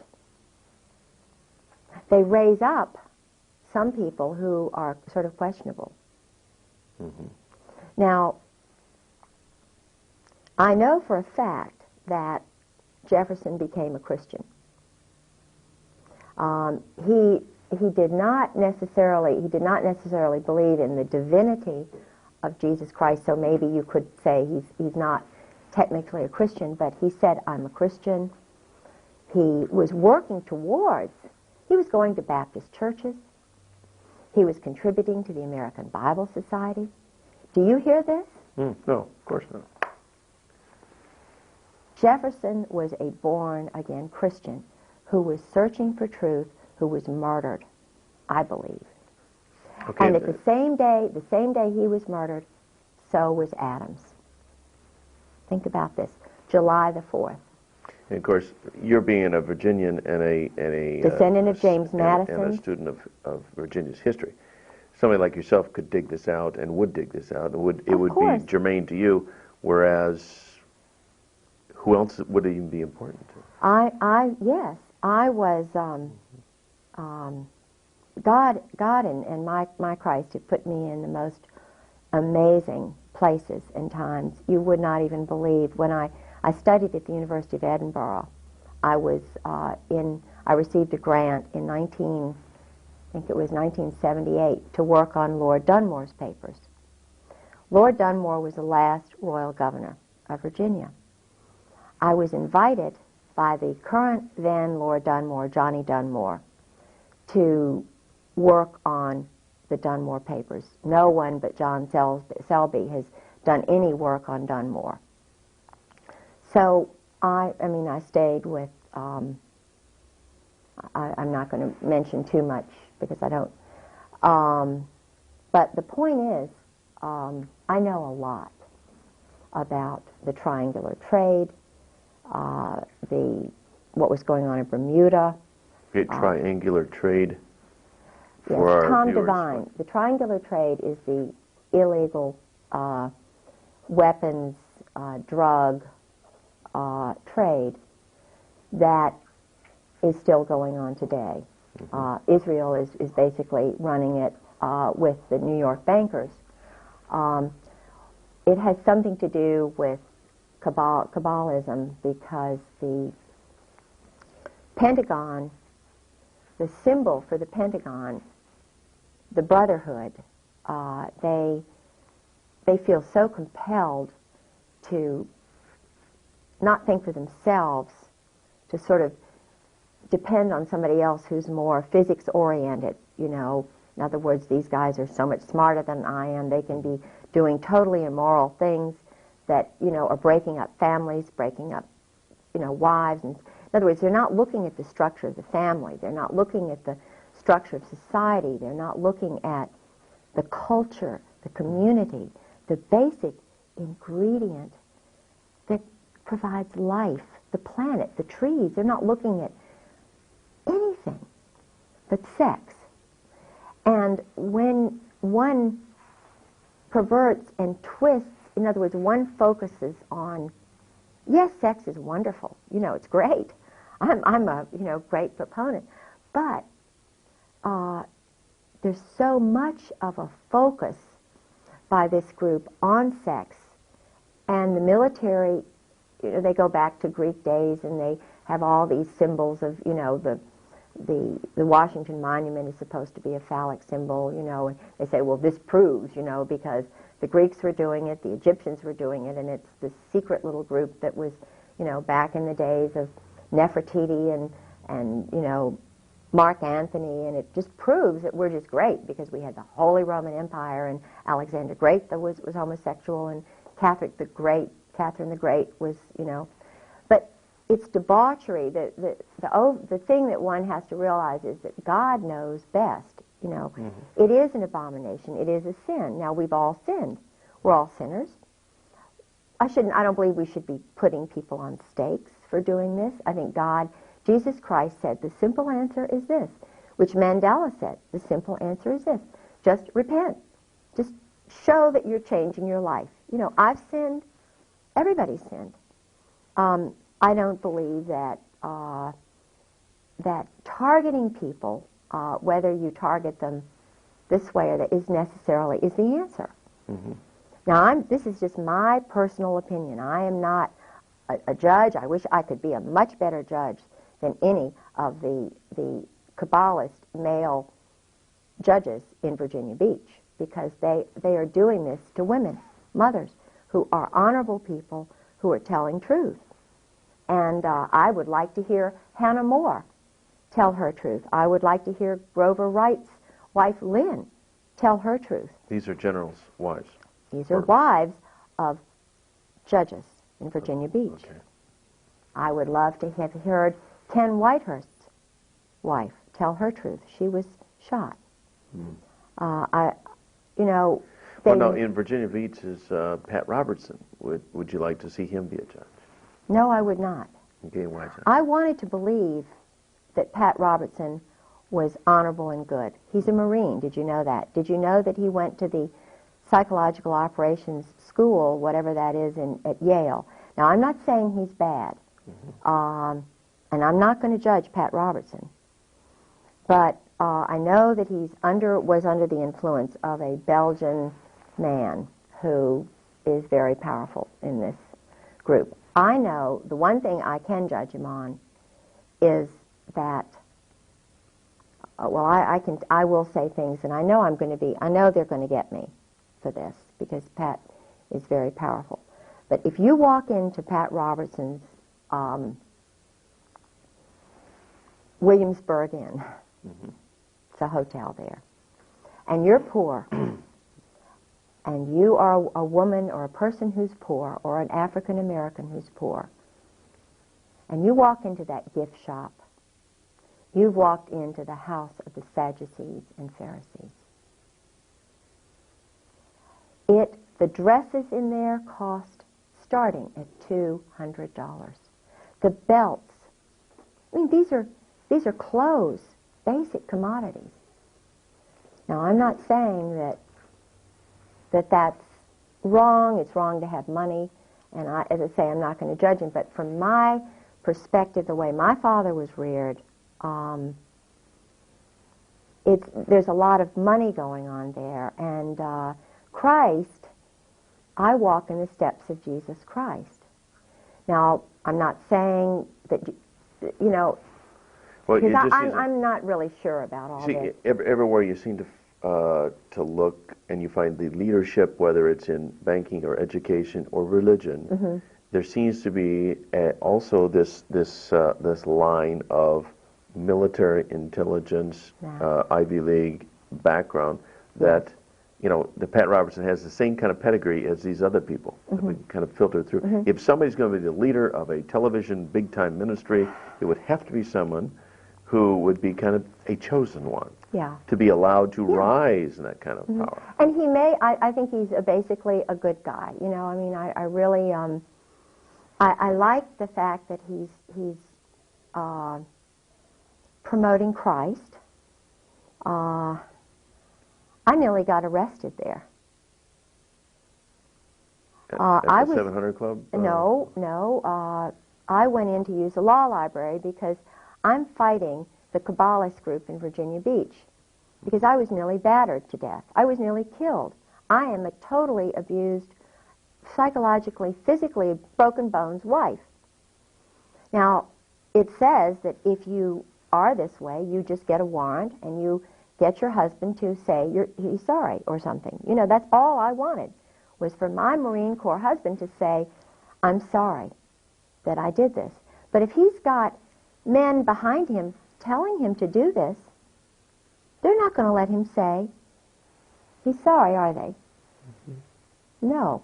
If he's got Phil Holwager, the pastor, who's also Yale-trained intelligence chaplain with Pat Robertson, who's the pastor that I took my husband to try and get him to become a Christian, if he's meeting with Phil Holwager and Phil Holwager is telling my husband what to do, that says that Phil Holwager is a programmer for my husband. He's been trained in mind control. And Phil Holwager admitted to me, I've had psychological training, yes. And it slipped out. Oh, well, I made the mistake and told George, you know, in other words, he let me know that he has power over my husband. So then there's Ty Kroll, who's in the same church with my husband, who is a sailor, and he did some sexual things to his son, and he had his children taken away. Well, he's in the church and a good guy and everything. But he's a pedophile. Now, my husband and I'm sort of taking up Ty Crowell's side because we're in the same Bible study. It's kind of interesting. But Ty Crowell and my husband are meeting kind of secretly with Phil Holwager. And then there's T. Parker Host, who's running around nude at his farm, enticing my husband out, and they go away for sort of boat trips for 2 hours. Now, I'm saying, as a woman and a wife, what's going on here? All of a sudden, we go up to Matthews County, where Holwager also has a house. Host has a house. But it's also where my grandfather, Miller, was born. So I feel very comfortable in Matthews County. These people were not born in Virginia. Do you know what I mean? And yet they're bringing, all of a sudden, spur of the moment, taking my husband up and then taking my husband away on a 2-hour boat ride. Or we get to Phil Holwager's son's house, and then all of a sudden my husband's riding home with Phil Holwager in the car. It's all been planned. So I'm saying, and this is just before, just after my husband got back from Norway, and I'm trying to remember whether the King and Queen of Norway had come either just before or just after this. It had something to do with the King and Queen of Norway's visit. They wanted to keep me away from the King and Queen of Norway because I believe they're Christians. I believe they're honorable people. And I was able to prevail against this group by going to the Norwegian ambassador, who's a wonderful man, and saying to him, and this is where Jesus Christ comes in and God comes in. And I know that they're with me because I'm good. And I was thinking about the good Norwegian people who wanted to see the King and Queen of Norway when he came to NATO. And all I did was what any honorable citizen would do, representing the honest little people who were Norwegians in Virginia Beach and Norfolk. I wanted them to have a chance to meet their king and queen. And the State Department didn't want me to do it. NATO didn't want me to do it. The Kabbalists didn't want me to do it. And neither did my husband. But what happened was I was with a solid, wonderful person, Ambassador Kjell Vibe. And we went to the Norwegian embassy. This was, I know I'm digressing and this is hard to follow. But Kjell Vibe and I were sitting at the table with my husband and an intelligence operative named Bill Nelson, who tried to sabotage the Norwegian group that I was running in Virginia Beach. And Kjell Vibe, we were planning a trip to Norway in August, which I think was just a bogus sort of thing to kind of, I don't know. To appease you a little bit. Oh, yeah. And I knew things were going on with my husband and the weapons sales and, all of this stuff. And because he was dealing with the embassy, the American embassy, and with people, and, there were things going on. And I knew things were going on. I was sensing it really strongly. So we were in Washington, sitting around the big table in the Norwegian embassy with the ambassador sitting to my right, Bill and Kate Nelson to my left, my husband across the way, and Suzanne Baptist, who is the daughter of the man who started the Sister City Association. And we were supposedly planning this trip for the mayor of Virginia Beach and her husband to Norway. And he let it slip, the ambassador let it slip, that the King and Queen of Norway were coming to Norfolk in October.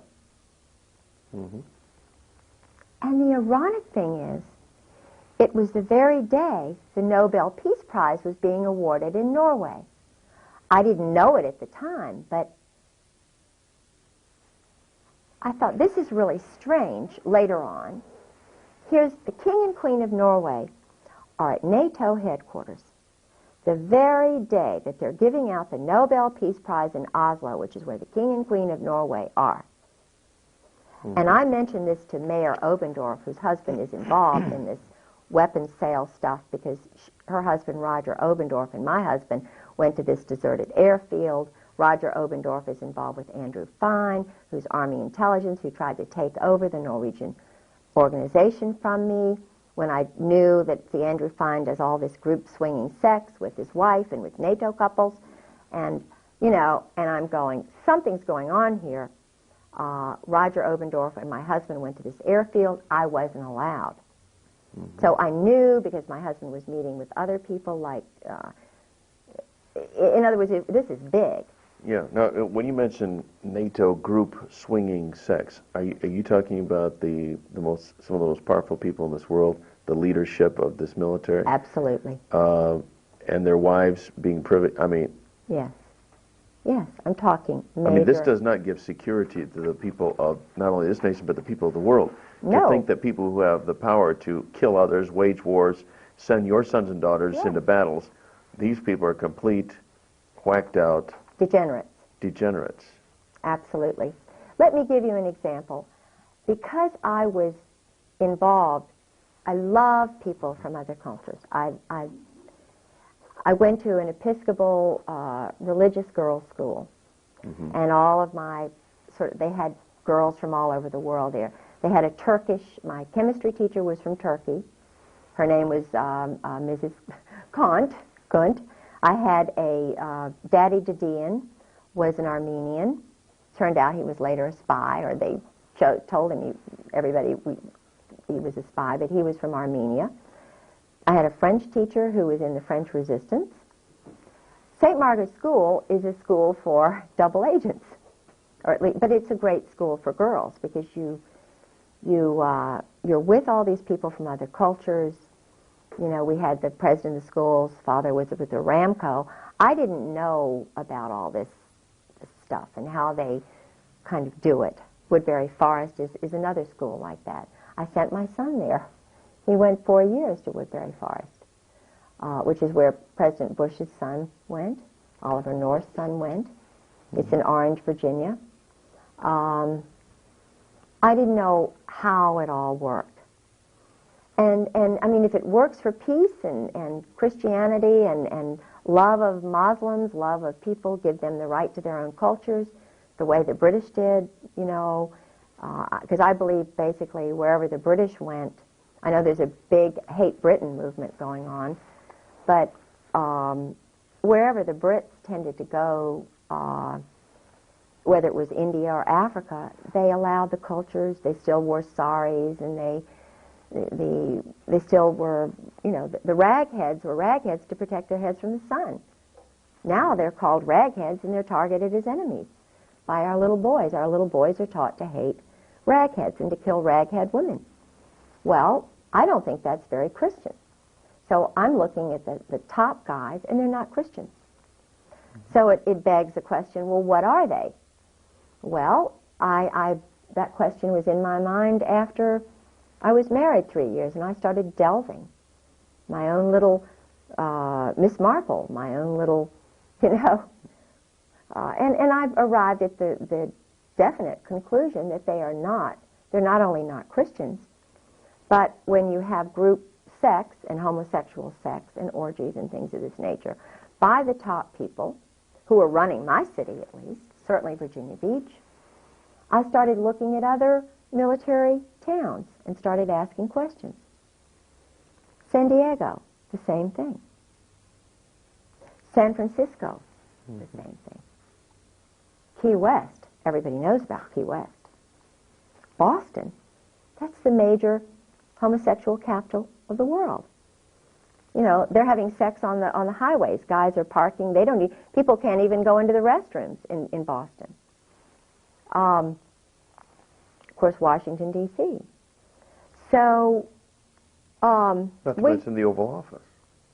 Yeah, well, but at least, now I don't know about, see, I know that he is sick and he's addictive, but I believe that, now that you all will all disagree with me, but I lived with Sarah McClendon, and Sarah is a senior White House correspondent, and I believe he was just addicted to sex, and I believe that he was put into that office to try and control him, but I believe that he has repented. I believe he had strong grandparents who loved him, who were Baptist. I have hope for that man. Now, I know a lot of people don't, but I do. And I have hope for that marriage. I know she's a strong woman. And I know a lot of men don't like a strong woman, and I believe she loves him. And I believe that basically he loves her, and I believe they love their daughter. And I will say one thing, that at least, you know, and who knows what their motives are. It's between them and God, but I'm glad it came out for their marriage. Well, at least he's not, he doesn't seem to be homosexually inclined. No, So we'll give this is it. Give him that the much guy, credit. And they don't like that, you see. That's why the little guy who's, you know, the little short guy, what's his name, the homosexual? Stephanopoulos, or... yeah, his... George Stephanopoulos. Stephanopoulos. Well, I met him. See, I went into the White House with Sarah, and I met him. He's a little short guy, and I even saw the place, the Mambo Jumbo room, where he hangs out, right around the corner from the Ontario. Well, homosexuals are one thing. It's an abomination in God's eyes. It is an abomination. It's a weakness. It shows that they're very immature, and, you know, we all go through stages in life where we're immature. And I wish he would grow up. There's a whitehead who's an ambassador who's a homosexual. And his lover is one of Bill Clinton's attorneys from North Carolina. Now, I like the way that man thinks. He's a homosexual, but I like the way he thinks. James Angleton, CIA, was a homosexual. The head of the FBI was a homosexual. Paisley was a homosexual. They murdered him. All of the British intelligence agents were homosexuals. I haven't yet arrived at my theory on that, except that it is a weakness. It is a moral weakness. It's a way to control people. No, that's what I was gonna say. Now, I say, look. Makes them very controllable. Yeah, I mean, tell truth. Because I've been in situations that I'm not proud of, and I will tell anybody what I've done wrong. I'm not embarrassed to say, you know, this or that. Because I've been in situations where I found out that this person, you know, I have to admit, I'm a sinner. But the point is, when you find out and you repeat the sin, you're addicted. They call it addictions. It's sin. And why is it sin? Because your weak nature, if you're in a position of leadership, you shouldn't be leading. Yeah. And admit your errors, and that's why I think Bill Clinton will be stronger out of this. He wants peace in Israel. That's what this is all about. He wants peace in Israel. I did notice that when Hillary made overtures toward the Arabs, whoa. I mean, somebody yanked her chain, and that became a major issue. I was living in Washington with Sarah McClendon in the Kennedy Warren before the election. If you will remember, a plane went down on his birthday. On whose birthday? Clinton's. Okay. I mean, I believe it was a plane. There was a traumatic... I went to his he had birthday parties at 7 different places. It was his 50th birthday. The birthday party in Washington, he was not there. He was in, I think, New York or some other place. But I went to the birthday party, which was in the Kennedy Warren, in the basement of the Kennedy Warren. Okay. A friend of mine went into the birthday party. The point is, that night, I remember it vividly, there was a psychological terror thing for Clinton. It was either his plane that went down, something happened that night that was meant to say, don't enjoy this birthday, buddy. Remember? We told you don't run. George Shultz came all the way from wherever he was. Sarah told me this. George Shultz came all the way from, I think it was California, to meet with Clinton before the election to say, don't you dare run. You're going to get it if you run. I know it. And that's from Caspar Weinberger is the guy who's the evil one. Caspar Weinberger pulls a lot of strings. He's the one, because Caspar Weinberger is involved with a lot of the weapons and drug dealers, the hit squads that are run, the motorcycle gangs that Tedson Myers runs, who was William Colby's law partner, who just happened to meet me when I was with Sarah. at the Smithsonian party, Marine, 4th Marine, who they have this hit squad motorcycle gang in Europe and everywhere. They call it a motorcycle society. But who runs it? Retired military guys. And just after they meet up at Caspar Weinberger's place up in Maine, Consuela Rice and Tedson Myers and one of the lawyers that Marianne Poore knows, the Motorcycle Society. Well, ask yourself, what do? What happens right after the Motorcycle Society meets? Now, they'll probably get this and find out, well, we've got to change the time when our Lady Diana is murdered. They have, because I read all the newspapers. I go into Barnes and Nobles, and of course, they're going to cut out all the news and stuff. But they had a minor war in the Netherlands or wherever. They had another attack by motorcyclists on Cyprus. In other words, they're stirring up trouble, murdering people so that they'll sell the weapons and So the you drugs. really think Diana was murdered rather than just Oh, absolutely. a reckless There's car no accident? question she was murdered.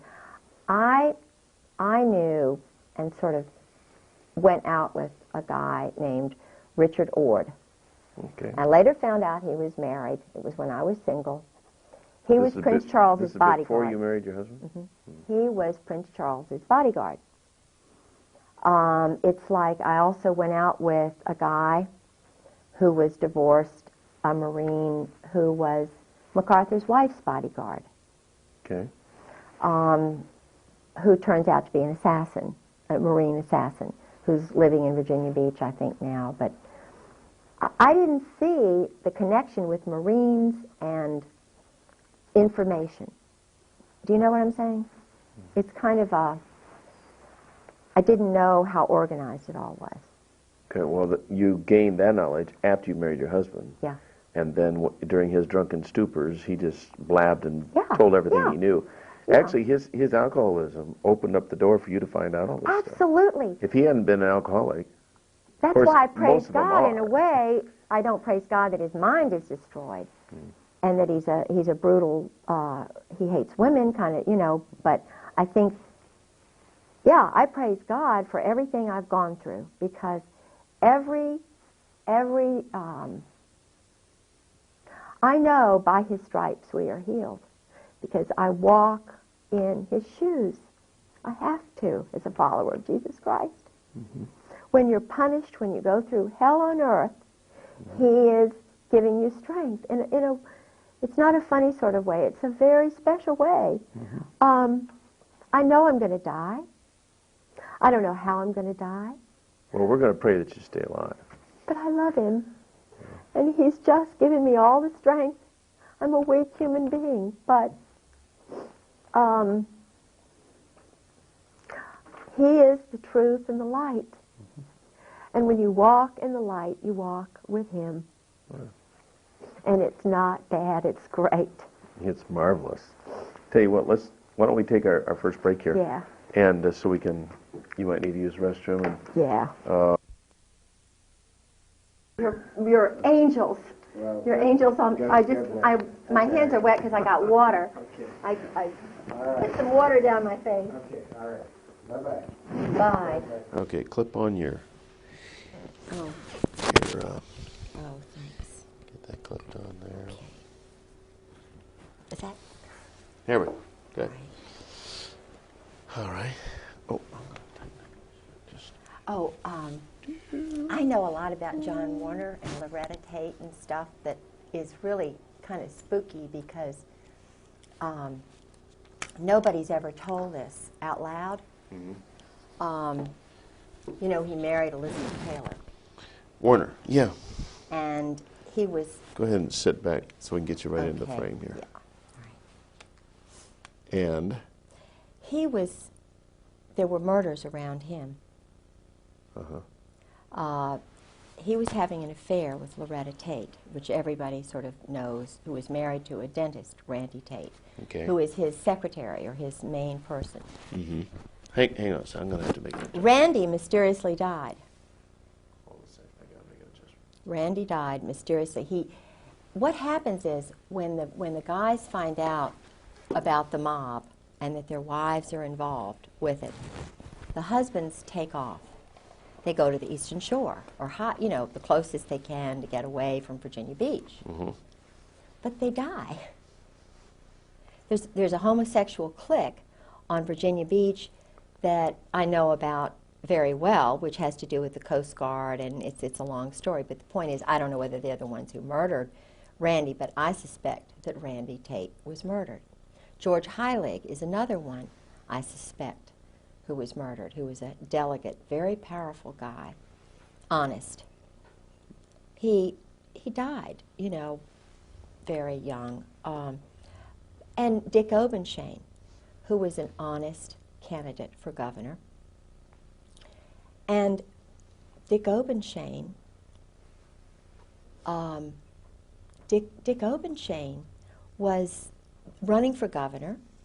He was the Republican candidate. He was an honest, honorable guy.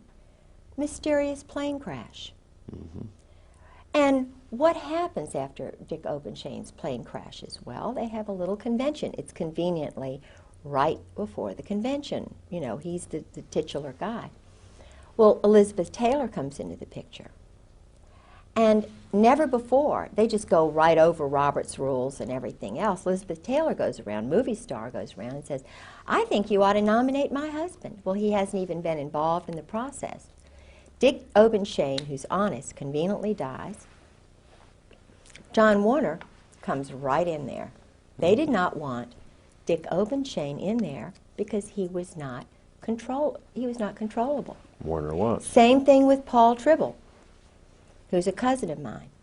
So I'm a Waring, and his family are Warings, and we're related. Mm-hmm. Paul was married to Rosemary Tribble. Well, there were some things that were going on, thinking that, in other words, Paul Tribble could not really totally be controlled. He was, they got rid of him. Rosemary knew a lot of stuff, and they get rid of the good guys. Mm-hmm. Murder, I believe that... well, don't they refer to this as Murder, Inc.? I mean, yes. Another name for... Well, the Marine so Corps are the assassins. The Marine Corps are the assassins for the mob. If you look at guys who've been in 4 years, let's just take Tedson Myers, for example. Now, he's a very nice person to talk to. He was involved with the founding of the Peace Corps with Sergeant Shriver. He's from the Brooklyn, Bayonne mob. He came from that group. Mm-hmm. They sent him to Ohio State. Then his 4th year, as I understand it, he did something like truck driving school. Then he goes into Korea and becomes UDT. And then they underwater demolition. In other words, assassin. Mm-hmm. He's, very smooth. He marries a high-level gal, Sullivan. Whoops. Something happened. Just lost the camera. Oh. Yeah, no matter what I do, never stop that tape. Okay. Because now we're out of sync with that camera. But all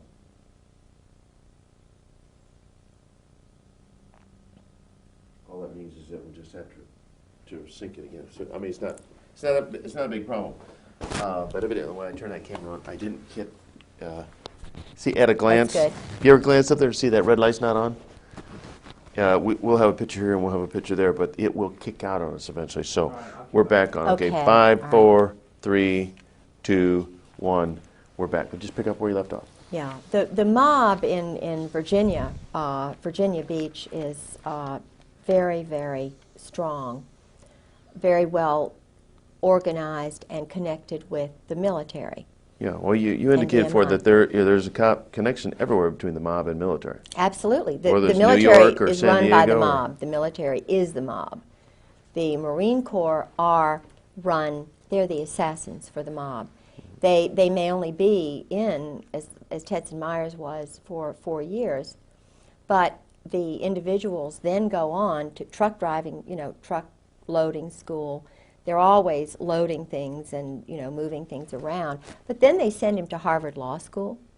You know, then he winds up, when I met him, or just actually, I met him after Colby's murder.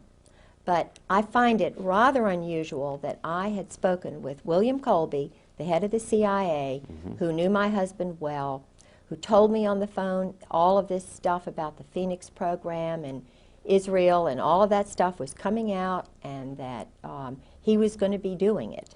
Okay, your husband told you. No, Oh, no, William Colby. Colby on the phone. And Tedson Myers was across the hall from him. Okay, so law was partner. William Colby Murdered. a good guy from the get-go, or Yes, was he, he was a good guy. one of the insiders they need to get rid of, or was he? He was an insider who was involved. He knew about my husband's involvement with Krulak, Victor Krulak, Al Gray, the Russian double agent who was, I believe, Czechoslovakian or Georgian, who was called the Commissar, who was running everything in Vietnam. He was the murders, the assassinations. My husband was involved with the murders, the assassinations. He was involved with teams that did that. They were training boys to kill, Okay, and using again, mind control, using... the whole reason for Vietnam or any of these conflicts is simply to use up a lot of arms and make money. yes. Basically, that's all there is to and it. to train more killers. To use more weapons. Absolutely. To make more money. Yeah. It's a sick, sad little adolescent boy cycle. These are not grown up. These are little men from Oz. That's what I call them. Al Gray is a sick little man. Al Gray is a That was the general. former commandant of the Okay. Marine Corps. Carl Mundy is a sick, pathetic, lying little man. And he is? The former commandant of the Marine Corps. Then you have Krulak, who is a son of an agent, of a double agent, Victor Krulak. Not American. These are men who the Constitution is just beneath them. People like me, their wives, and citizens like you and honorable people are just beneath them because they're special. They're elite, just like the German SS. That's exactly where this specialness came from. Germany, from Nazi. In other words, they took with them the most perverted aspect of Nazi Germany, brought it over to the United States because over 200,000 of these guys came over. And of that, there were some who were existentialist, humanist, anti-Christians. They hate Christians. You know, what happened to the Nazi, the cross of the Weimar Republic was turned this way. Hitler was homosexually recruited in a brothel. He was working in a little brothel. A Kabbalist, Zionist doctor came in and said, "Oh, you look special and great." And in other words, he was one of the many like Oswald who could be used. And they see how they grow rather than see how they go. They see how they grow, manipulate them. This is why they have so many, the Army has so many psychological operations specialists. And the one way to keep them is secrecy. And anybody who believes that Jesus Christ, I mean, everywhere you read in the Bible, he talks about openness. Truth is light. You walk tall. You don't hide behind trees and be the snake, you know, in Adam and Eve and be deceptive. Truth frees you. Truth is a liberator. It's your ally. And the power of their operant conditioning is all in secrets. Yes. That's the one way to tell if they're evil, if they're weak, if they're cowards or bullies. The one way to tell the cowards and the bullies who are now at the very top of the Army, the Marine Corps, the Navy, Gaiman, Hartzog, Abram, Krulak, especially Charlie Wilhelm, who's doing awful things with, you know, men and women. What Okay, would Charlie Wilhelm, again, he is. Charles Wilhelm I He- met in Norway. He He is my husband's one of his closest friends besides Michael O'Boyle. Okay, They're and these called are all Cherry Marines. Marines. Yes. Generals. Now he's a general because they rise to the top. If they're one of Gray's boys, and I talked, before I went public, I went to colonels and wives. And boy, I mean, I had conversations, and I'm not going to mention their names, but I had wives tell me, when I first found out, and a wife said, it was the most cryptic conversation I've ever had in my life. I said to my blank friend, have you ever had another wife? She said, hundreds of times. Her husband was a very important person. Mm-hmm. Very important. So he's working now for Al Gray. Al Gray he pulls the strings. It's all New Jersey mob. Where do you think Al Gray was born? Right outside of Atlantic City. My husband was born in Atlantic City. Sheehan's father was in the mob. You remember that big concert that they had back in the 60s where everybody was smoking pot and they were doing experiments on young people? Mm-hmm. They had all the public... Yeah, I forget the name of it. Guess who did all the flying in of all the bands and the drug dealers and everything? Who arranged it all? General Sheehan's father. Oh, now, this Woodstock? is the head. You're talking about Woodstock, New York. That's where he's from. Now, isn't that unusual that the head of NATO would be, and his brother is doing all kinds of weapons deals and selling things to the military. And I went to his wife's home. They lived in the Virginia house after my husband disappeared.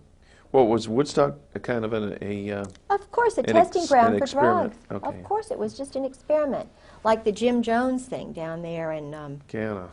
Yeah, that he was working. I think even little David Koresh was used because he had a Mossad. He had an Israeli agent. They always get away, don't they? The Israelis always are in there, but they get away, don't they? Mandela. I don't mean Mandela. The guy in Panama. Noriega. Noriega he was an Israeli double agent.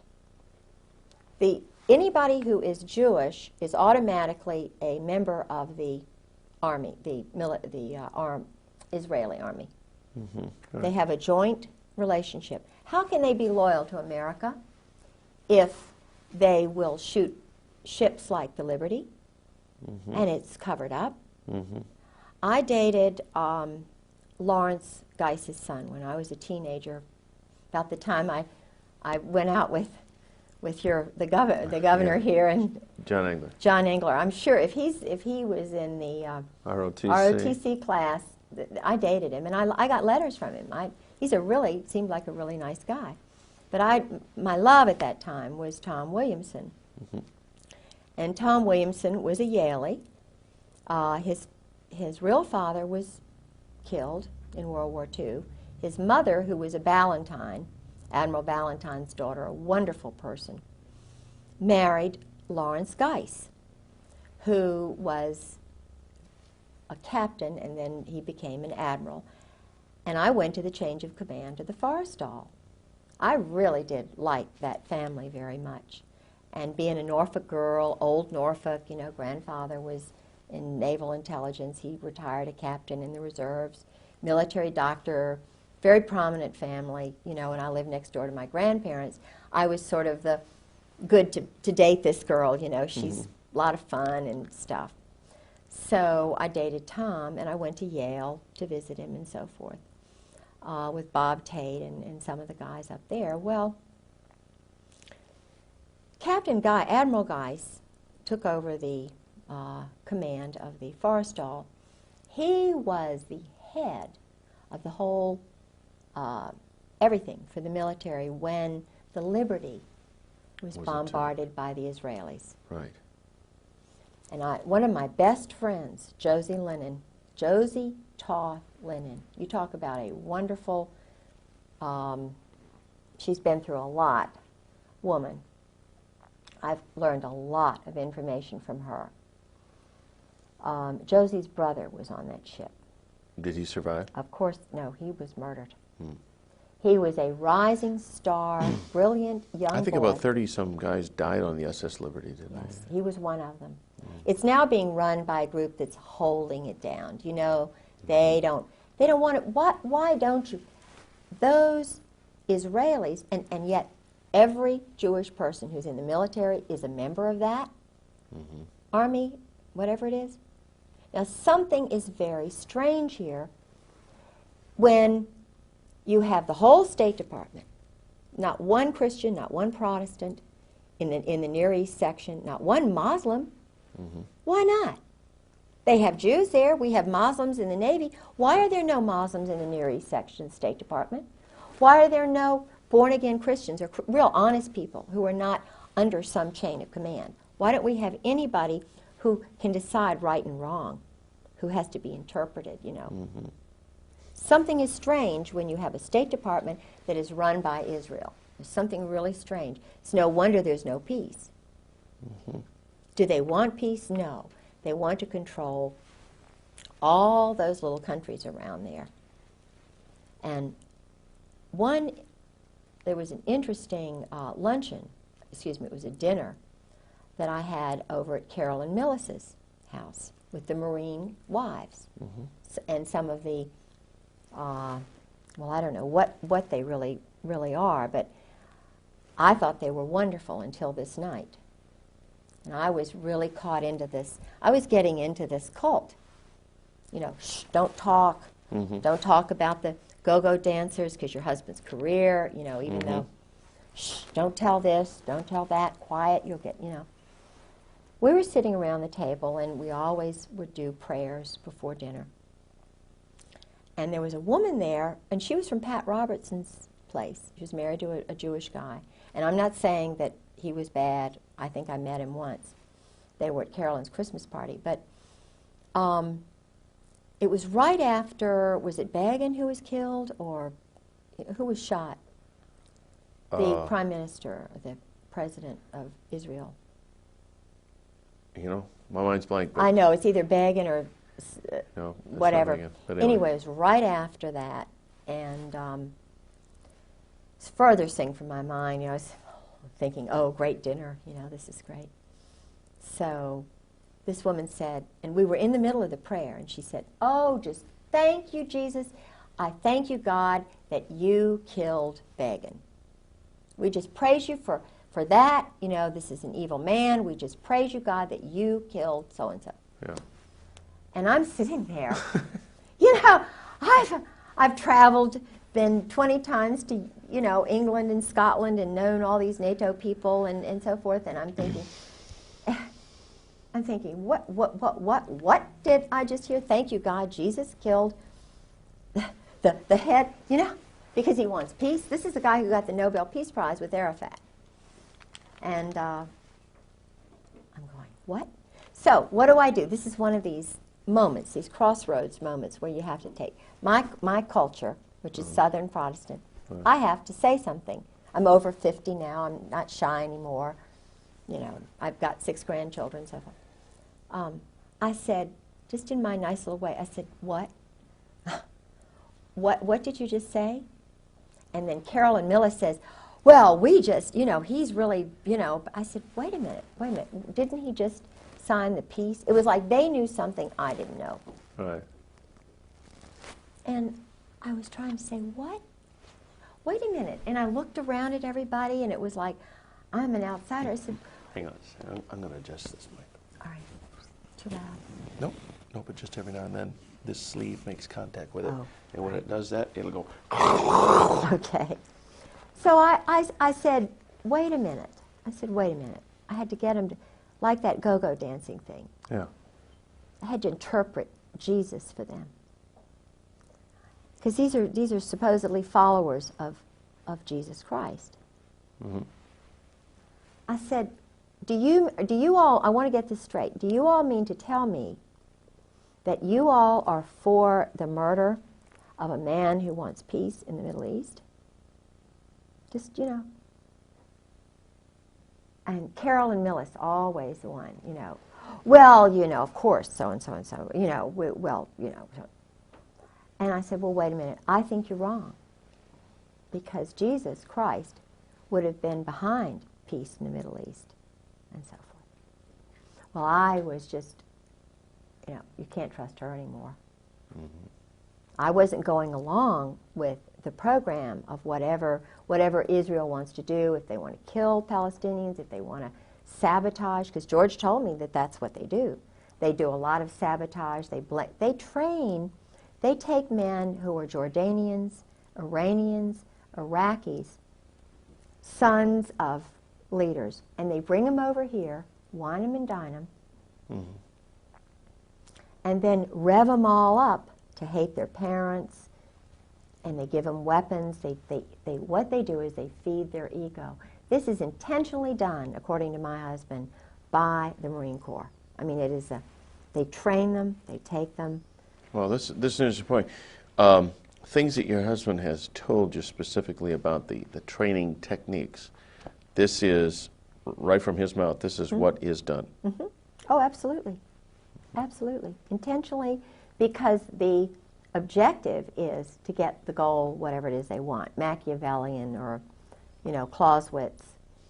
And of course, my husband was reared, he was suckled on Proust, Sartre, Camus. If you want to read his thesis, it's in French. It was written by Todevay, and, but it's at the Princeton University library. You can read what my husband believes. Now, this is the Chief of Staff of the Marine Corps.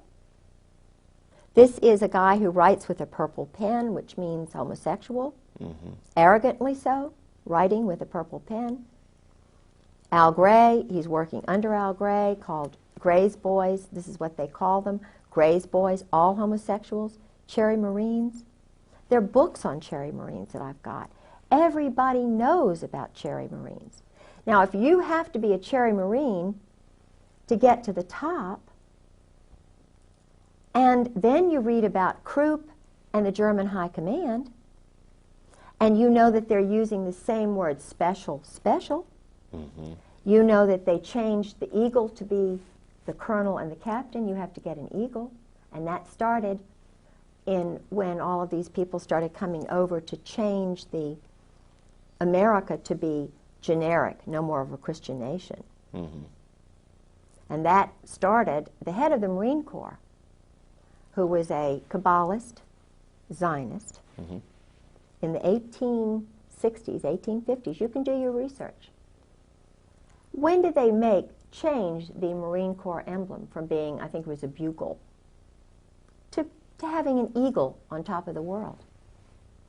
And who was the commandant when that happened? Ask that question and find out the answer. And then wonder, like I do. And George told me, he said, we've always been the murderers. He said, why do you think we have the red line down our pants? And he said, now because he was trying to interpret for me. We have this X on top of our hat or something. It had something to do with target practice. I spoke to his uncle Dick Griggs, who also works for the mob, the intelligence community. It has something to do with the schools. They have money, limitless money. I believe it's mob money for poor boys to go to these fancy schools. Uncle Dick has a little computer like Roger Obendorf does. Uncle Dick.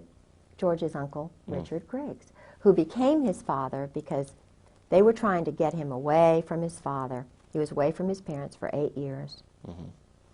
His uncle handled him. His uncle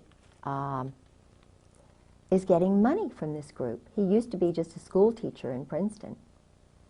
But he has 2 sons, Bob and Jeff, who are like my husband's brothers. Now, what does Bob do? That's the question of the century. What does Bob do?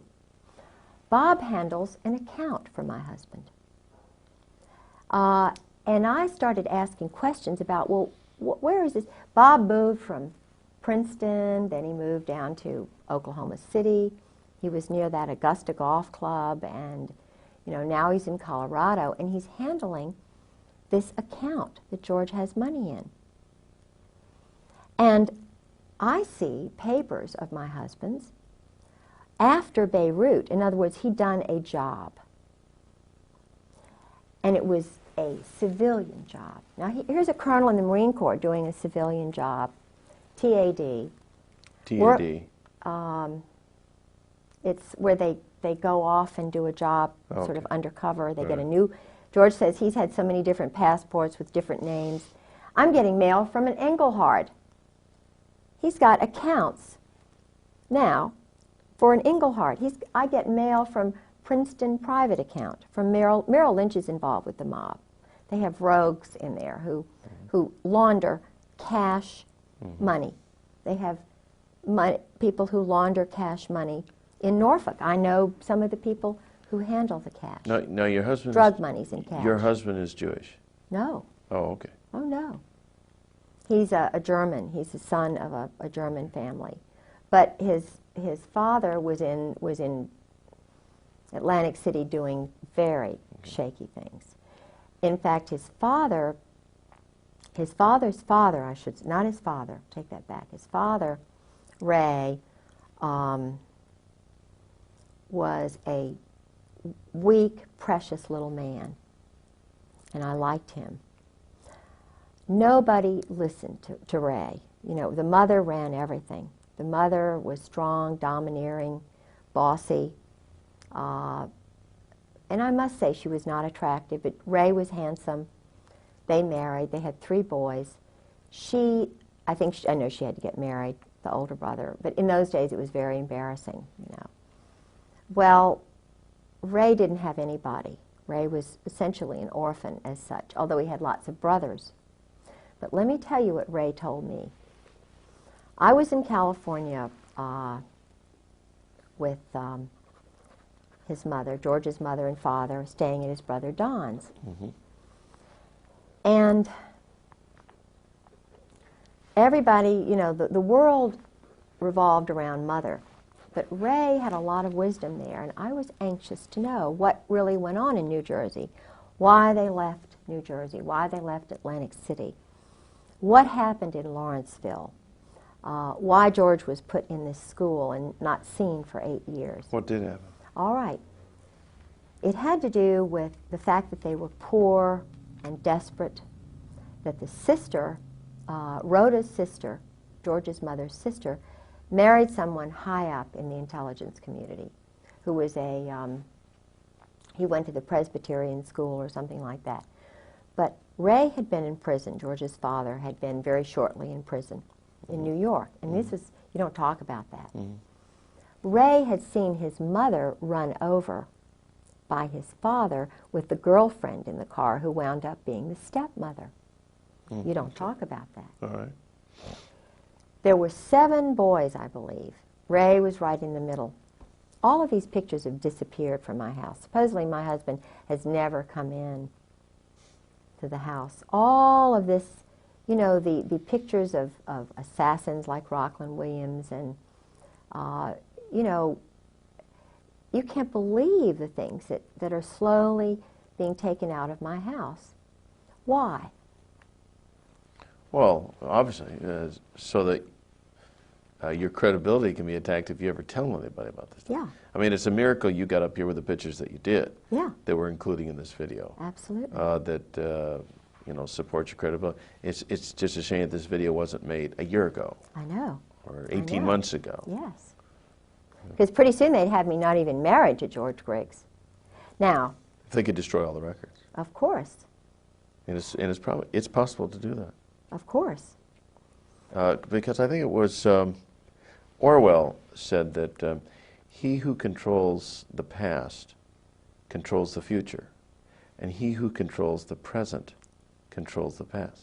Absolutely. So those who control the present can modify the past any way they want. In fact, they could erase you right out of the Why do picture. you think we're in computers and everything's on computers? All they have to do is, I had tapes that I bought a little Radio Shack tape, and I taped General Gray's, the conversation with Gray's wife, Jan, who said, "Oh, we don't know where George is. We don't know." And I talked to General Gray on the phone. If they don't know where my husband is, and he's working for Charlie Wilhelm now, what does that make Al Gray? After I've been battered, and I'm calling, I've got pictures of bruises, hematomas, broken foot, putting a 45 to my head, laughing at me while he's standing over me with my arms in pain, chasing me in bathtubs. You know, so I'm hiding and saying, please don't kill me, while he's laughing. I have took diaries and so forth. Why do they want my diaries? Why don't they want my evidence in the court of this? And I've got it right there for Judge John Moore, who's a commando. Why does John Moore kind of giggle at me? Why, you know, what is so funny about being battered as a wife when his first wife is dead in the grave?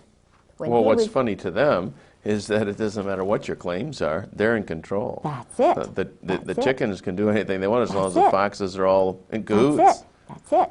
And why I have a transcript at the first commissioner's hearing, and Colonel Barry Cantor, who is a Kabbalist, who lives right around the corner from T. Parker Host, who's a commando assassin mob guy, brags about it, who's now has about 7 or 8 agencies and is a friend of George Bush's all of a sudden. Barry Cantor, his office is right next to George Sharp, and they are persecuting me in courts right and left, and it doesn't matter what he says. It's like he's just totally, you know, so it doesn't matter. We'll just ruin you. And then, so I find another lawyer, and his name is Doug Ballard. General, what's his name, up in Washington gave me Doug Ballard's name. And I thought this, I still think he may be an honorable guy, and I'm trying to remember his name because he's talking about a lot of the stuff that's going on. But Ballard is a name that has connections to the Deep South. Well, Doug Ballard went to VMI, and I knew Doug Ballard because he was a law partner of Philip Purrington, whose brother Charlie I knew, and I liked Charlie Purrington. He was, when I was dating my first husband, John Pollard, they were best friends. And I went out with Charlie a couple of times, but I was, you know, I was making my debut, and, you know, I was kind of, Charlie was just a good friend, and still I like him. And I introduced him to his wife, and they're still married, and she's a Carolinian, he's a Carolinian. Well, Doug Ballard was in law practice with Phil Purrington.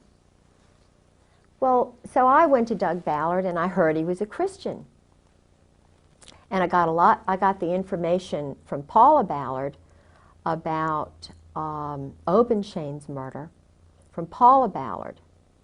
And because Paula was very involved with the Republican Party back when Obenshain was running for governor.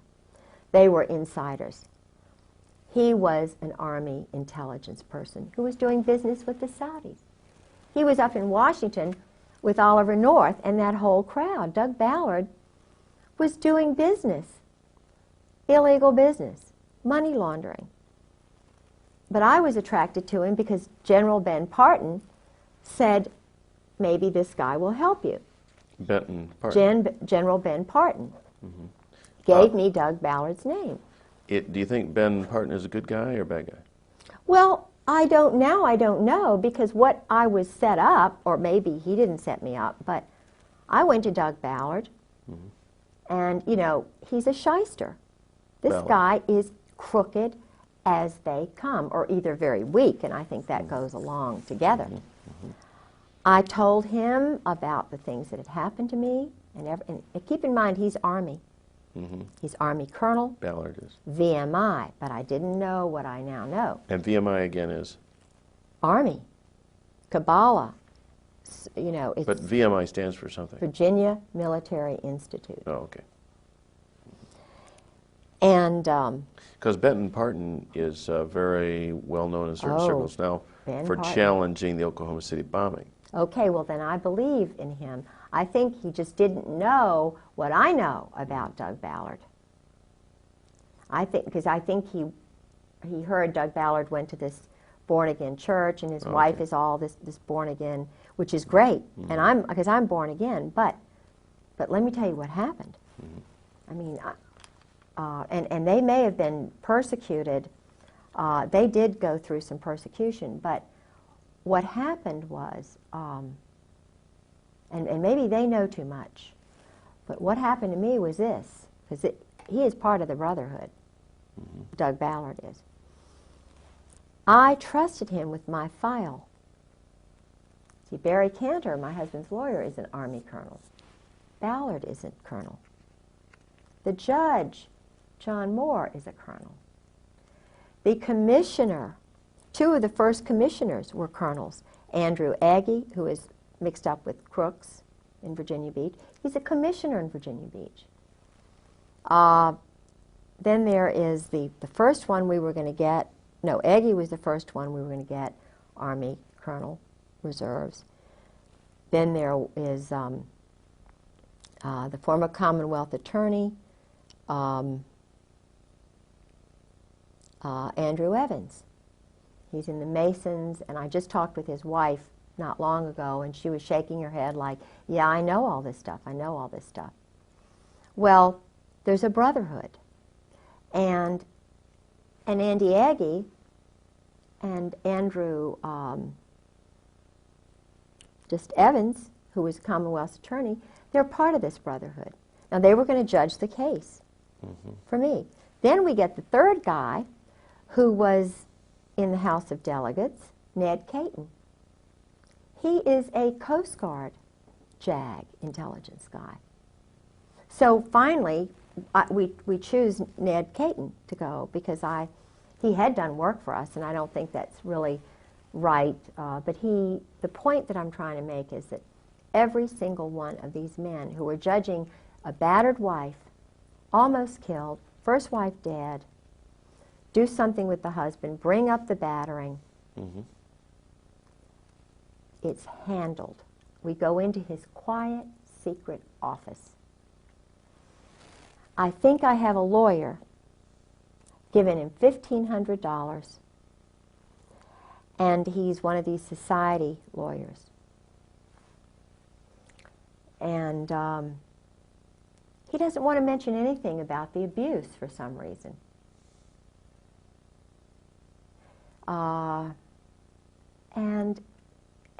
I'm sort of being flim-flammed, you know. Well, this is part of the divorce proceeding, or Yeah, did you bring a separate cause of battery? Or this is I all did the divorce? battery. See, I started everything. So you filed a criminal charge? I filed a criminal charge. Of battery? Battery. Okay. Because, you know, you're indoctrinated to believe that if your husband's a perpetrator, my husband is a gross perpetrator. Okay.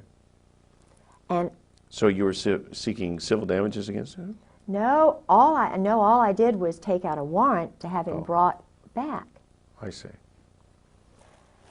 And that's when the 20-year Marine police officer came in, the 20-year Marine FBI agent came in. When I went to the police chief of the police, Chief Wall, who's a very nice man, I have a friend who got me in to see him. He said, this is big. This is way over my head. But he assigned a wonderful man named Bill Dean to me to call any time. And I must say, this is a wonderful man. I could call Bill Dean any time. And, I mean, there are some good people, probably in the Masons, I don't know, but there are some good people.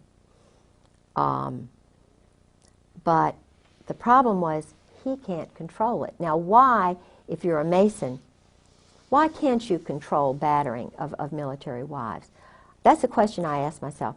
Why is it that they cannot control a perpetrator who's killed his first wife, and I've nearly been murdered? Well, the answer is hierarchy. Okay, right. Taking So I orders. start saying now, in Virginia Beach, if the chief of police has no power, if Bill Deans, who's head of the CID, has no power, I'm looking and wondering, okay, I'm a battered wife, and I start meeting other high-level battered wives in the courts who are having the same treatment by Judge John Moore and Barry Cantor and Andrew Aggie and Grover Wright, who battered his first wife, Lynn. They spread the word that she's crazy. Lynn Wright is not crazy. Grover Wright was running around with Ann Wood and wound up marrying her, and Ann Wood is now a blimp. Grover Wright is a perpetrator. John Moore is a perpetrator. He's now married to a girl who's in my garden club. And, you know, he was a commando, guerrilla. His father was a general in the Coast Guard, which the mayor's husband is a colonel, a captain, whatever, captain in the Coast Guard. So there really is an elite clique that runs everything, controls absolutely, everything. and it's not the CIA. No. Is there a name we can give this group? Well, George calls it, in his diary, he calls it members of the firm. He called it brotherhood. He mentioned the old guard, Army. It's Army. And it's White House. Did George ever talk about? But the presidents don't know about it necessarily. Okay. Did Oswald, or did your husband ever talk about Oswald? Yeah. In terms of knowing anything about his handlers or how that was? Yeah. all The way George talked about Oswald was the way when you communicate with an alcoholic like that when he's drinking, and he's been totally battered, mind-controlled, but is fed lots of money, being poor and so forth.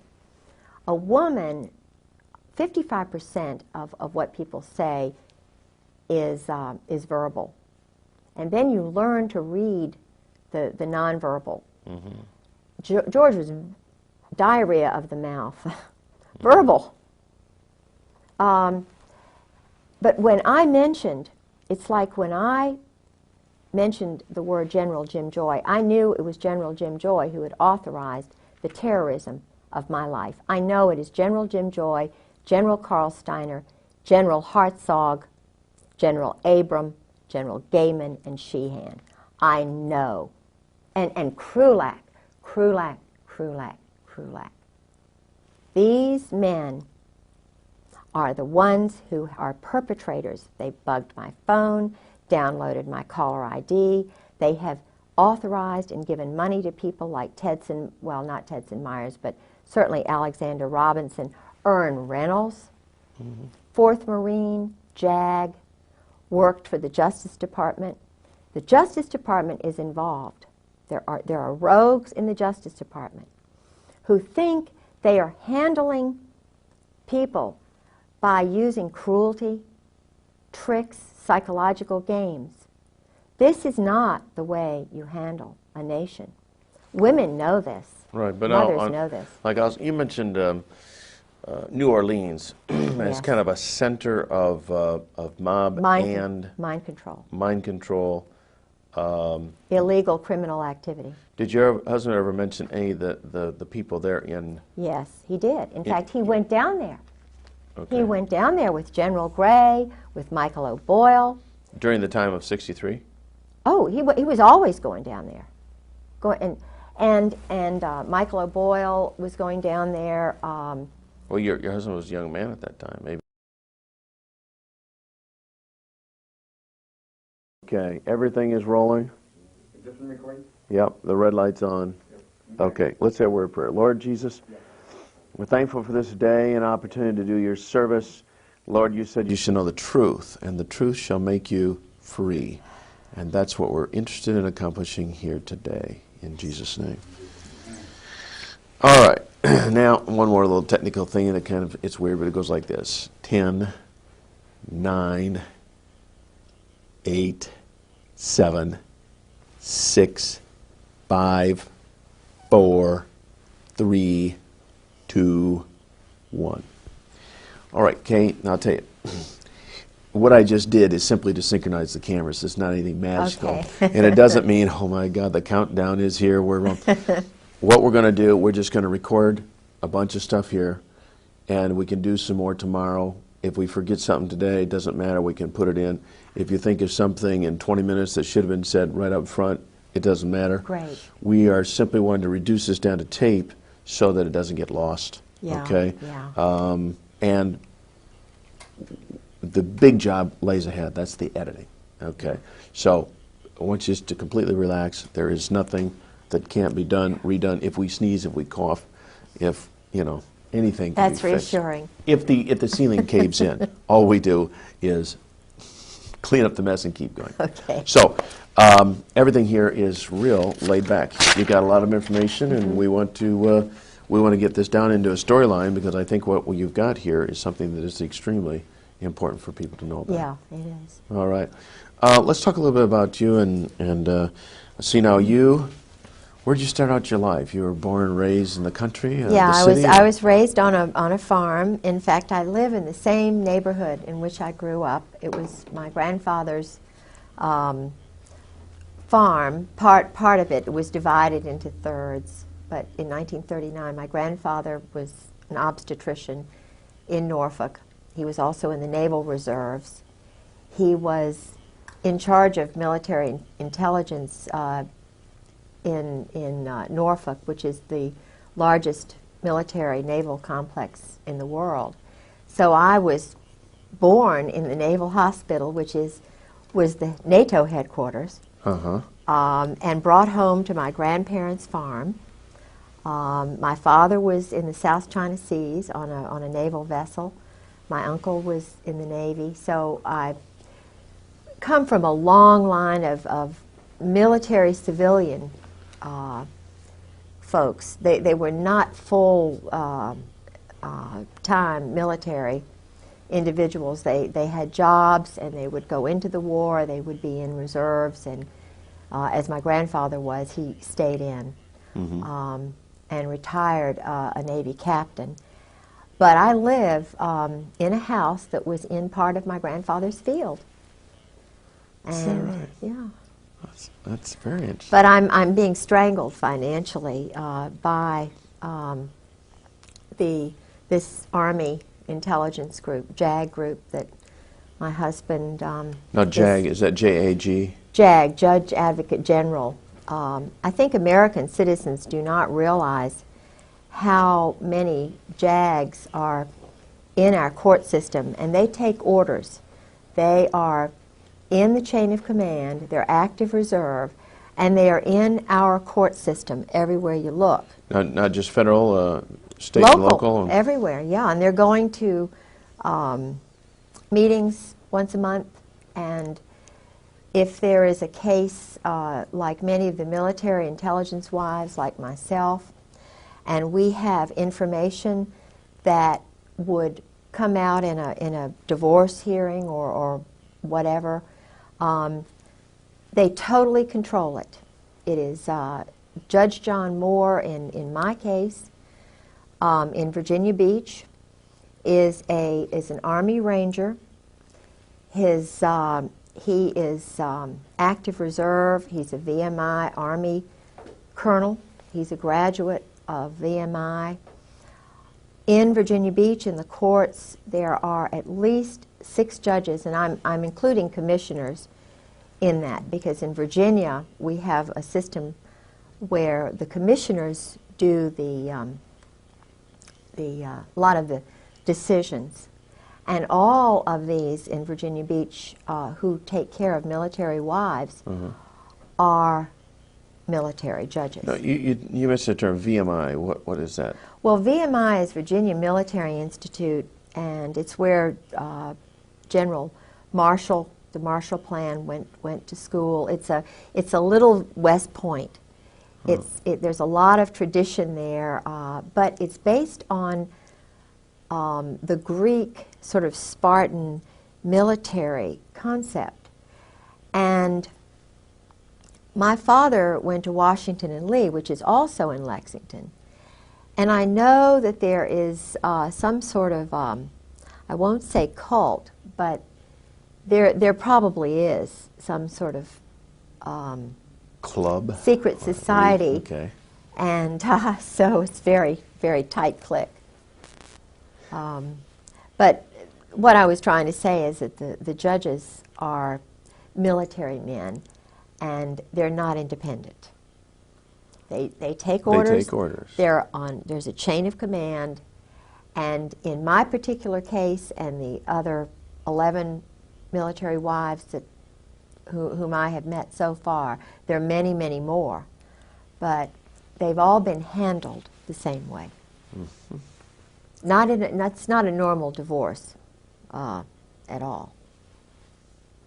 You know, I've heard of these kind of situations before, but it's never been put so concisely and so reasonably that there would be a connection why some people just, no matter what attorney you have, it doesn't matter. Oh, no. The divorces and the settlements of assets never go the right way. No, and there's a FISA court, which I know is involved in my case. What kind of court? Foreign Intelligence Surveillance Act. It's a Justice Department secret court that American citizens are not aware of. There have been a couple of articles on it.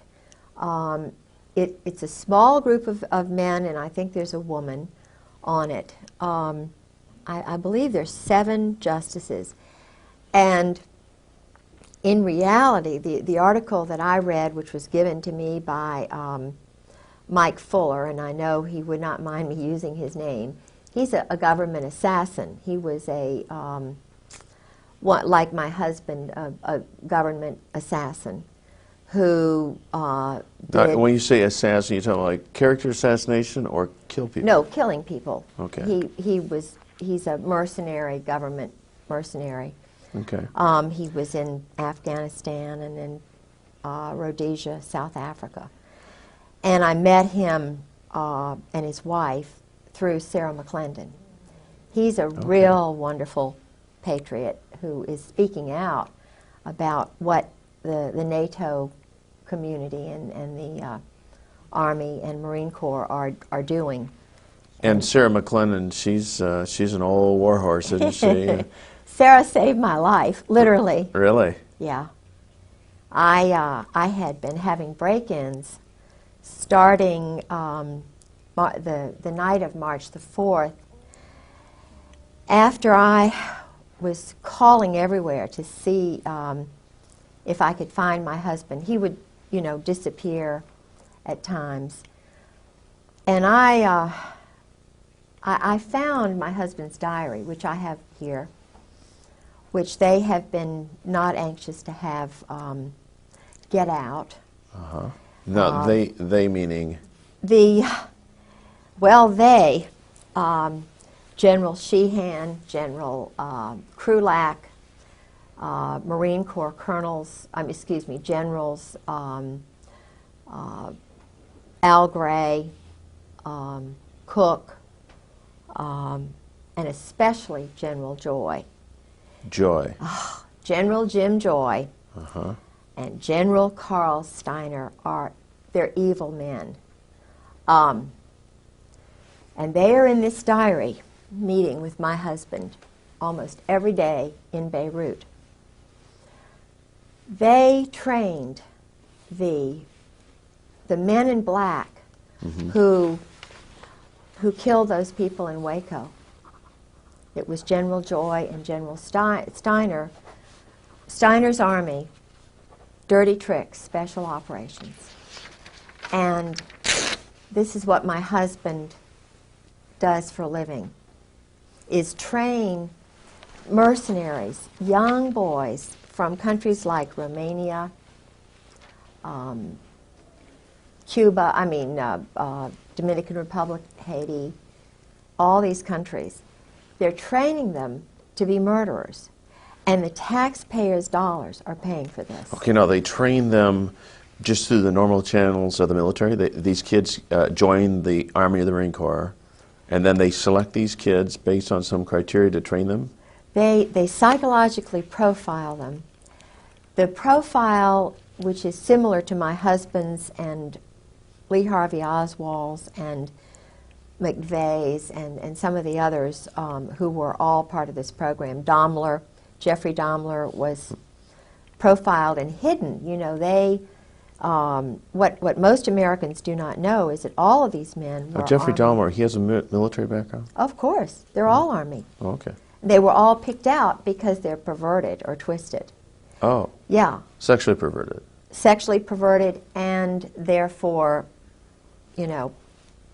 Yeah. Well, now I don't think McVeigh was perverted the way Daimler was, but certainly the group that my husband is overseeing are twisted.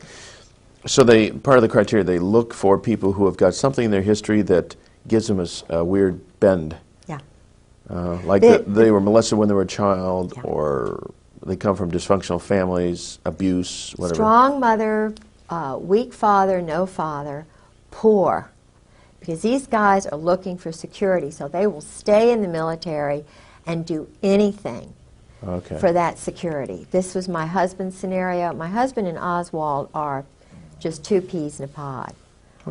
Exactly the same personality, the same type, in the same elite group, I might add, which was doing work with communists and Russians, with Czechoslovakians and with Romanians. I met assassins, I met drug lords, Fahim Kordobawi, whose family were the drug lords in the Bekaa Valley.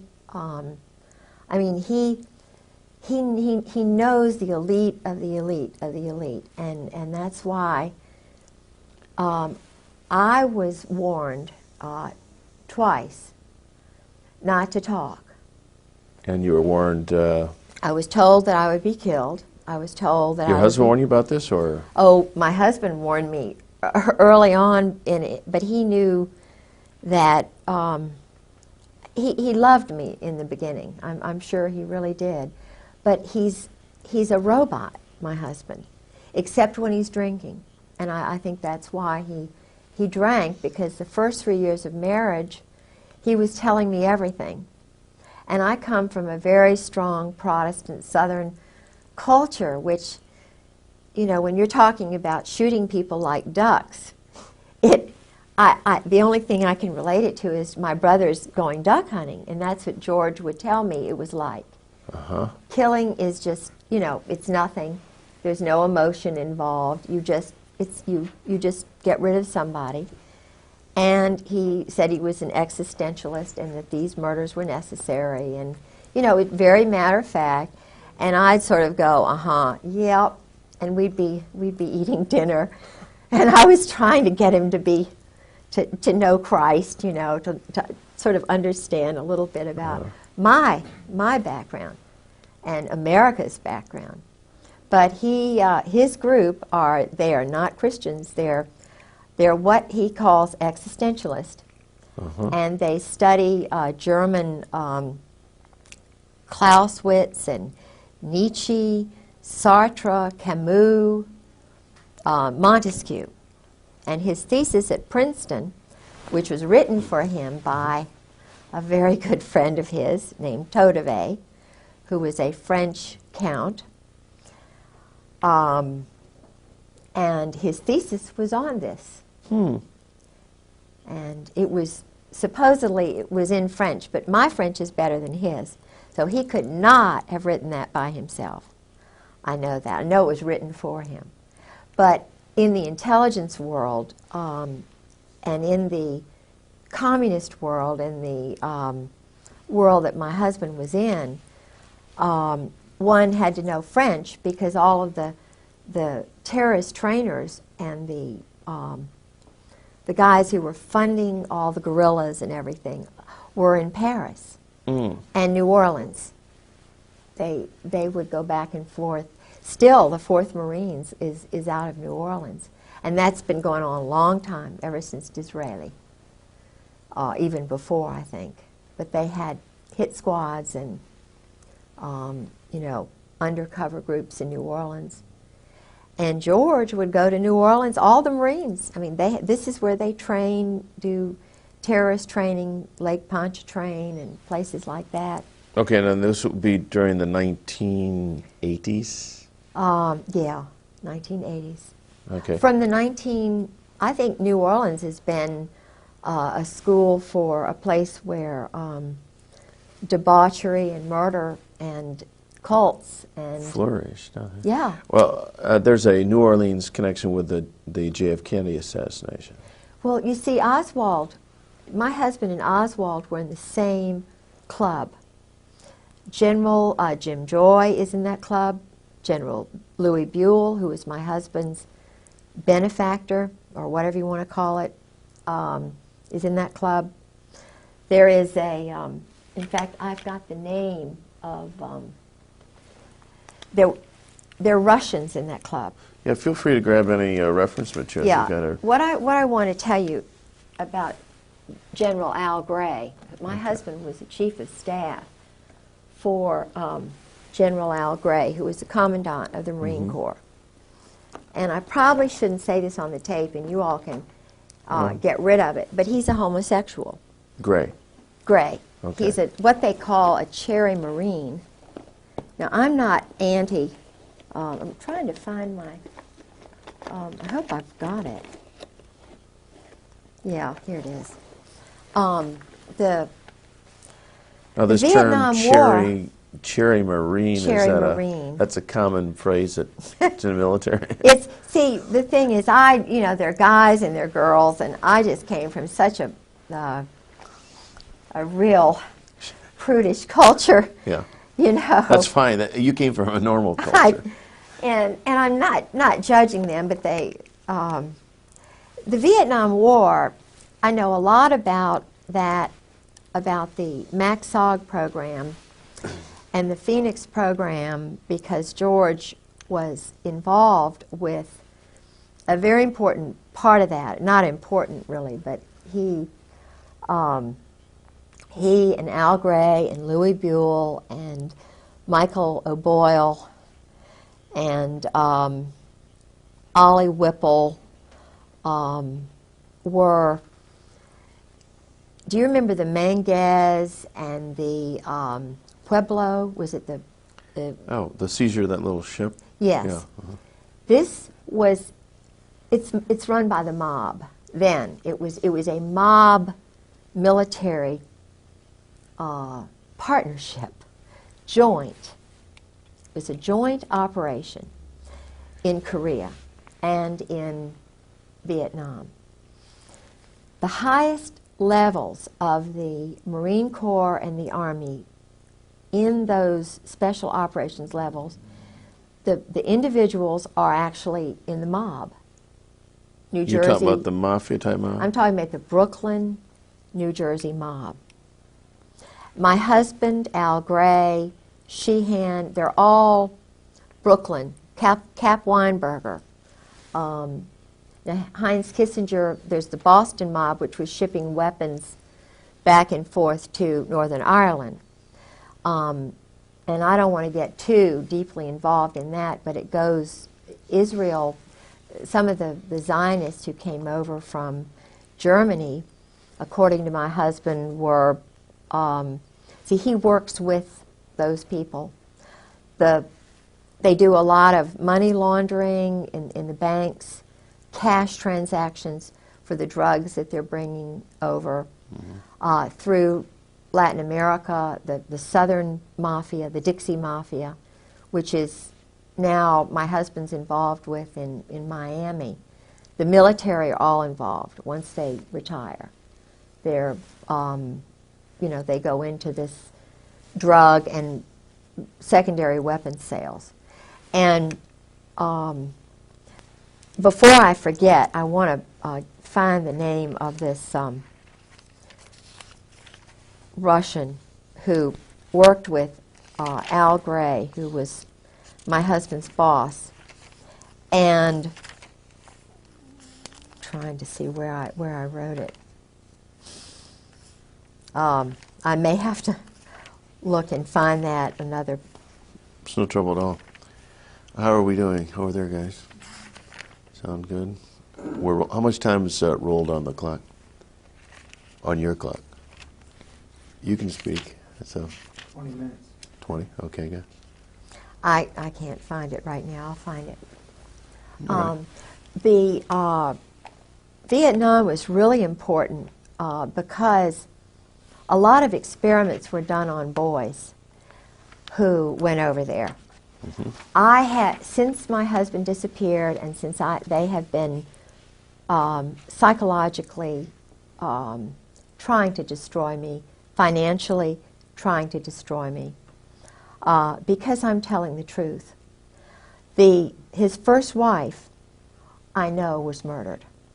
Okay. She was, according to a psychiatrist whose name I probably won't give because he's an honorable man, I was given permission before I went public with Sarah McClendon at the press club anonymously, but they knew who I was on the 3rd of July, 1996, was when I came out with a small group of people. But before that time, they were trying to handle me, to try and get me to be quiet. They tried threatening me and so forth. And I'm trying to remember where I was, what I was going to, the point I was going to make. I can't remember now what I was going to. It was something important. Oh, yeah, General Jim Joy. Yeah. I called General Jim Joy on the phone. I was trying to find where my husband was because I didn't know whether I'd have any money to, food to eat or what. He just walked away, and I knew that the Marine Corps knew where he was. But I was being handled psychologically. On the 4th of March, my home was broken into. They had elaborate plans to handle me. The 4th of March, 96? 1996. 96. And keep in mind, he had disappeared on the 28th of December. Of 96. Of 96, 95. Okay, So put yourself in my shoes. I have no idea where he is. He's done this before. And each time I was totally traumatized. So I get... What happened during this break-in? Well, they were looking for the diary, which I have here. Okay. I don't have the original copy, but this is the diary. Okay, can you lift it up so Yeah, we can... sure. Yeah, just... This is it. It's his Beirut diary. Kind of hold it. So Yeah. This is it. Okay. And it's in his handwriting. The Beirut diary tells how the intelligence community, the Army and Marine Corps assassins, snipers, are how they operate in a city during a crisis. My husband was the liaison between the White House and President Jamal. So my husband is a friend of Scrowcroft, McFarland's a Marine. All of these men are personal friends of George's. Colby, I spoke with personally on the phone. 2 weeks later, he was murdered. He went to Princeton. My husband knew him. He knew my husband. He told me, Colby told me that... Now this is General Colby? No, this is William Colby, who was head of the CIA. Oh, okay, yes. Who was murdered in a...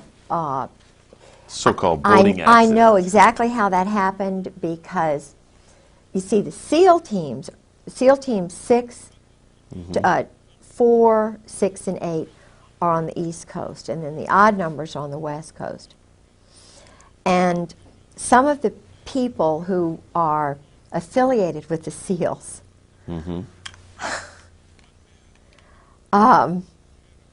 I shouldn't say that. I'm not going to say it. But Well, it wouldn't be hard for a SEAL to come from underwater and tip the boat over and make sure the man's dead, that sort of thing? the Israelis train with the SEALs. They do a lot of wet ops, murders, Okay. over here because of some sort of arrangement. The young boys, I met 3 young assassins on a bus, going up back and forth to Sarah as I went on the bus because they were sabotaging my car so often. So I sat next to 2 young assassins, one from Romania, one from Haiti. And I let them know that I understand, how it is. And this little boy cried.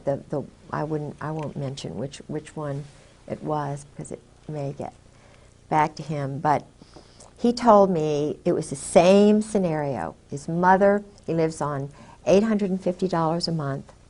Now, these are mercenaries working. The taxpayers are paying mercenaries. The taxpayers are paying young men who are not citizens of the United States to kill innocent people, women and children. They get on a flight from Norfolk and Oceana. They fly to Stuttgart, and I was told this is what they do. Then they go by a special helicopter to countries like Turkey, like the part of Iraq, to Algeria, to parts of Africa, and they do wet ops. They'll just, murder 5, 10, 20 people, and then they blame it on the Arabs, or they blame it on somebody else, but it's actually NATO rogue assassins, because there are men from Australia, South Africa, Britain, that I've been able to determine, and a lot of these other little countries that are sort of wanting to get into NATO, they have little boys that they pick out, and they call them special. They use the word special, meaning elite, irregular, in order to entice these boys because they don't have much ego. Mm-hmm. So if you call being a criminal, in other words, they are protected. They know that they are above the law. That's what my husband's above the law. Judge John Moore is above the law. Colonel Barry Cantor, my husband's JAG colonel lawyer, is above the law. Grover Wright, Marine Corps. A lot of these guys who were judges had their wives gotten rid of. Judge John Moore had his first wife thrown into a mental institution before he became a judge. He battered her. And I spoke with a man who has a Purple Heart, two people who knew Hannah very well. And Hannah Moore was deeply in love with her husband. He got back from Vietnam. He was an Army Ranger. He battered her. He physically and psychologically abused her. And she started screaming, doing because I was battered and bruised. A lot of wives are by these Vietnam vets. But if they're a colonel or if they're a rising star, the wife has got to be crazy because they've got too much invested in these men. And it's a very small cult. I mean, I have heard the things that they do when they're colonels. It's some of the same things that they do in Cap and Gown, which is the Princeton version of Skull and Bones. My husband went to Princeton after he went to the Hun School for 4 years. Okay, now we should probably clarify a little bit about, you mentioned Skull and Bones, and many of the people wouldn't be familiar with that, and the Cap and Gown. So what are these clubs that these young inductees are pulled into? Secret societies? Secret societies. And again, is this to make them feel super special? Yes. And also put a control on them Yes. so that you never tell these secrets? Yes. Oh. That's it. You have got it. I've heard a lot of child molesters. I mean, people who Yes. are not connected with the military, just plain old child molesters, will molest a child and then tell them, now if you ever tell, they'll take a cat and strangle it and kill it or something. This is what I'm going to do to your mother. This is what Yes. I'll do to you. Yes. Bad things will happen if you ever tell. That's right. And children grow up believing that I must never ever tell. And they don't, generally. That's right. Unless someone comes along to help them see the light and come out of it. Yes. And you see, my husband is frightened to death. I believe that his brother was murdered to keep him in, because he had gone through 4 years of this mind control. And the man who did it, you can see this on the video, his name was Charles Caddick, and another man named Alexander Robinson. Okay, Charles Caddock. Caddock. And the other one? Alexander Robinson. Alexander Robinson was a Marine, very well-connected Presbyterian family, whose family member was the influential one who brought over the Saudis. The original Saudi head of Saudi Arabia was George told me all this about Mohammed Faisal, Khalid Faisal, and Saud Faisal, and there were something like 32 brothers of the then in the mid-50s, the ordained, whoever was head of Saudi Arabia. It was actually the United States who chose that person because the United States, through Charles Caddock and that group, murdered the good one, the one whom everybody liked, who was well educated, and who was normal.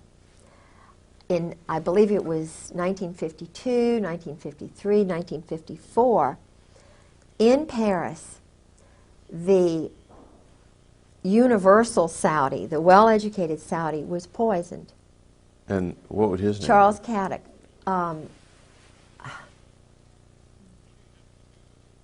I don't suppose it's all that important, but anyway. I'm trying to remember. I think it was Fahim,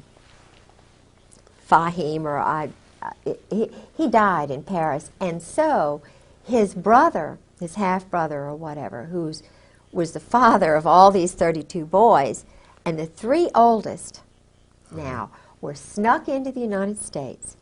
I have a degree in history, Virginia history, undergraduate degree, and master's in Scottish history. And being a Southerner, we always look at, past his prologue.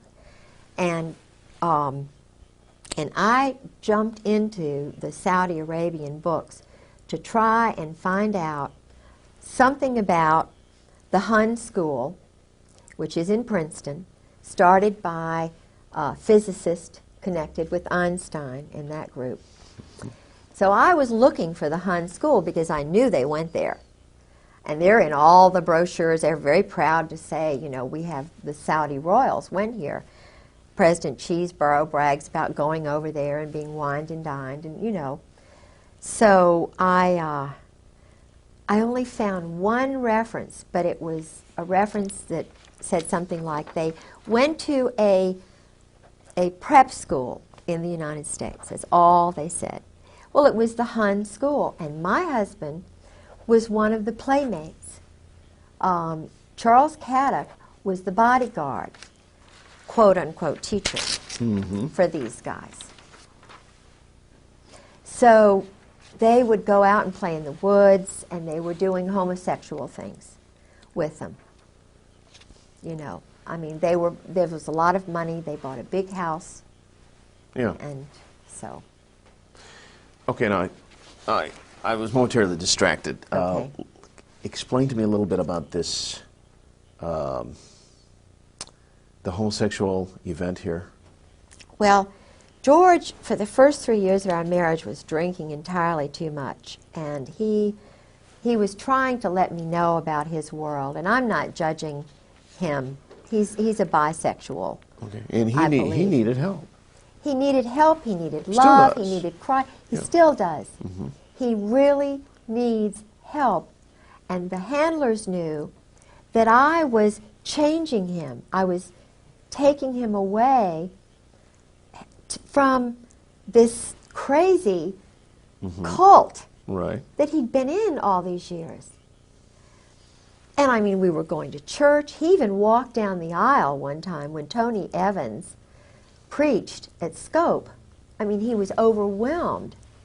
And At Scope, no, at what is? Scope in Norfolk, it's a big auditorium. Oh, okay. And so, but he was a little boy when he was, it's mind control. MK Ultra, somebody said. They had a group of men, psychiatrists in New Jersey. I don't know where this place was, but they would go and even his roommates in Princeton told me about it. George never, intentionally, he never introduced me to any of his friends. So I had to cold call all these people. I got their names and addresses, telephone numbers.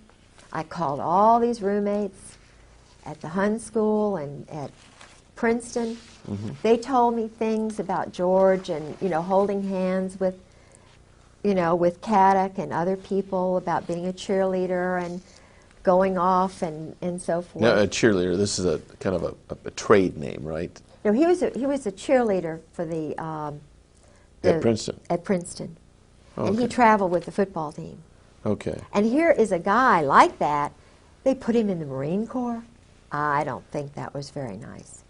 Do you know what I'm saying? It was hard for him. But it was part of the the long-term vision. Absolutely. They wanted him long-term. And it's because of the Saudis. This is what I believe and what his roommate believes. He had a roommate at Princeton who was also at the Hun, who's a dear, dear, wonderful. His mother is an Anglican. His father was a Jewish doctor from Brooklyn, and Jack is a dear, and we talk to each other a lot on the phone. George sort of, dismissed him because George was getting in with another crowd. George got into Cap and Gown, which is the same kind of fraternity. I mean, it's an eating club at Princeton for intelligence officers. It's Cap and Gown. Would they have anybody involved that wasn't intelligence-oriented? Football players and so forth. But I have a feeling that Cap and Gown has a lot of intelligence officers and boys who may have been raped. Of course, they'd never talk about it. Right. But I know that the initiation is, they get very drunk, and even in the Marine Corps they do that. It's called dining in. They have the shellback ceremony. They do a lot of homosexual enticement. The boys are, when they come in, when they're new recruits, they strip them nude, they violate their personal parts. There's a lot of that is going on. What about even now? Tailhook? Yeah. Is there a connection? Yeah, sure, because the cream of the crop is doing this. They're having group sex parties. And that was a Navy operation too, wasn't it? Yeah, but the Navy and the Marine Corps. Of course, maybe we ought to for those That's another. that Tailhook, they don't know anything about. Tailhook was refresh our memories. Well, Tailhook. In fact, when I was single in Norfolk, I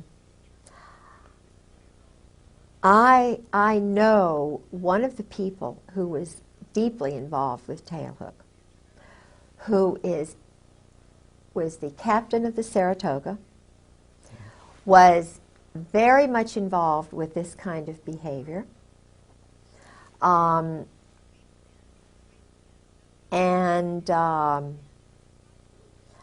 know a lot about the. See, I never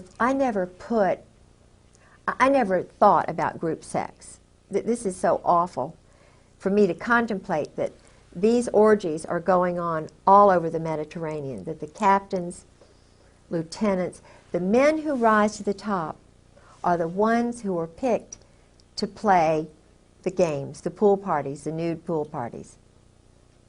And they have secretaries who come in. I've talked to 3 guys, and of course my husband, who went to these parties.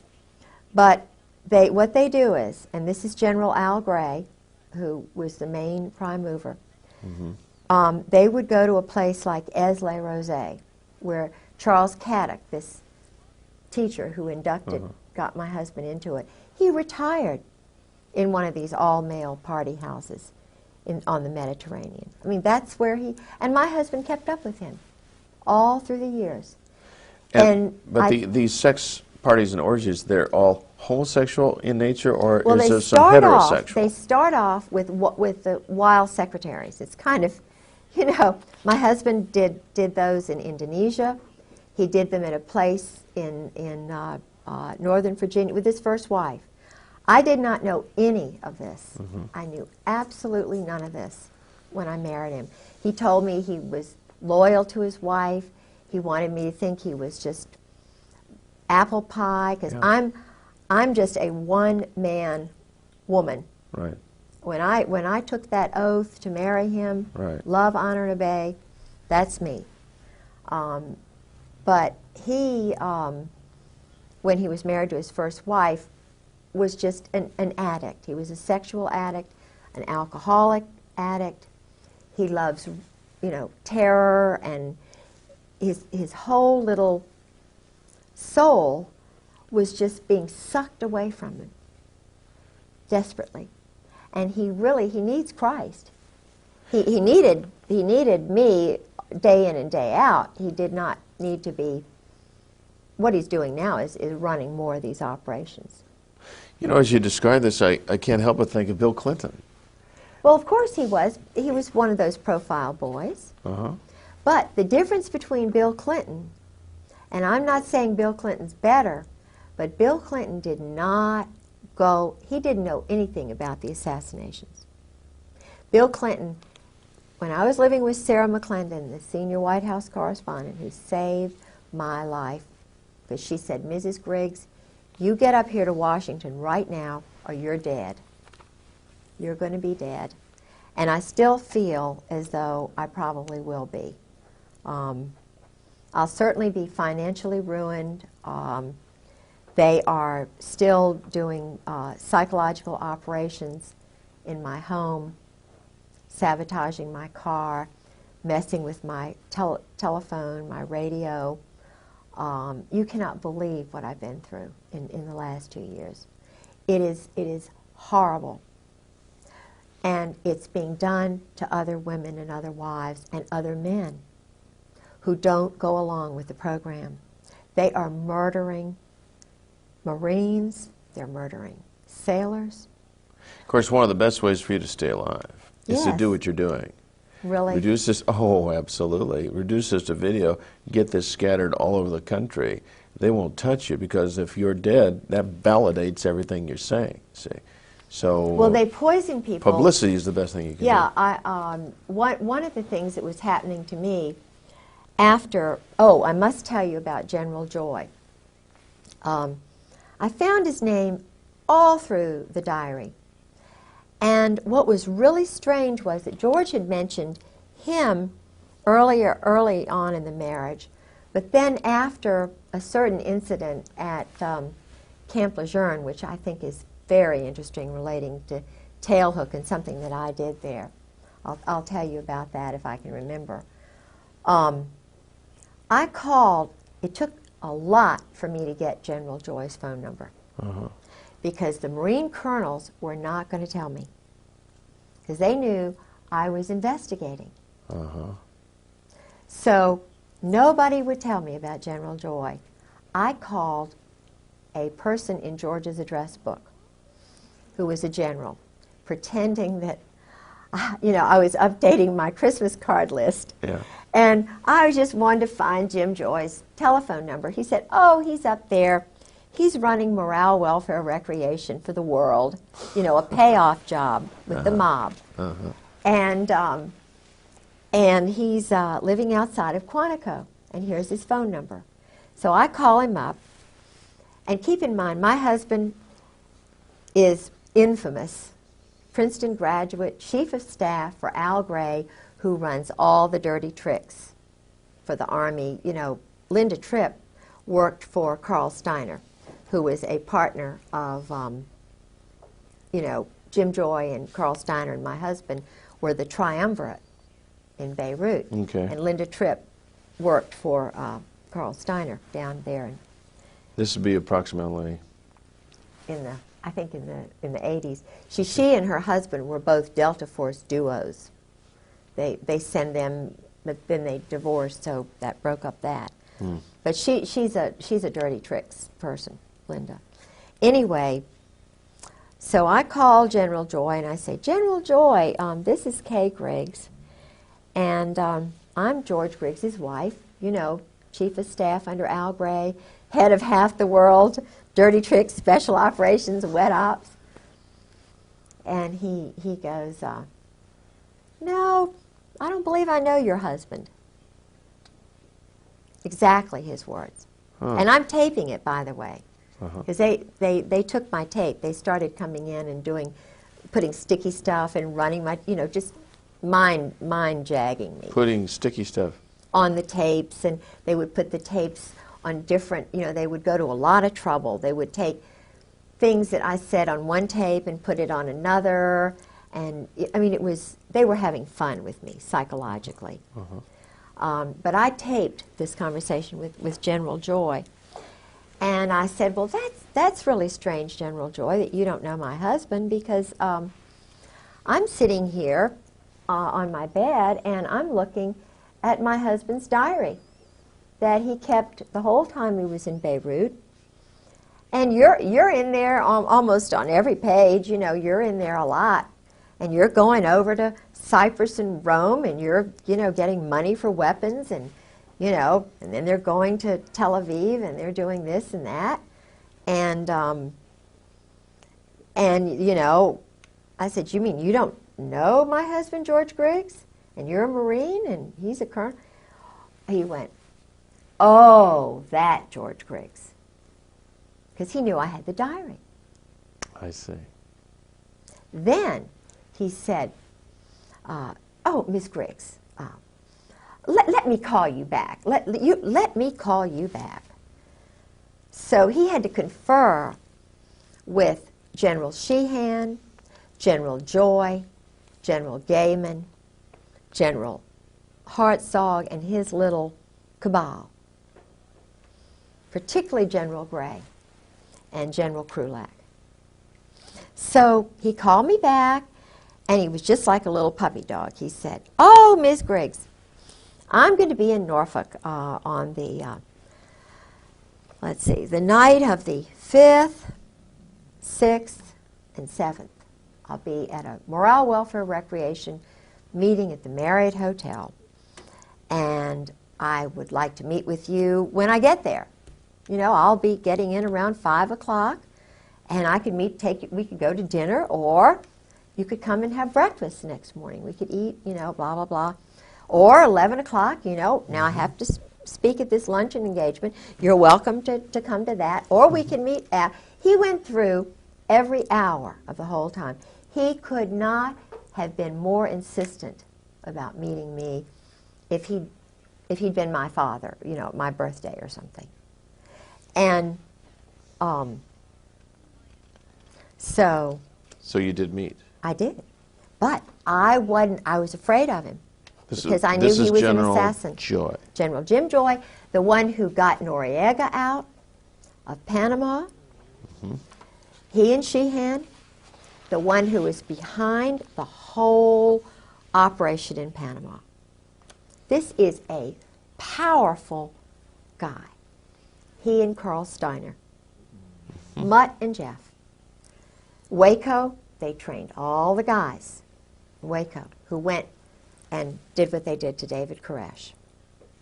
They're the ones behind all the black helicopters, and Sheehan, they're the ones, you know, doing all the stuff down there at Kathy McDaniel's, down at, you know, in Fort Polk, Fort Hood. Something new on me. Kathy McDaniels?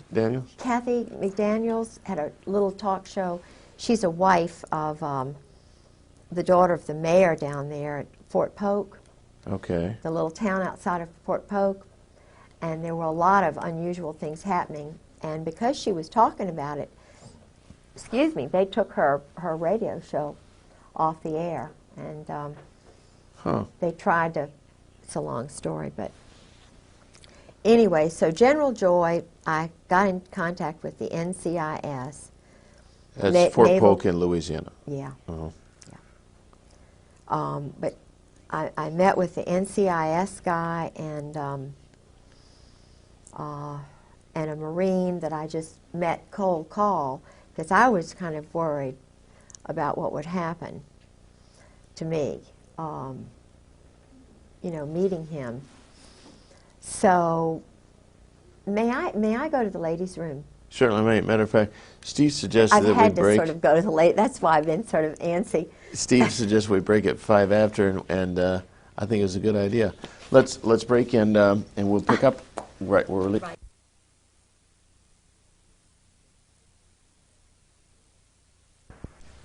Well, I think you're fine doing it, dude. We're rolling. Is this one rolling? All 3 cameras rolling right now. They are rolling. Good. Yep. Everybody check in. All right. Here we go. Okay, now Steve, come on over here and take a quick glance at the at this monitor. Notice how she's framed here. Does mine correspond about the same? Oh, okay, I see what you're saying. Oh. I gotta take a better look. Oh, So that we cut back and forth, we are. okay, I see what you're saying. Actually, yours is, like you say, yours is a little bit tighter. Okay, just take it wide. You want this one in a little tighter? No, no. Okay. Mm-mm. She's just right. I tell you, I have the perfect reference. I can tell now those chairs are giving the perfect reference. Except that I'm a little bigger than she is, so I may stand a little taller in the chair. Okay. Whoa.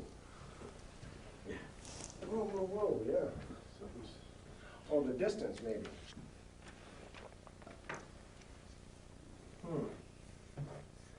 Yeah, let's just, I'm just gonna hold what she says. Okay, yeah, we don't have to split hairs over it. Okay, we're rolling.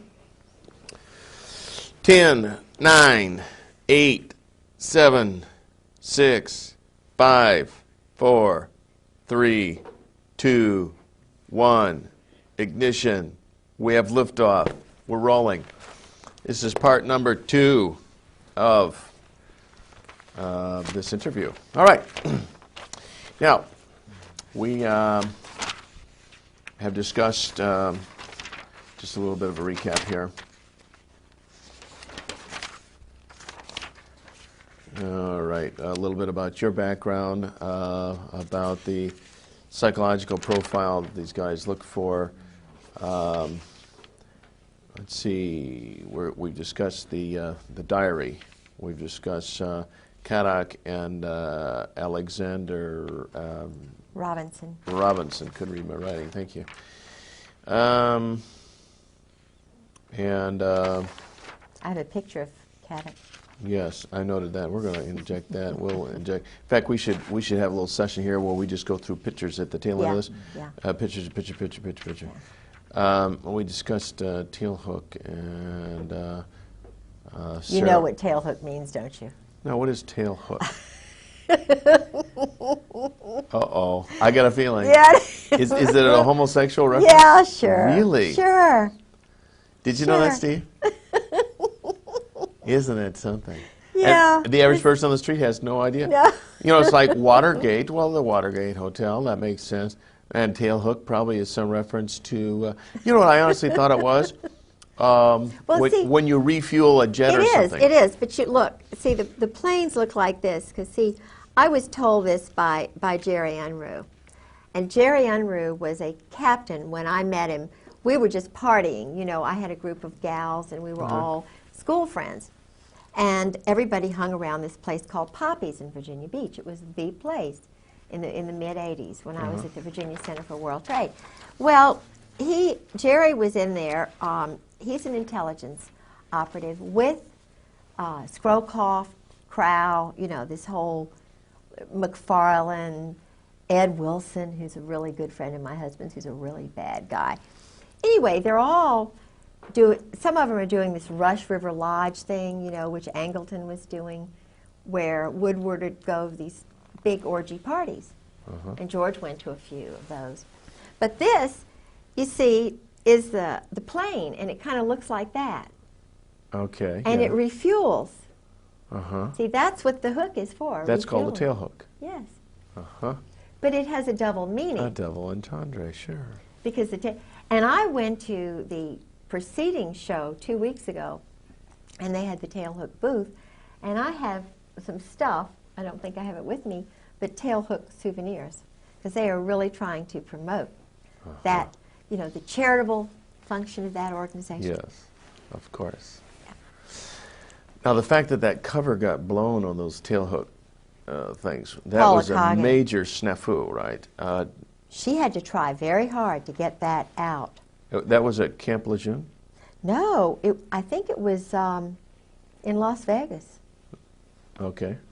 But, oh, my thing went on in Camp Lejeune before tailhook, and this is why I got flagged. Oh. Because I stopped all the go-go dancers in the officers' clubs, and they got very mad with me. Ooh. I can tell you that story. It's true. Yeah, but why, you didn't realize what you're doing at the time? No, I was just incensed, you know, that they would allow topless women, young girls, in the officers' club dining room while I was trying to eat late one night. And George says, well, you know, you just have to get used to it. If you think this is anything, you ought to see what goes on in Okinawa. Well, this was 91, 90, it was before tailhook. And the Lord is always with me. Sometimes I don't know where he is, but this particular night, it was about 9 o'clock, and I was starving. And I was really mad because his reaction wasn't, I'm sorry, this is offensive. Do you want to go in town to eat or something? He didn't do that. He attacked me. It was a chance to educate me the way they were educated. I see. Get used to it, bitch. You know, Yeah. Excuse my French. That's right. But that's really what he was trying to do. Well, they were all young married officers. Now, I worked at the chamber, and this is taxpayer money. This looks bad. They had, you know, wedding bands on. And one of the guys, two of the guys goes out with one of the girls. So I'm going, after having said, don't you see anything wrong with this picture? And getting no background. I thought, oh, boy, I've got a camera in my pocketbook.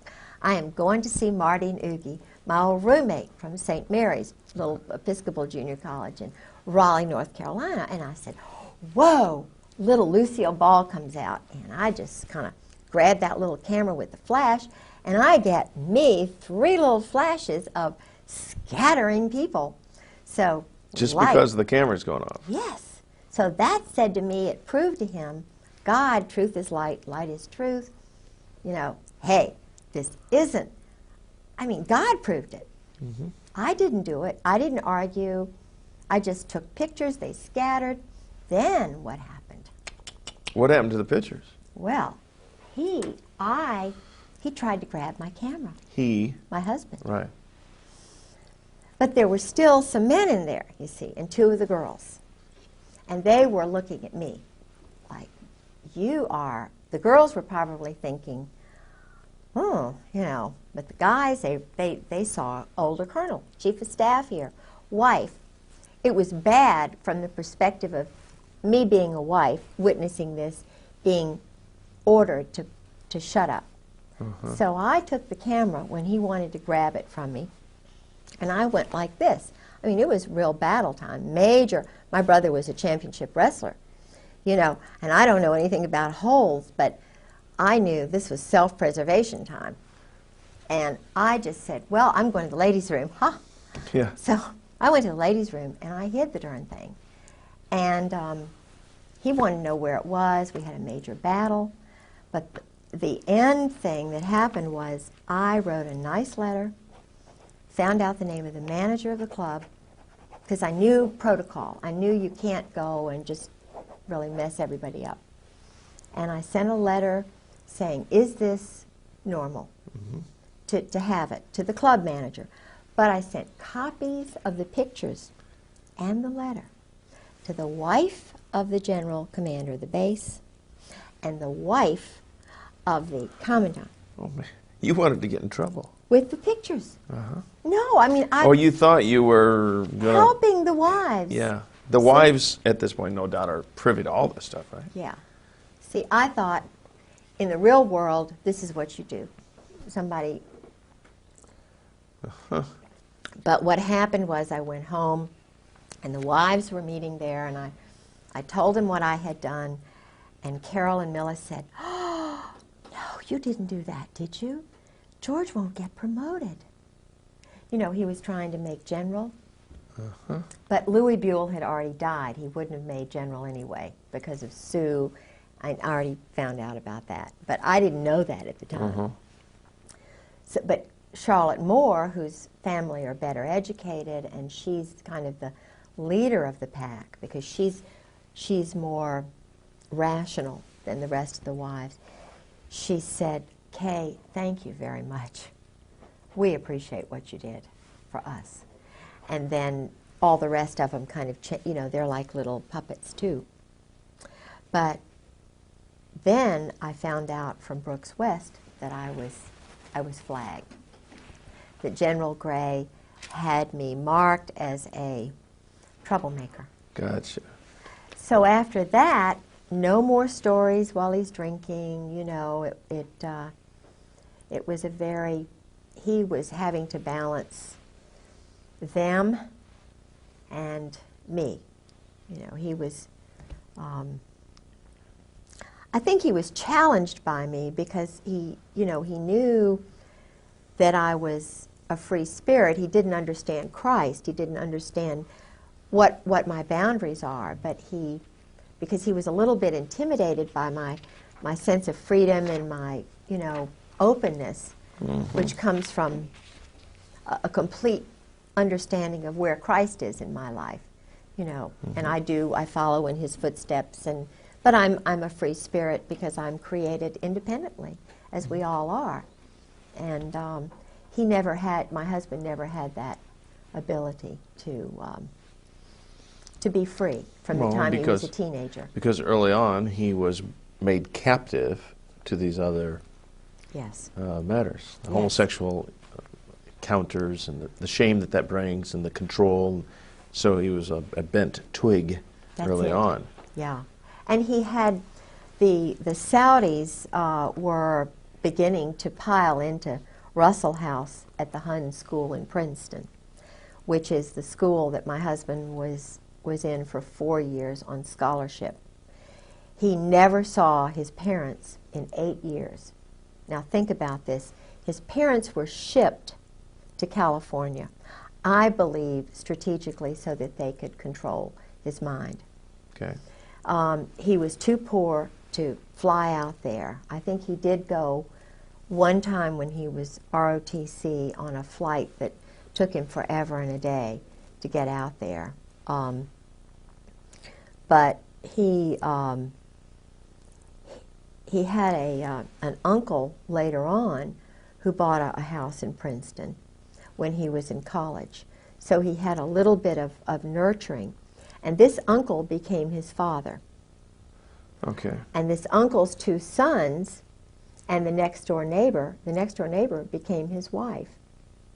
He knew he had to marry because of what he had gone through, and it was, I think, so shameful and so hard on him that he married right at graduation day, practically, from Princeton University, where he had 4 years in ROTC.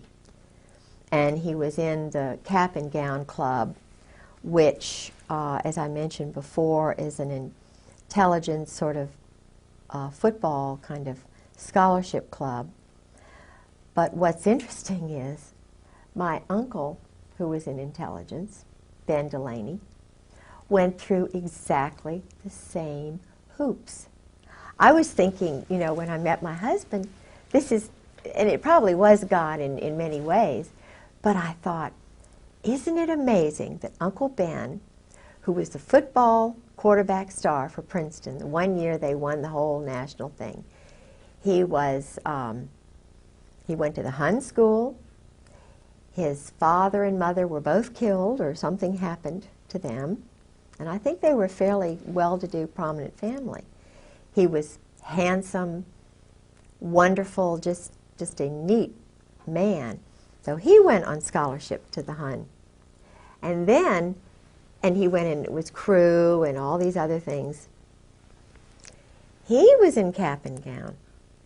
He was, he played on the football team. He wasn't a cheerleader. My husband was a cheerleader.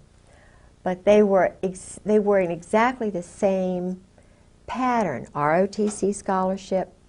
They left ROTC. They were dependent on the government, on the intelligence community, you know, selling weapons to whatever country.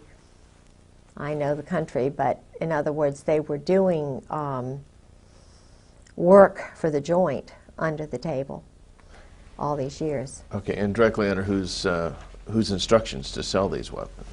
Do you know that? Yeah. Okay, and who would that be? Well, it's the Israeli Zionist group in New York. Mossad? No. Well, what would they yeah, call but themselves? everybody thinks Mossad, like they think CIA is just a bogus sort of thing. It's really Army intelligence that does just about everything. They run a lot of the psychological profiling, which is done at Quantico with the FBI. It's all a very small group. Harvard professors connected with, you know, the Tavistock and Dar es Salaam, and there's a sexual perversion group in Vienna and one in Colorado. I think that little girl was part of that experiment, you know, who was John murdered. Benet Ramsey? Yeah, yeah, because I had some... Well, you know, that raises an interesting point, because here's a high-profile murder that goes nowhere. No investigation, nobody's pinned. It just goes on and on and on. The parents are involved in that program. But somebody higher High up level. is protecting them. Absolutely. And the same thing that you're describing about the military. Sure. If you're in the clique, you can get away with murder. Yeah, absolutely. Absolutely. Murder, literally murder. And I had a group of visitors. I used to be set up by the State Department, my husband, who had power in the State Department, through both Caspar Weinberger and, well, his whole crowd. I mean, Caspar Weinberger, George Bush, Colby, Casey. My husband was in that clique. He was in the Princeton Marine Corps clique. Rob, Warner, you know. You're talking about Senator Rob. Yeah, they're and all Warner. Marines. Pat Robertson, all 4th Marines. I mean, they're all involved in this. They know, they're running everything. Now, you mentioned Pat Robertson. You're talking about the 700 Club, Pat Robertson. Yeah, Okay. there's a power thing there. And it's all male, it's all white, and they know the murders are going on. They're surgical, they're strategic, they're political. But what I was going to tell you is I was used because I was the most gullible in high school. And I'm very, very spiritual, and I love people. So, and I was driven to meet all these people from all over the world for some reason. So they would feed me people because they knew I would react. It's kind of like Monica and Bill.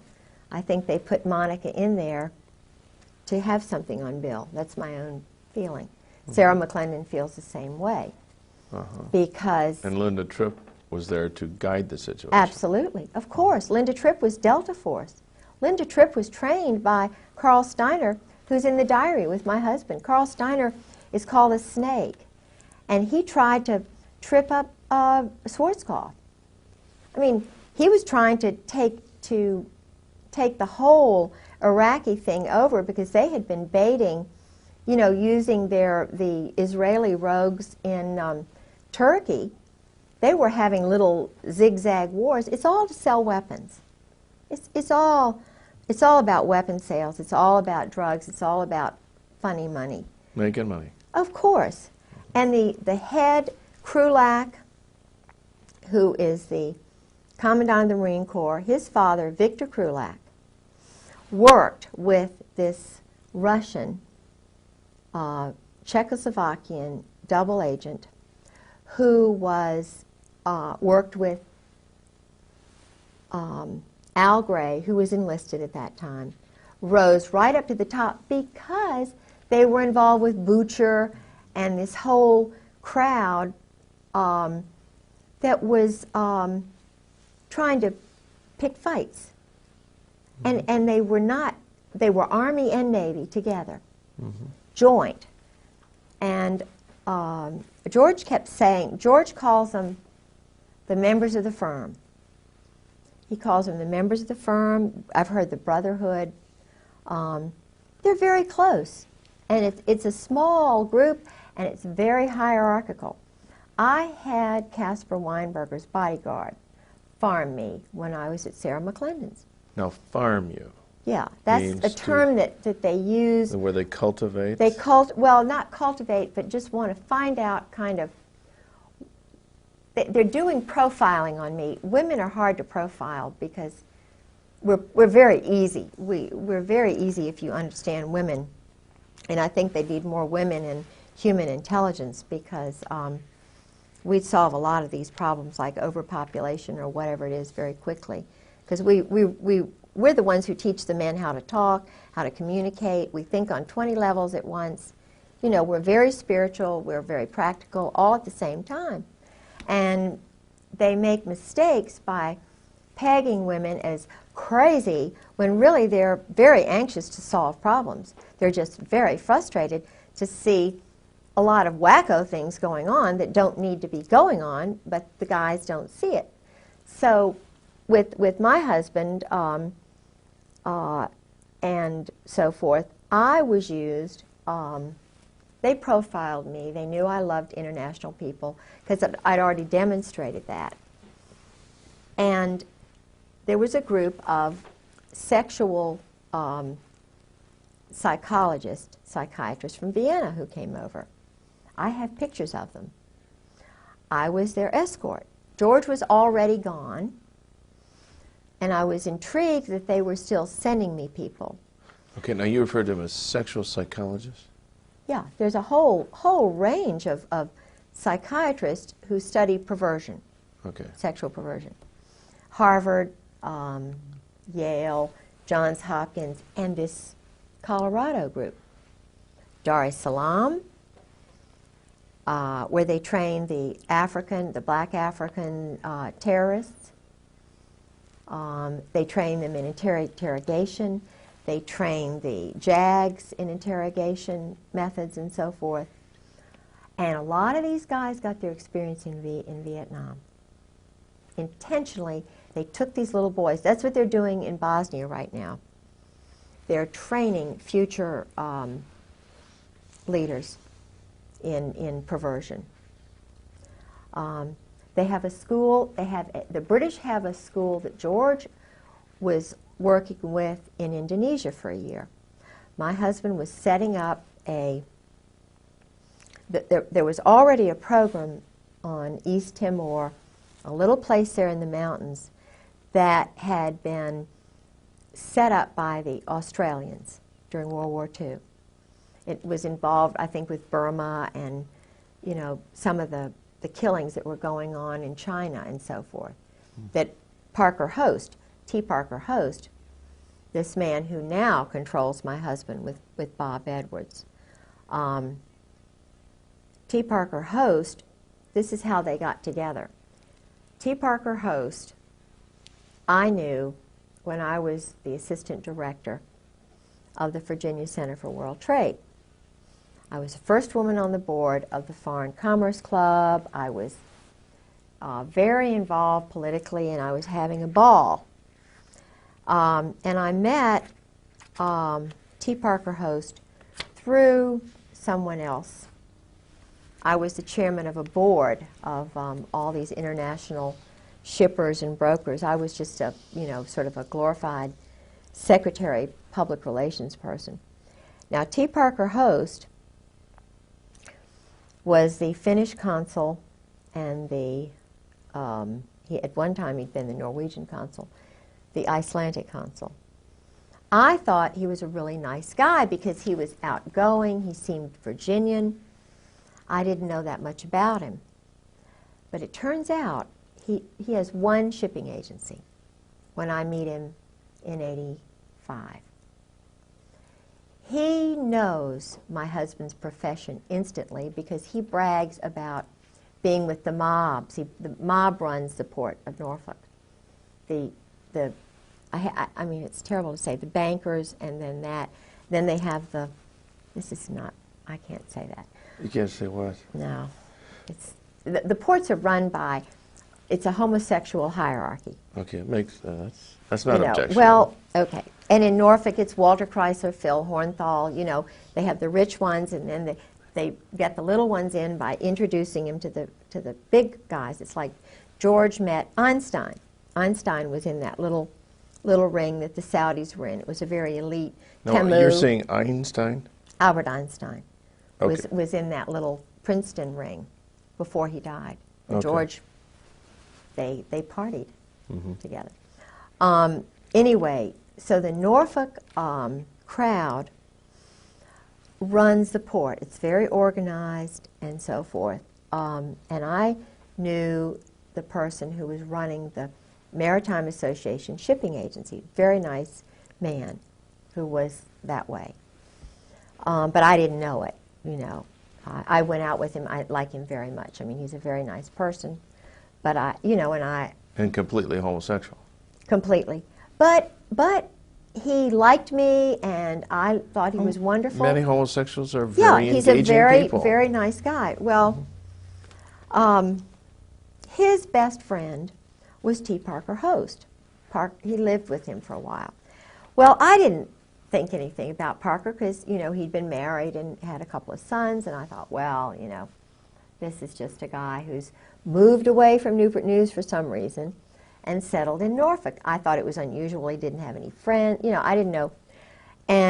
But it wasn't because of that. It was because Parker had some questionable associations with mob figures, with assassins. He was in the Burma Special Operations Command. He liked living a dangerous life, and he bragged about it to others. My husband and he gravitated to one another. And I thought it was wonderful because my husband didn't seem to have any friends. So I sort of fixed him up with Parker. Well, Parker's the one who did me in, Parker plotted, and it's a long story, but basically, and this sounds petty, but I wouldn't go out with him. And I'm not saying I did anything that was, it's just that he wasn't my type. Obviously. Well, I mean, but he just was, he's boorish, he's loud, he's kind of rude. So you're saying even just in a social context? Yeah. So what happened was, because my husband is so close to Bush and McFarland and Scrowcroft and all these guys, Parker starts getting in with my husband's friends and cultivating them. And he goes from having one shipping agency to dotted all over the place. He goes from being a Democrat in petty little Virginia politics and being the Icelandic Finnish consul to having big shipping deals going through Iceland and Finland and Norway. And my husband's setting up deals in Moss, Norway, which I was the president of the Sister City Association. I was being used while they were setting up, shipment places, transshipment places. I mean, I was witnessing all of this, and it all came back to me, just boom, like that. But Parker, it was so interesting. We had a hearing. I had a hearing with my husband. That very day, George Bush was in town. My husband was in town. My home was broken into while I was in court. Very strategically, I was called by a Marine colonel named Jack, who is very involved with the maritime shipping business, and he knew that I know a lot about that. He called me and invited me as a guest of his to attend the George Bush huge banquet with John Warner while my house was being robbed. My car was sabotaged that day. And guess who introduced George Bush? T. Parker Host. Now, he made it to the big time. You know, Alexander Haig is another one. You can help yourself to any coffee, Thank anything you. out there. Yeah, he's a friend. Alexander Haig, he rose from nothing to top dog just overnight. That's because he's in the club. Oh, of course he's in the club. Now, how he's in the club, you see. Now, all these guys. let me Henry get- Kissinger, Heinz Kissinger. Oh, I have a story. This. Oh, we all suspect Henry's a queer. Oh, but yeah, I have a first-hand story from Bob, who was there in Cambodia with Heinz. Okay, you call him Heinz. Henry Yeah, okay. Heinz. His real name is Heinz Kissinger. Okay. We'll straighten out. We got a light that fell down, boys. Did you notice that? We got to be alert to notice all these little things. And that's very hot, by the See, way. Haig was an Just army. a second. Let's get this straight here, because All right. that is a hot light, and you'll burn your fingers if you don't touch it. By the way, as long as we're kind of in an unofficial break here, did you have to read my note while I was writing it? See just part of it. When I was writing it, or only when I held it up? When you held it up over here, Okay. I made an adjustment. Well, I was starting to write. I wrote widen her a bit, and then I looked up. Well, lo and behold, he's done it. So I thought, well, he maybe could read this over my shoulder. That's cool. And then No, and he did. Oh, you saw it and interpreted. I've seen you. you could read it from here. Oh, that's Yeah. cute. This is, oh, y'all are wonderful. What a team. And What then a That's the only team thing you I are. could see was you could that. thank you. Yeah. Yeah. Okay. Actually, all you got to do, if you write it, just tip up a little bit, I'll... Okay. Because the thing of it, when she's illustrating something and using her hands, well then seize on that and open it up so that we don't lose the lower part of her hands. You know, not far enough down to where, you know, strategically we get out of focus, but just that's cool. All right, we're back, and this is good. Let's go back to. See, we want to talk about Henry Kissinger, but also I introduced the idea about George Bush. 3, 2, 1. Now, so George Bush, I mean, all these people rise up through the ranks, the same club. Right. No wonder, you know, I saw a little TV clip one time where a reporter was asking George Bush and others about the Order of the Skull and Bones. All these guys were shocked that somebody even mentioned the term, and they just would not discuss it at all. Right. And the reporter said, I understand that as part of the oath you don't discuss it. And George just flat out said, it's just not to be discussed. And that was the end of the subject. Now, that's because, I mean, if this really got out, that these guys are all inducted because they've got some kind of homosexual Right. thing on them. Indoctrination. I mean, or induction. They Yeah. have to do that. Yeah. They do that. Uh-huh. Yeah. In Even a if, coffin. And it's even now coming into the military totally. The chiefs do that. They put them in the coffin. They do the bowling ball trick. okay, you're going to explain this. What happens when you get in the coffin? Why do you get in a coffin? Oh, they get, when you get your eagles, that's a German thing. Okay. You know, it's what the German high command did, and most of them, you know, had the boyfriends and stuff, the Krupps and all of that. It is a German thing that they say goes back to Greece, and it's all the male marine-looking men that they do it with. See? So now the chiefs have to do that. What they do is George said it's like a zoo. They get everybody really drunk, and they sometimes call it dining in. Shellback is another time that they do it. Not everybody does it, but the ones who do it, if they're young, they get right up to the top. It's a Okay, well, what actually do they do? They've got a coffin, they get anal inside this. sex. Oh, that they do. They put them in the coffin and they do things. Okay, they perform things Yeah, on each other. yeah. While they're all around there going drunk and I see. So there's a guy in the coffin yeah, and he's the one who is the recipient of all the acts. for it. right, right. Yeah. Probably safe to conclude these are oral sex acts on this guy or something like yeah, that. yeah. Okay. Oral and anal, whatever. Yeah. But But what's the significance of the coffin?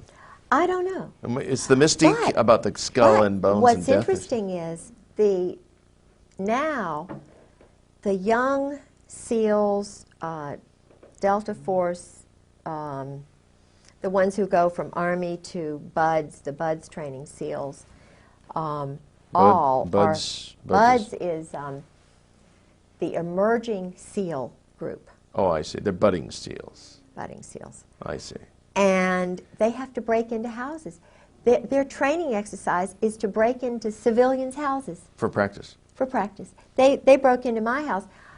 When George and I were first married, I had many underwear. You know, this is terrible to say, but lingerie. I had lots of, I didn't buy much, but it all disappeared. And then when the psyching was beginning, I had white blouses, but they would all have black dots on them. I'd say, George, here's another blouse with a black dot. It was just a little message. This was somebody's message, Or I would, after George left, it was batteries in a drawer. You can't tell the police I opened up a drawer where I had 6 batteries and now I've got 50 batteries. They're going to say, well, of course you're crazy, And I started my little sob with a screwdriver. And, I was always looking around for screwdrivers. Well, one day I come home and there are about 12 screwdrivers on the table, neatly placed. Well, you can't call the police and say, I've got 12 screwdrivers, You can't tell people that you've got black dots on all your white blouses. Your shoes are disappearing. And then, this is really, I called the police the first break-in, which was the night of March the 4th, the night before I went to see General Joy at the Marriott. Yeah. Well, I had already called the police when I was battered because I was just bruises. I made O.J.'s wife look like Marilyn Monroe. I mean, you talk about. And I was doing this because I thought it would help him, have 45s put to my head, and he's laughing. He'd strangle me and put his finger on my jugular vein, and he'd just say, now don't you dare move, Or I'd be lying in bed, and he'd do a jap where he'd just push me off the bed. You can't believe what horror I went through to try and get this man to understand what Christ's love is about. People say, oh, well, you should have left. Well, I took my marriage vows seriously. I knew he was injured psychologically by the war, by whatever he was made to do. So, I'm fine. I just sacrificed a lot. I was in a big wrestling match with a crazy guy, But I still love the little boy within. He's very troubled. But anyway, I called the police after a number of little break-ins. And guess what? The policeman they sent was a little short guy with a short haircut whose name was Shorty Satterwhite. Okay. And Shorty Satterwhite was saying, oh, now, Miss Griggs, now you're just making this up. Now, Miss Griggs, this is you're just traumatized. Your husband's gone, blah, blah, blah. I found out he was a 20-year Marine.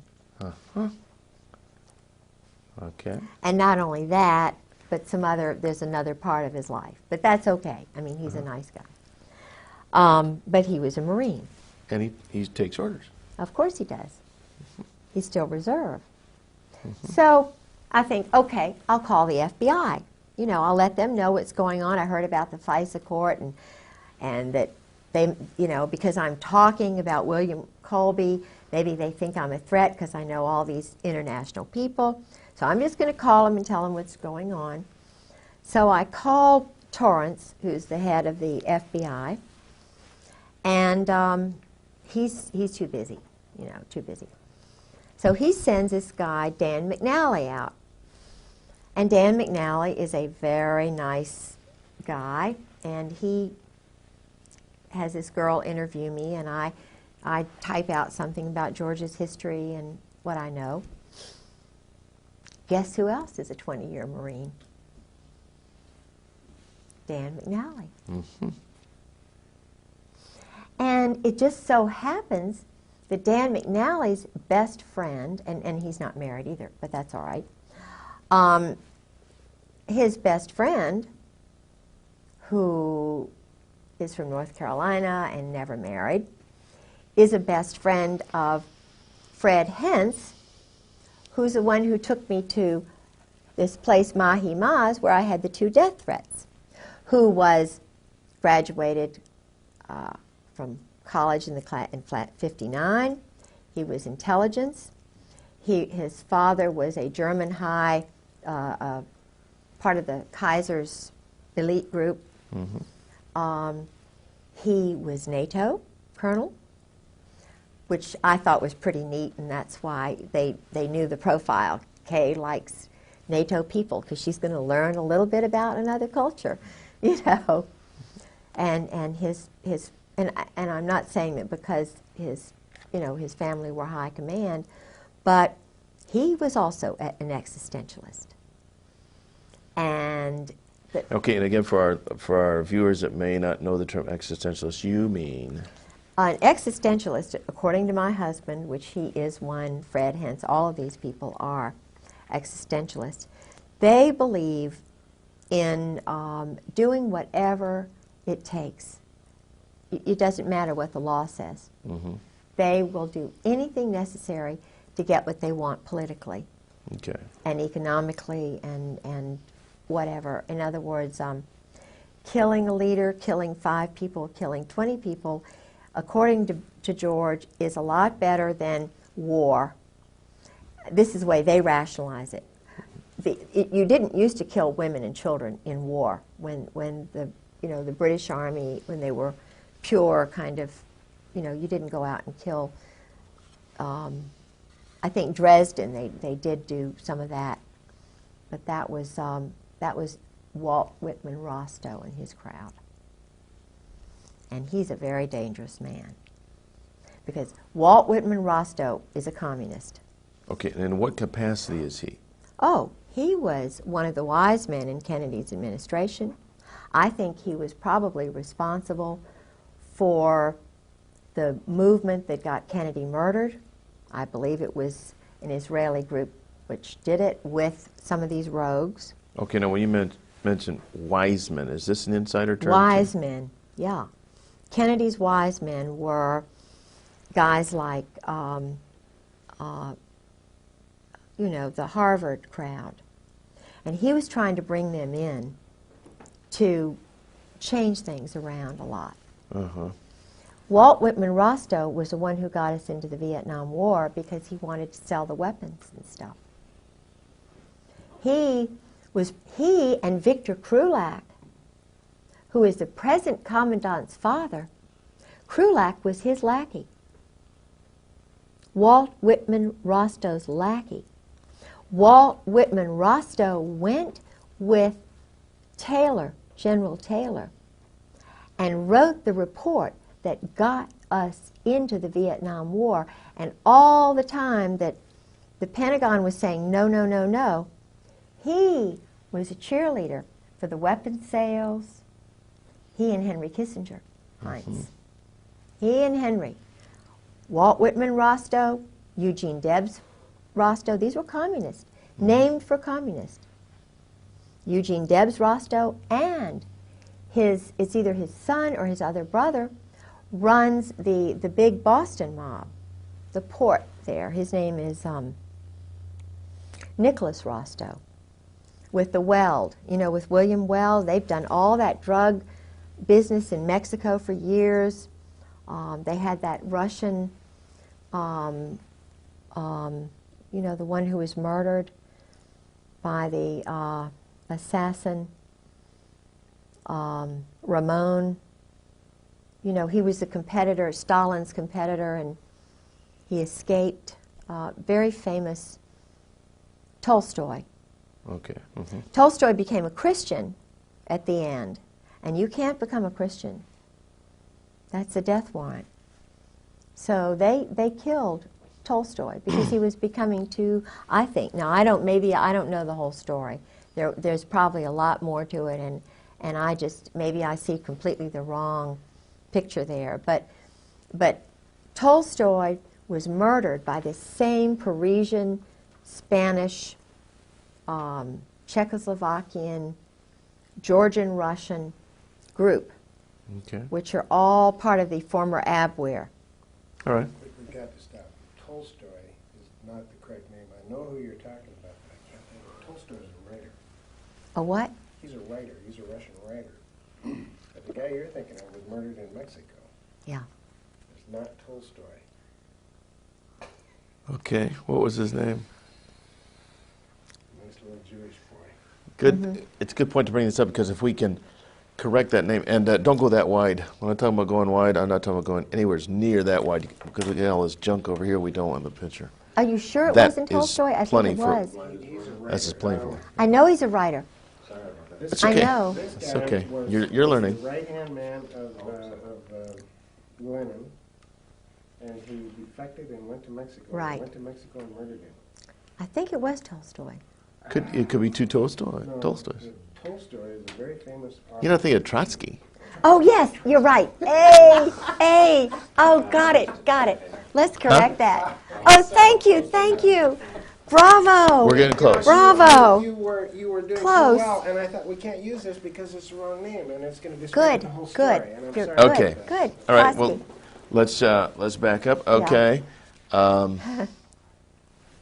We have 5 minutes to go. Okay. We can easily do that.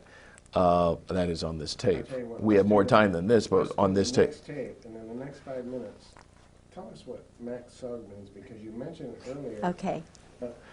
I still don't know what it means. But let's get Trotsky in this piece right now while we're thinking about this. Okay. So let's pick this up with. You were saying about.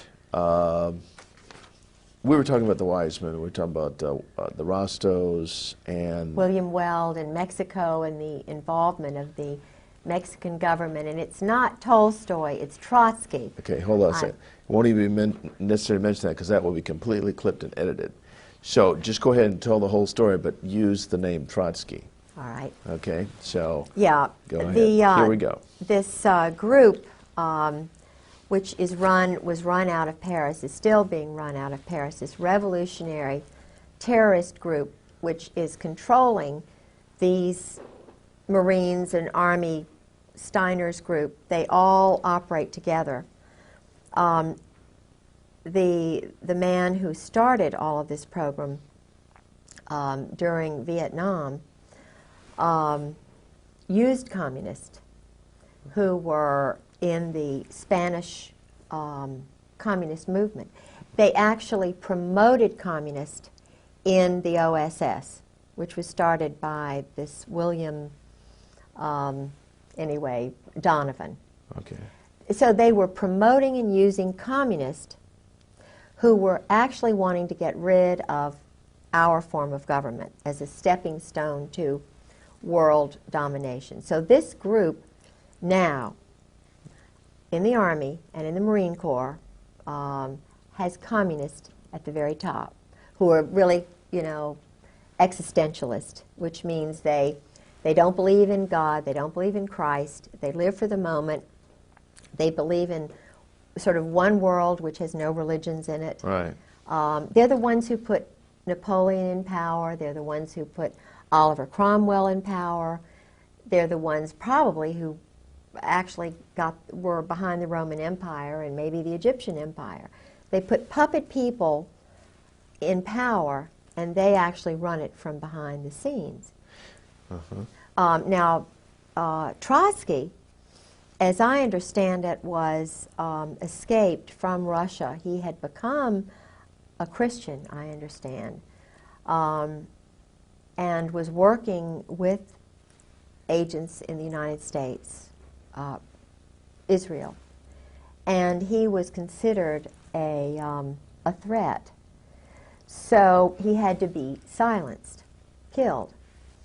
There's an excellent book which I have called The Mind of an Assassin, which is about the background of Trotsky's assassin, a young man named Ramon, who was trained He was Soviet paid. I think he had experience in Spain.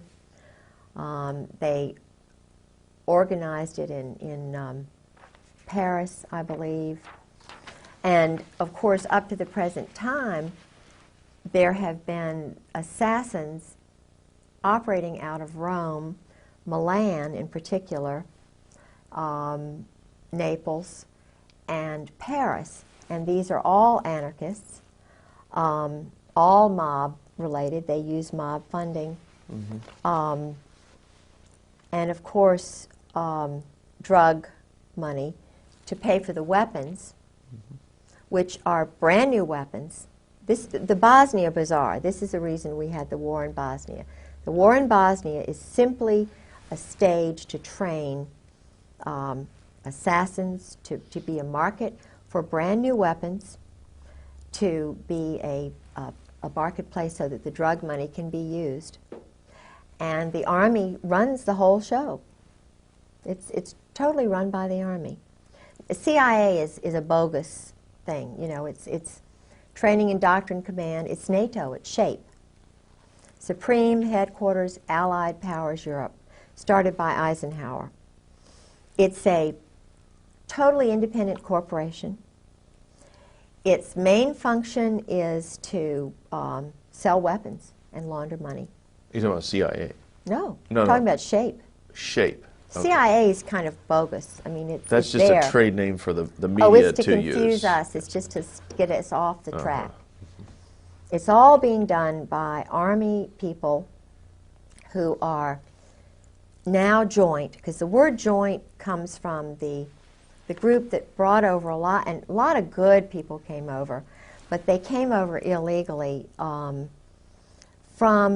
kind of escape Nazi Germany and stuff. I don't know that much about it, but I do know that the funding organization, one of the funding organizations was out of New York, and it was called the Joint. And Meyer Lansky, see, our mob, the organized crime, the Jewish Kabbalist group, who don't believe in God really, well, they do. They look at God as a Kabbalah kind of thing, and the opposite of good is bad, and they have to get rid of all the good people and kill them, and then you know, I mean, they really do this. They're killing people who are good on purpose, and they get brownie points with their little cult.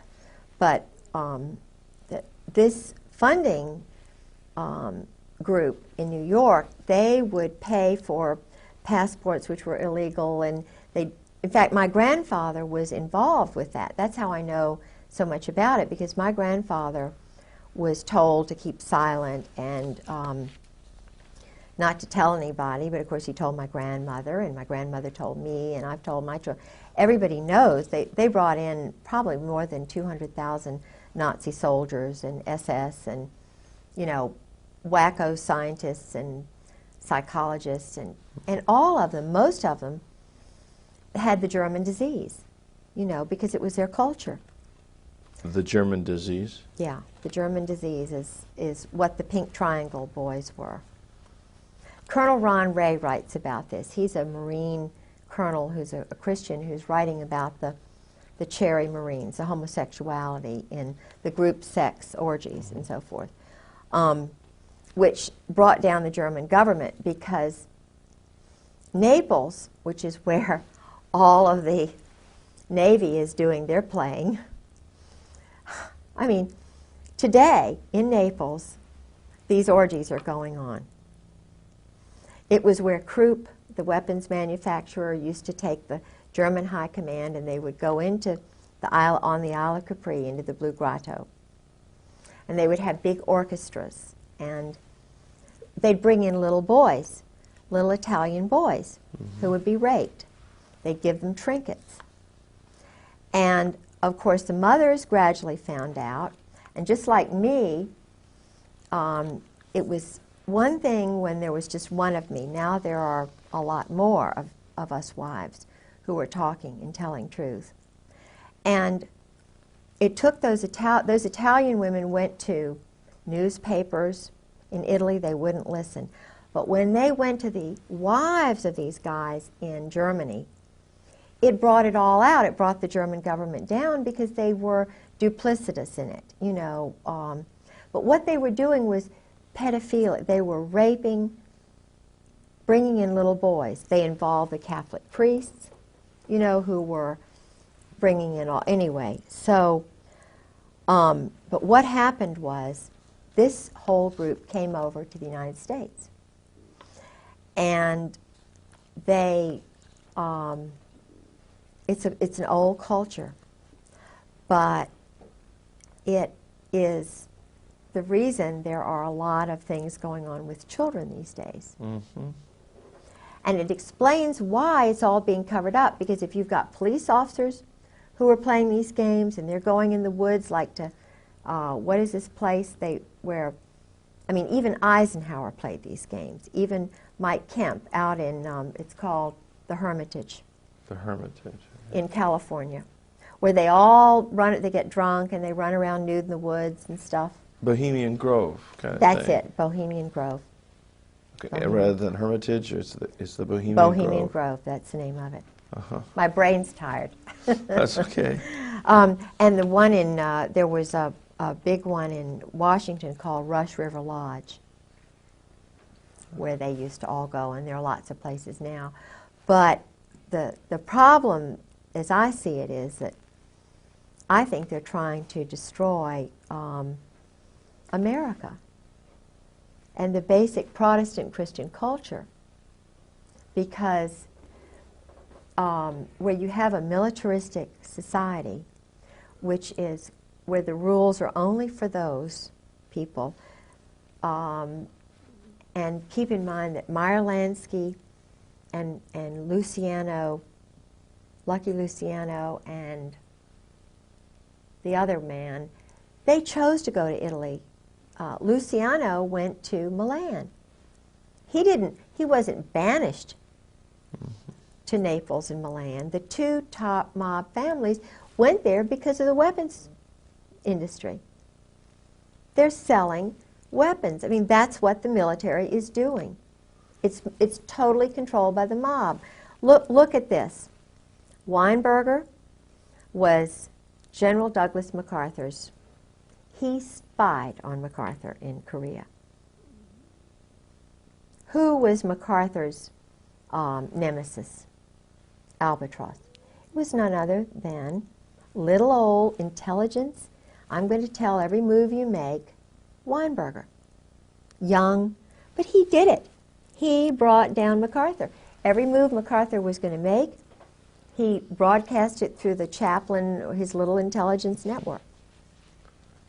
And he got brownie points with the group because he brought down the big lion. When you get rid of a big lion like that, you get a big job. You've done good work. And they needed to get rid of MacArthur because he didn't want to keep the wars going. He wanted it over, and you know, it's like General Trefay, who took over after the Vietnam War was over, and he was on C-SPAN in August of '96 with former Ambassador Whitehead and a few of the other the State Department Vietnam people. And General Trefay, he had been holding this in for years. He was on C-SPAN. This man let it all out. He said, I took over at the end of the Vietnam War.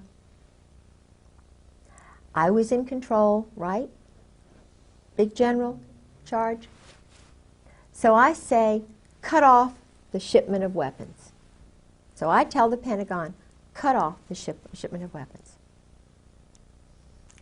He said, I got a phone call from Henry Kissinger saying the weapons are going to continue at the wartime rate. Sure. Now, that's when all this stuff with China started. It started before then, because already the communist agents, the New York, Brooklyn, New Jersey mob, were already training Male was trained in Paris. So was, you know, the one in Cambodia. What's his name? I can't think of his name. The one who was Pol Pot. Yeah. They were homosexually, bless their little hearts, by priests. They were wonderful little boys sent there, you know, turned, which is the word, you know, when they believe their mothers and then all of a sudden the world's horrible and then they have these wonderful friends who are going to make them leaders. Yeah.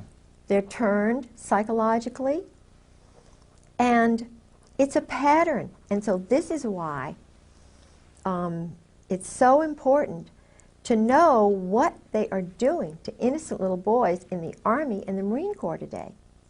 Why? Why are they having them go together in groups and strip nude when they're brand new inductees? Uh-huh. Why do they do certain things in public, in front of the group?